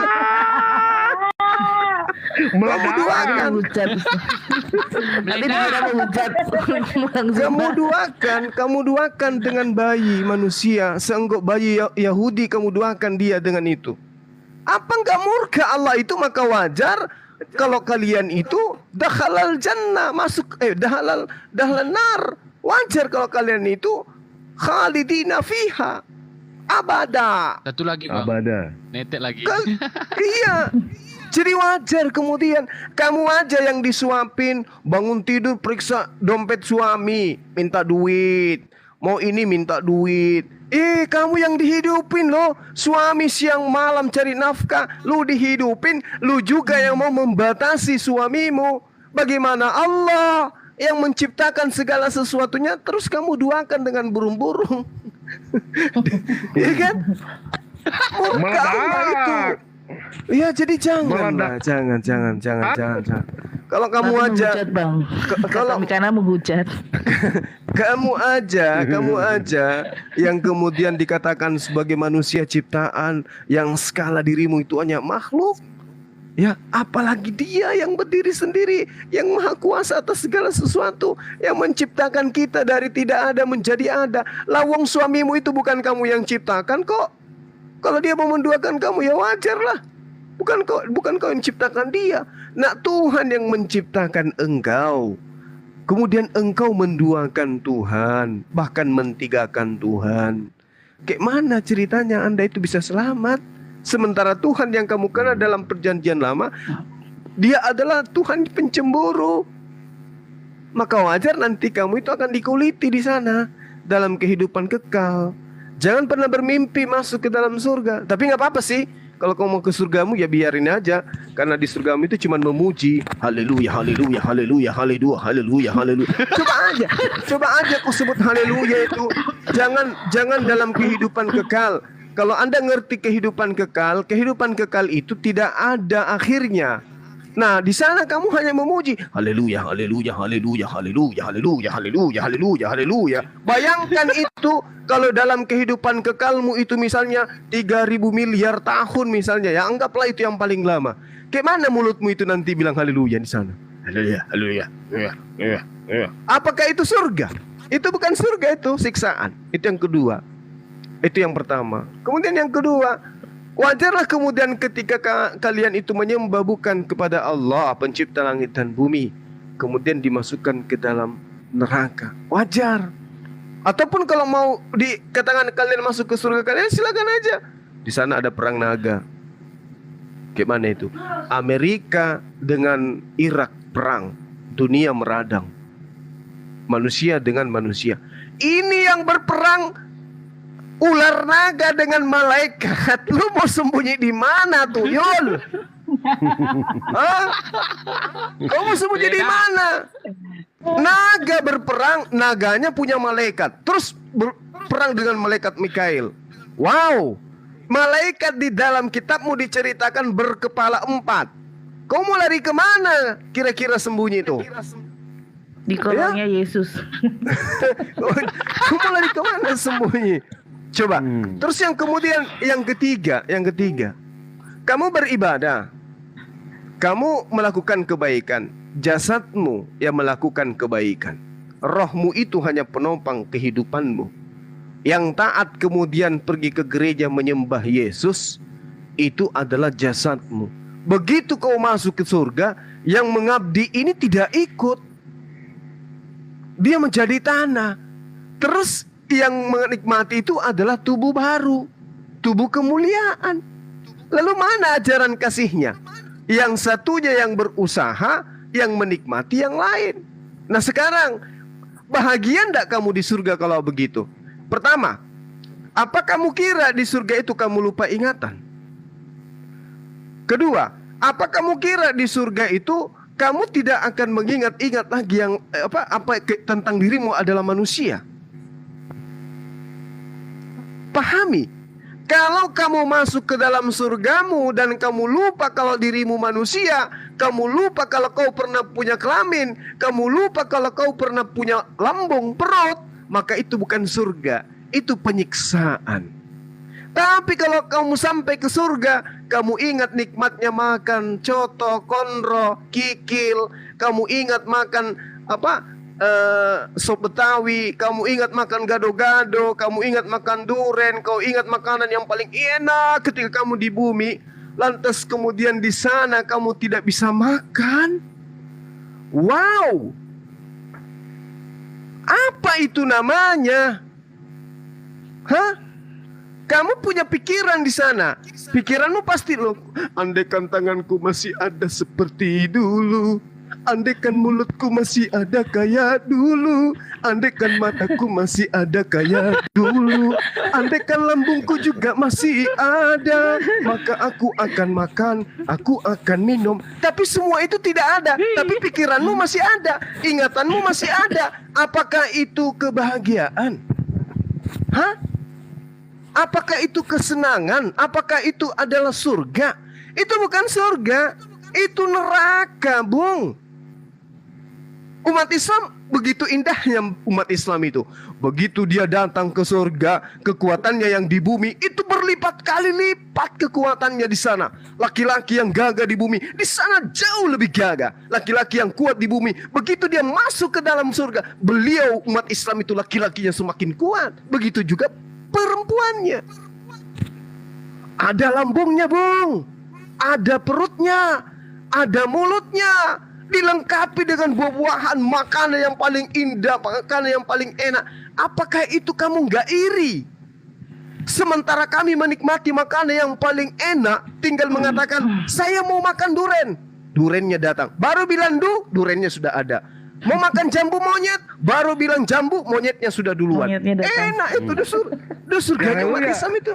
Monyetnya sih itu juga, si meledak itu. Ya di surga itu gitu, surganya Islam itu gitu. Di saat kami lagi bahagia, di saat kami lagi senang-senangnya. Kalau di dunia ini bahagianya apa?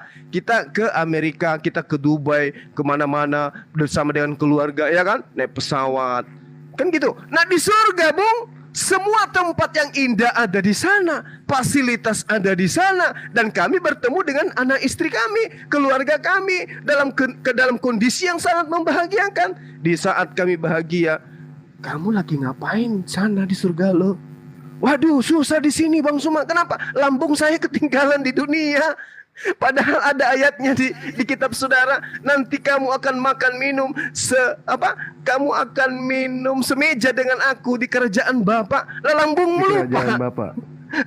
Kamu lupa lambungmu sudah nggak ada. Gimana tuh? Begitu kamu masukkan sesuatu di mulut, tapi mulutmu juga nggak ada.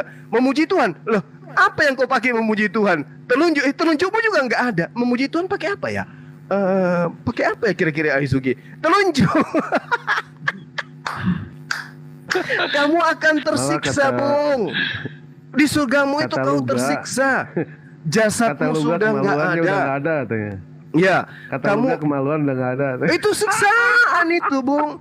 Laki-laki yang tidak tegang si uco, ndak bangkit ucoknya, itu siksaan. Apalagi nggak ada. Waduh, parah itu, Pak.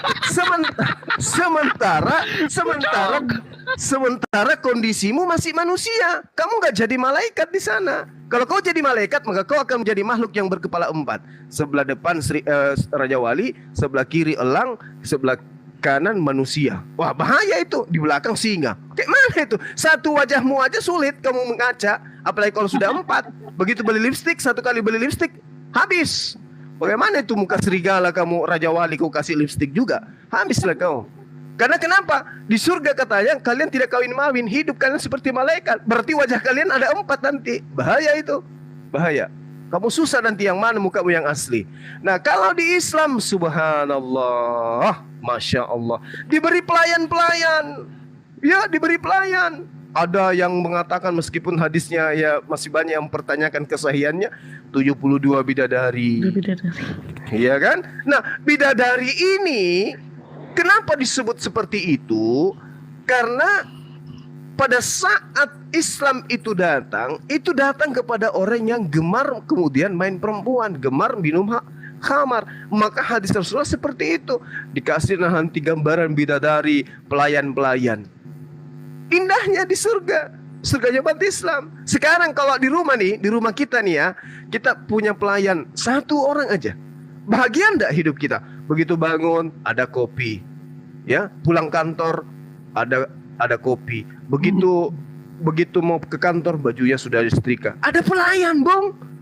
Di surga nanti pelayannya 72 orang. Gila. Oh, begitu mau pakai sepatu tinggal minta. Itu baru namanya surga. Tapi Yesus juga menjanjikan 100 istri. Dia lebih hebat dia ya. Di Matius 19 nomor 29, Yesus menjanjikan 100 kali lipat istri nanti pengikutnya di surga. Tapi pengikutnya kan bukan Kristen. Lagi-lagi apes kalian, nggak dapat apa-apa gitu. Jadi itulah ya teman-teman sekalian, berbahagialah sahabat-sahabat kita yang mu'alaf ini. Kenapa? Tadi saya sudah menjelaskan bahwa Rasulullah Muhammad SAW akan mencari umatnya di neraka untuk diberi syafaat. Ya, itu satu.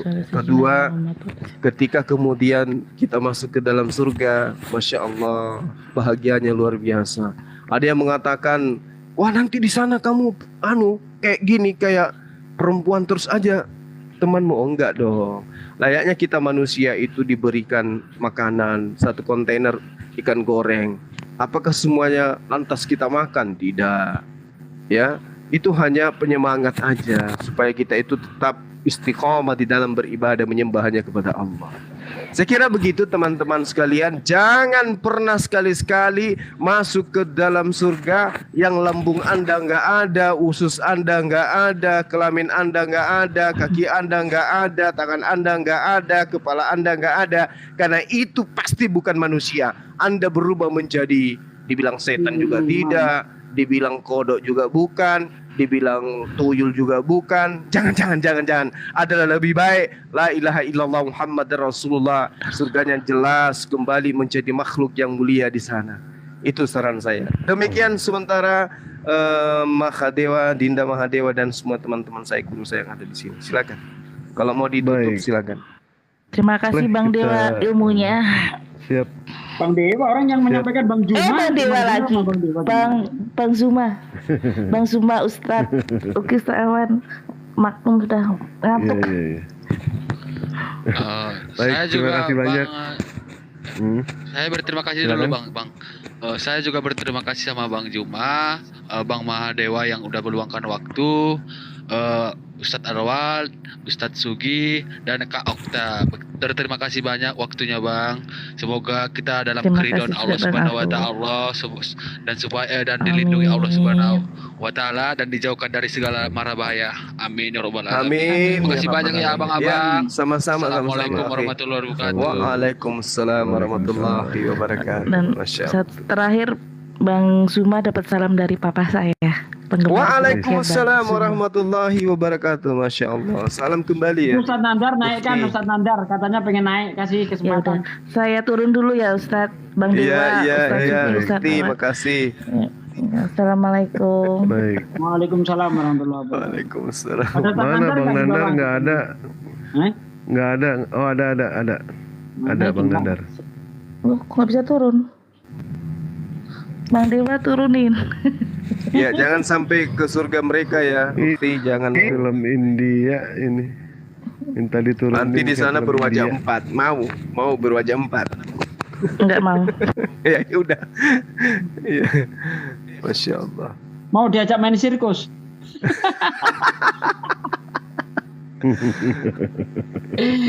Ada kiamat. Itu kemarin saya bawa tema Yesus main sirkus tuh, gak ada yang bisa bantah itu. Assalamualaikum Bang Dewa, Ustadz Zuma, Gurunda, Gurunda Sugi, Ustadz Anwar. Saya tadi puas 2 hari ini puas. Kemarin sama Bang Juma habis 9 oten, sekarang tadi 3 oten. Bawa belur, ditanya apa, jawab apa. Iya betul. Masya Allah. Babak belur tadi itu, Dinda. Pokoknya tekniknya si kiamat itu melarikan taufik kepada apa? Banyak sekali. Dia salah satunya dia lari ke manuskrip. Karena dia nggak tahu mau ngapain, mau bahas Yesus nggak bisa, menyambungkan antara Tuhannya Nabi Musa dengan Yesus nggak bisa. Jadi dia lari kemana-mana, Masya Allah. Dihantam original teks selesai. Innalillahi. Manuskrip mereka lebih amburadul. Markus 15:28 nggak ada. Kapok. Aduh, mau lari ke manuskrip. Hancur itu baru satu Ustaz. Iya. Masih banyak ayat-ayat yang lain itu. Kalau bahasanya kitab mana yang palsu itu banyak banget. Cuma kan tadi bahasan kita bukan kitab suci yang asli yang palsu, tapi tentang itu. Dikasih 30 juta nggak ada yang sanggup ya. Tapi dia percaya diri ya. Mereka kan yang pilih tema itu. Aku bilang waduh, mampus ini. Iya. Emang nggak ada ya. Tapi Al-Quran sudah jelaskan kalau Musa itu kalimullah, orang yang berbicara dengan Allah gitu kan. Makanya nggak ada Roh Kudus atau malaikat Jibril karena itu mungkin ya. Karena Ustadz Wapi juga jelasin gitu kalau nggak salah kemarin itu. Nggak ada Roh Kudus dalam Torah itu. Tertulis Ruach HaKodes itu nggak ada. Nggak ada Musa menyembah roh itu, nggak ada. Baik di dalam Torah maupun di dalam tanah Torah Nevi'im Ketubi memang nggak ada. Orang pembuktiannya apa yang disembah umat Islam itu adalah disembah Yahudi, jelas kok dalilnya itu menurut orang Yahudi sendiri. Assalamualaikum warahmatullahi wabarakatuh semuanya. Waalaikumsalam warahmatullahi wabarakatuh. Waalaikumsalam. Ini udah setengah ngantuk, naik pula ini murah ini. Wis, Iya. adik saya lama nggak bersua, masya Allah. Iya bang. Baru Gimana selesai kabarnya? ngajar. Mata bersua di kandang Alhamdulillah kuda. baik. Ya, Alhamdulillah. baru selesai ngajar itu Iya. ngajar Ustadz Alwan. Bang, tolong bang agak dijewer nih Ustadz Alwan tadi bang. Tadi kabur dari kelasku ini Ustadz Alwan ini bang. Iya. Beliau istirahat kali ya. Di dalam istirahat Iya. kali dia. Tiduran kayaknya. Iya. Sudah nggak ada suara. Tadi masuk kelas Ibrani kan, masuk kelas Ibrani Ustadz Alwan. Masuk di Zoom. ke TikTok juga gitu ya. Iya di Zoomnya LRI bang cuma. Oh iya. Udah. Kabur ke TikTok kan, dikejar sama ini sama siapa sama Moto. Dor, balik lagi dia ke Zoom. Waduh, ada yang komen katanya dia. Waduh. Turun ini- dia. Wah, turun dia. Muridnya lari, ada gurunya. Iya. Pental kayaknya dia itu. Tidur itu Kepental, Pak Palwan tidur. tidur itu kayaknya. Nah, siapa nih? Kacau nih, Santri saudara. Beling. Jadi pukulan telak untuk mereka mengenai Roh Kudus itu Ustaz Nanjar. Di dalam Kisah Para Rasul 19 ayat 2. Paulus bertanya kepada mereka, apakah kamu sudah menerima Roh Kudus ketika kamu menjadi percaya? Mereka menjawab, belum. Bahkan kami tidak pernah dengar ada Roh Kudus. Ini membuktikan Roh Kudus itu nggak penting di zamannya Yesus, di zamannya Yohanes itu. Makanya kalau Musa tidak kenal Roh Kudus, tidak pernah membicarakan Roh Kudus, ya wajar, karena nggak penting gitu loh. Coba Kisah Para Rasul 19 ayat 2 itu. Betul. Iya. Sudah saya catat. Kalau memang Roh Kudus itu Tuhan, ya kan harusnya siapapun ya yang hidup pada zaman itu yang beriman gitu, ya harusnya kenallah Roh Kudus. Berarti Trinitas nggak pernah diajarin oleh Yohanes kalau itu murid Yohanes, oleh Yesus kalau itu murid Yesus. Gitu loh. Betul. Tapi emang nggak ada nabi-nabi sih yang ngajarkan Trinitas, Pak Ade. Fakta itu. Memang nggak ada. Tapi seringkali gini loh, Kristen itu ngelesnya gini. Kata siapa? Perjanjian Lama sudah menjelaskan Trinitas. Saya mendapatkan sebuah tanggapan seperti itu. Itu ada dua parameter sampai hari ini. Satu, mengatakan yang di dalam Yesaya pasal berapa itu ya Mas Nandar, saya lupa. Yang ada kata kodes disebut 3 kali kodesnya. Oh, saya itu apa ya? Kode. Ya di Yesaya kan itu ya. lupa saya pasal ayatnya. Nah itu menurut Verbum Veritatis Deki Ngadas ya, Dr. Deki Hitnasyan Ngadas. Nah ya terlalu kerdil juga kalau bilang kodes disebut 3 kali lalu disebut itu Trinitas ya. Berarti saya bisa bilang dong ketika Yesus teriak-teriak di tiang salib, Eli Eli lama sabachthani, Elinya disebut 2 kali berarti Duinitas dong. Tapi masuk juga sih kenapa bisa Duinitas, kan yang satu lagi disalib. Jadi nggak disebut yang satu. Kalau bahasa sarkasnya ya, gitu loh. Yang pertama. Yang kedua, seringkali dan ini umum nih untuk mengklaim bahwa Trinitas itu sudah dipahami di Perjanjian Lama. Itu ketika kisah Abraham bertemu dengan 3 orang pria, lalu mereka mengatakan itu Trinitas. Nah, kalau Trinitas jadi persoalan, Bapa dan Roh Kudus itu tidak berwujud katanya.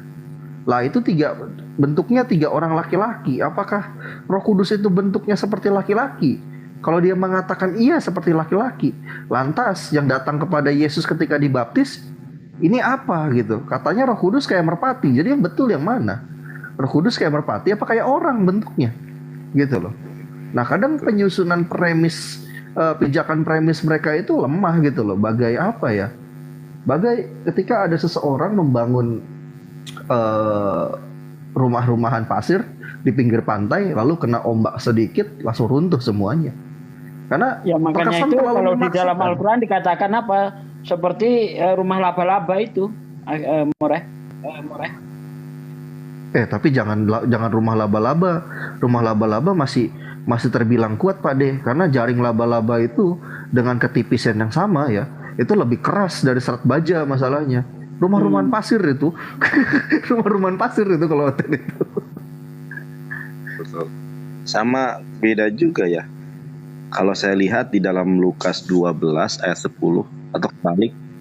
Waalaikumsalam warahmatullahi wabarakatuh. Ahmad Waalaikumsalam Afandi. warahmatullahi wabarakatuh. Akhirnya Ahmad Afandi. Ya, gimana Pak Ahmad Afandi? Ada yang mau disampaikan atau tidak?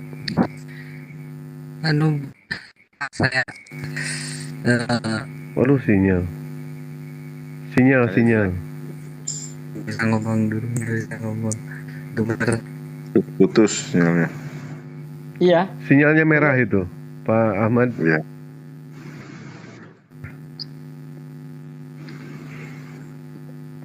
Pak Desugi, tangan saya kok mendadak 3 ya? Satu pegang HP, satu pegang pipi, satu pegang kepala.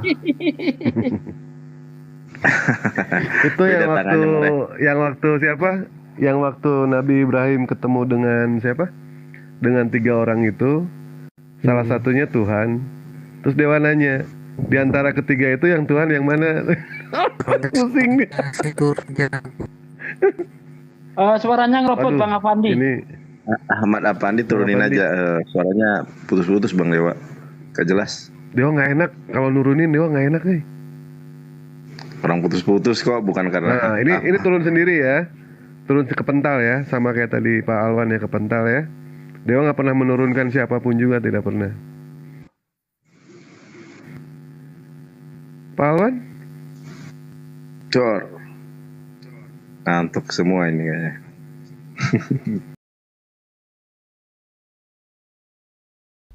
Assalamualaikum warahmatullahi wabarakatuh. Sahabat yang dimuliakan oleh Allah. Jadi kita sudahi ya bahasan kita pada subuh hari ini. Ini kita sudah di tempatku ini udah hampir jam 2 subuh. Karena itulah kemudian kita tutup aja karena tema kita tadinya adalah bagaimana kemudian menyongsong hidayah Islam, di mana kita membuktikan kebenaran Islam itu berdasarkan Bibalnya mereka terkait ajaran mana yang berat, Islam atau Kristen. Dan ternyata memang Islam itulah ajaran yang berat, sehingga apa yang menjadi pengajaran di dalam kitabnya teman Kristen terkait dengan agama yang datang yaitu yang diajarkan oleh Roh Kudus atau roh penolong lain atau penghibur, itu benar adalah Islam adanya. Dan alhamdulillah subuh ini antum semua menjadi saksi bagaimana salah seorang dari saudara kita Kristen itu kemudian memeluk ajaran agama Islam, bersyahadat untuk mempersaksikan bahwa tiada Tuhan selain Allah, dan juga baginda Rasul Muhammad SAW itu adalah utusan Allah. Baik sahabatku yang dimuliakan oleh Allah, saya mohon maaf ketika ada kata-kata atau kalimat yang kurang berkenan. Itu hanya merupakan satu hal kekurangan saya sebagai manusia biasa, dan adapun kebenaran yang saya sampaikan itu asalnya dari Allah Subhanahu wa taala. Saya akhiri, subhanakallahumma bihamdi asyhadu an la ilaha illa anta astaghfiruka wa atubu ilaik. Salam tauhid, salam satu Tuhan. Assalamualaikum warahmatullahi wabarakatuh.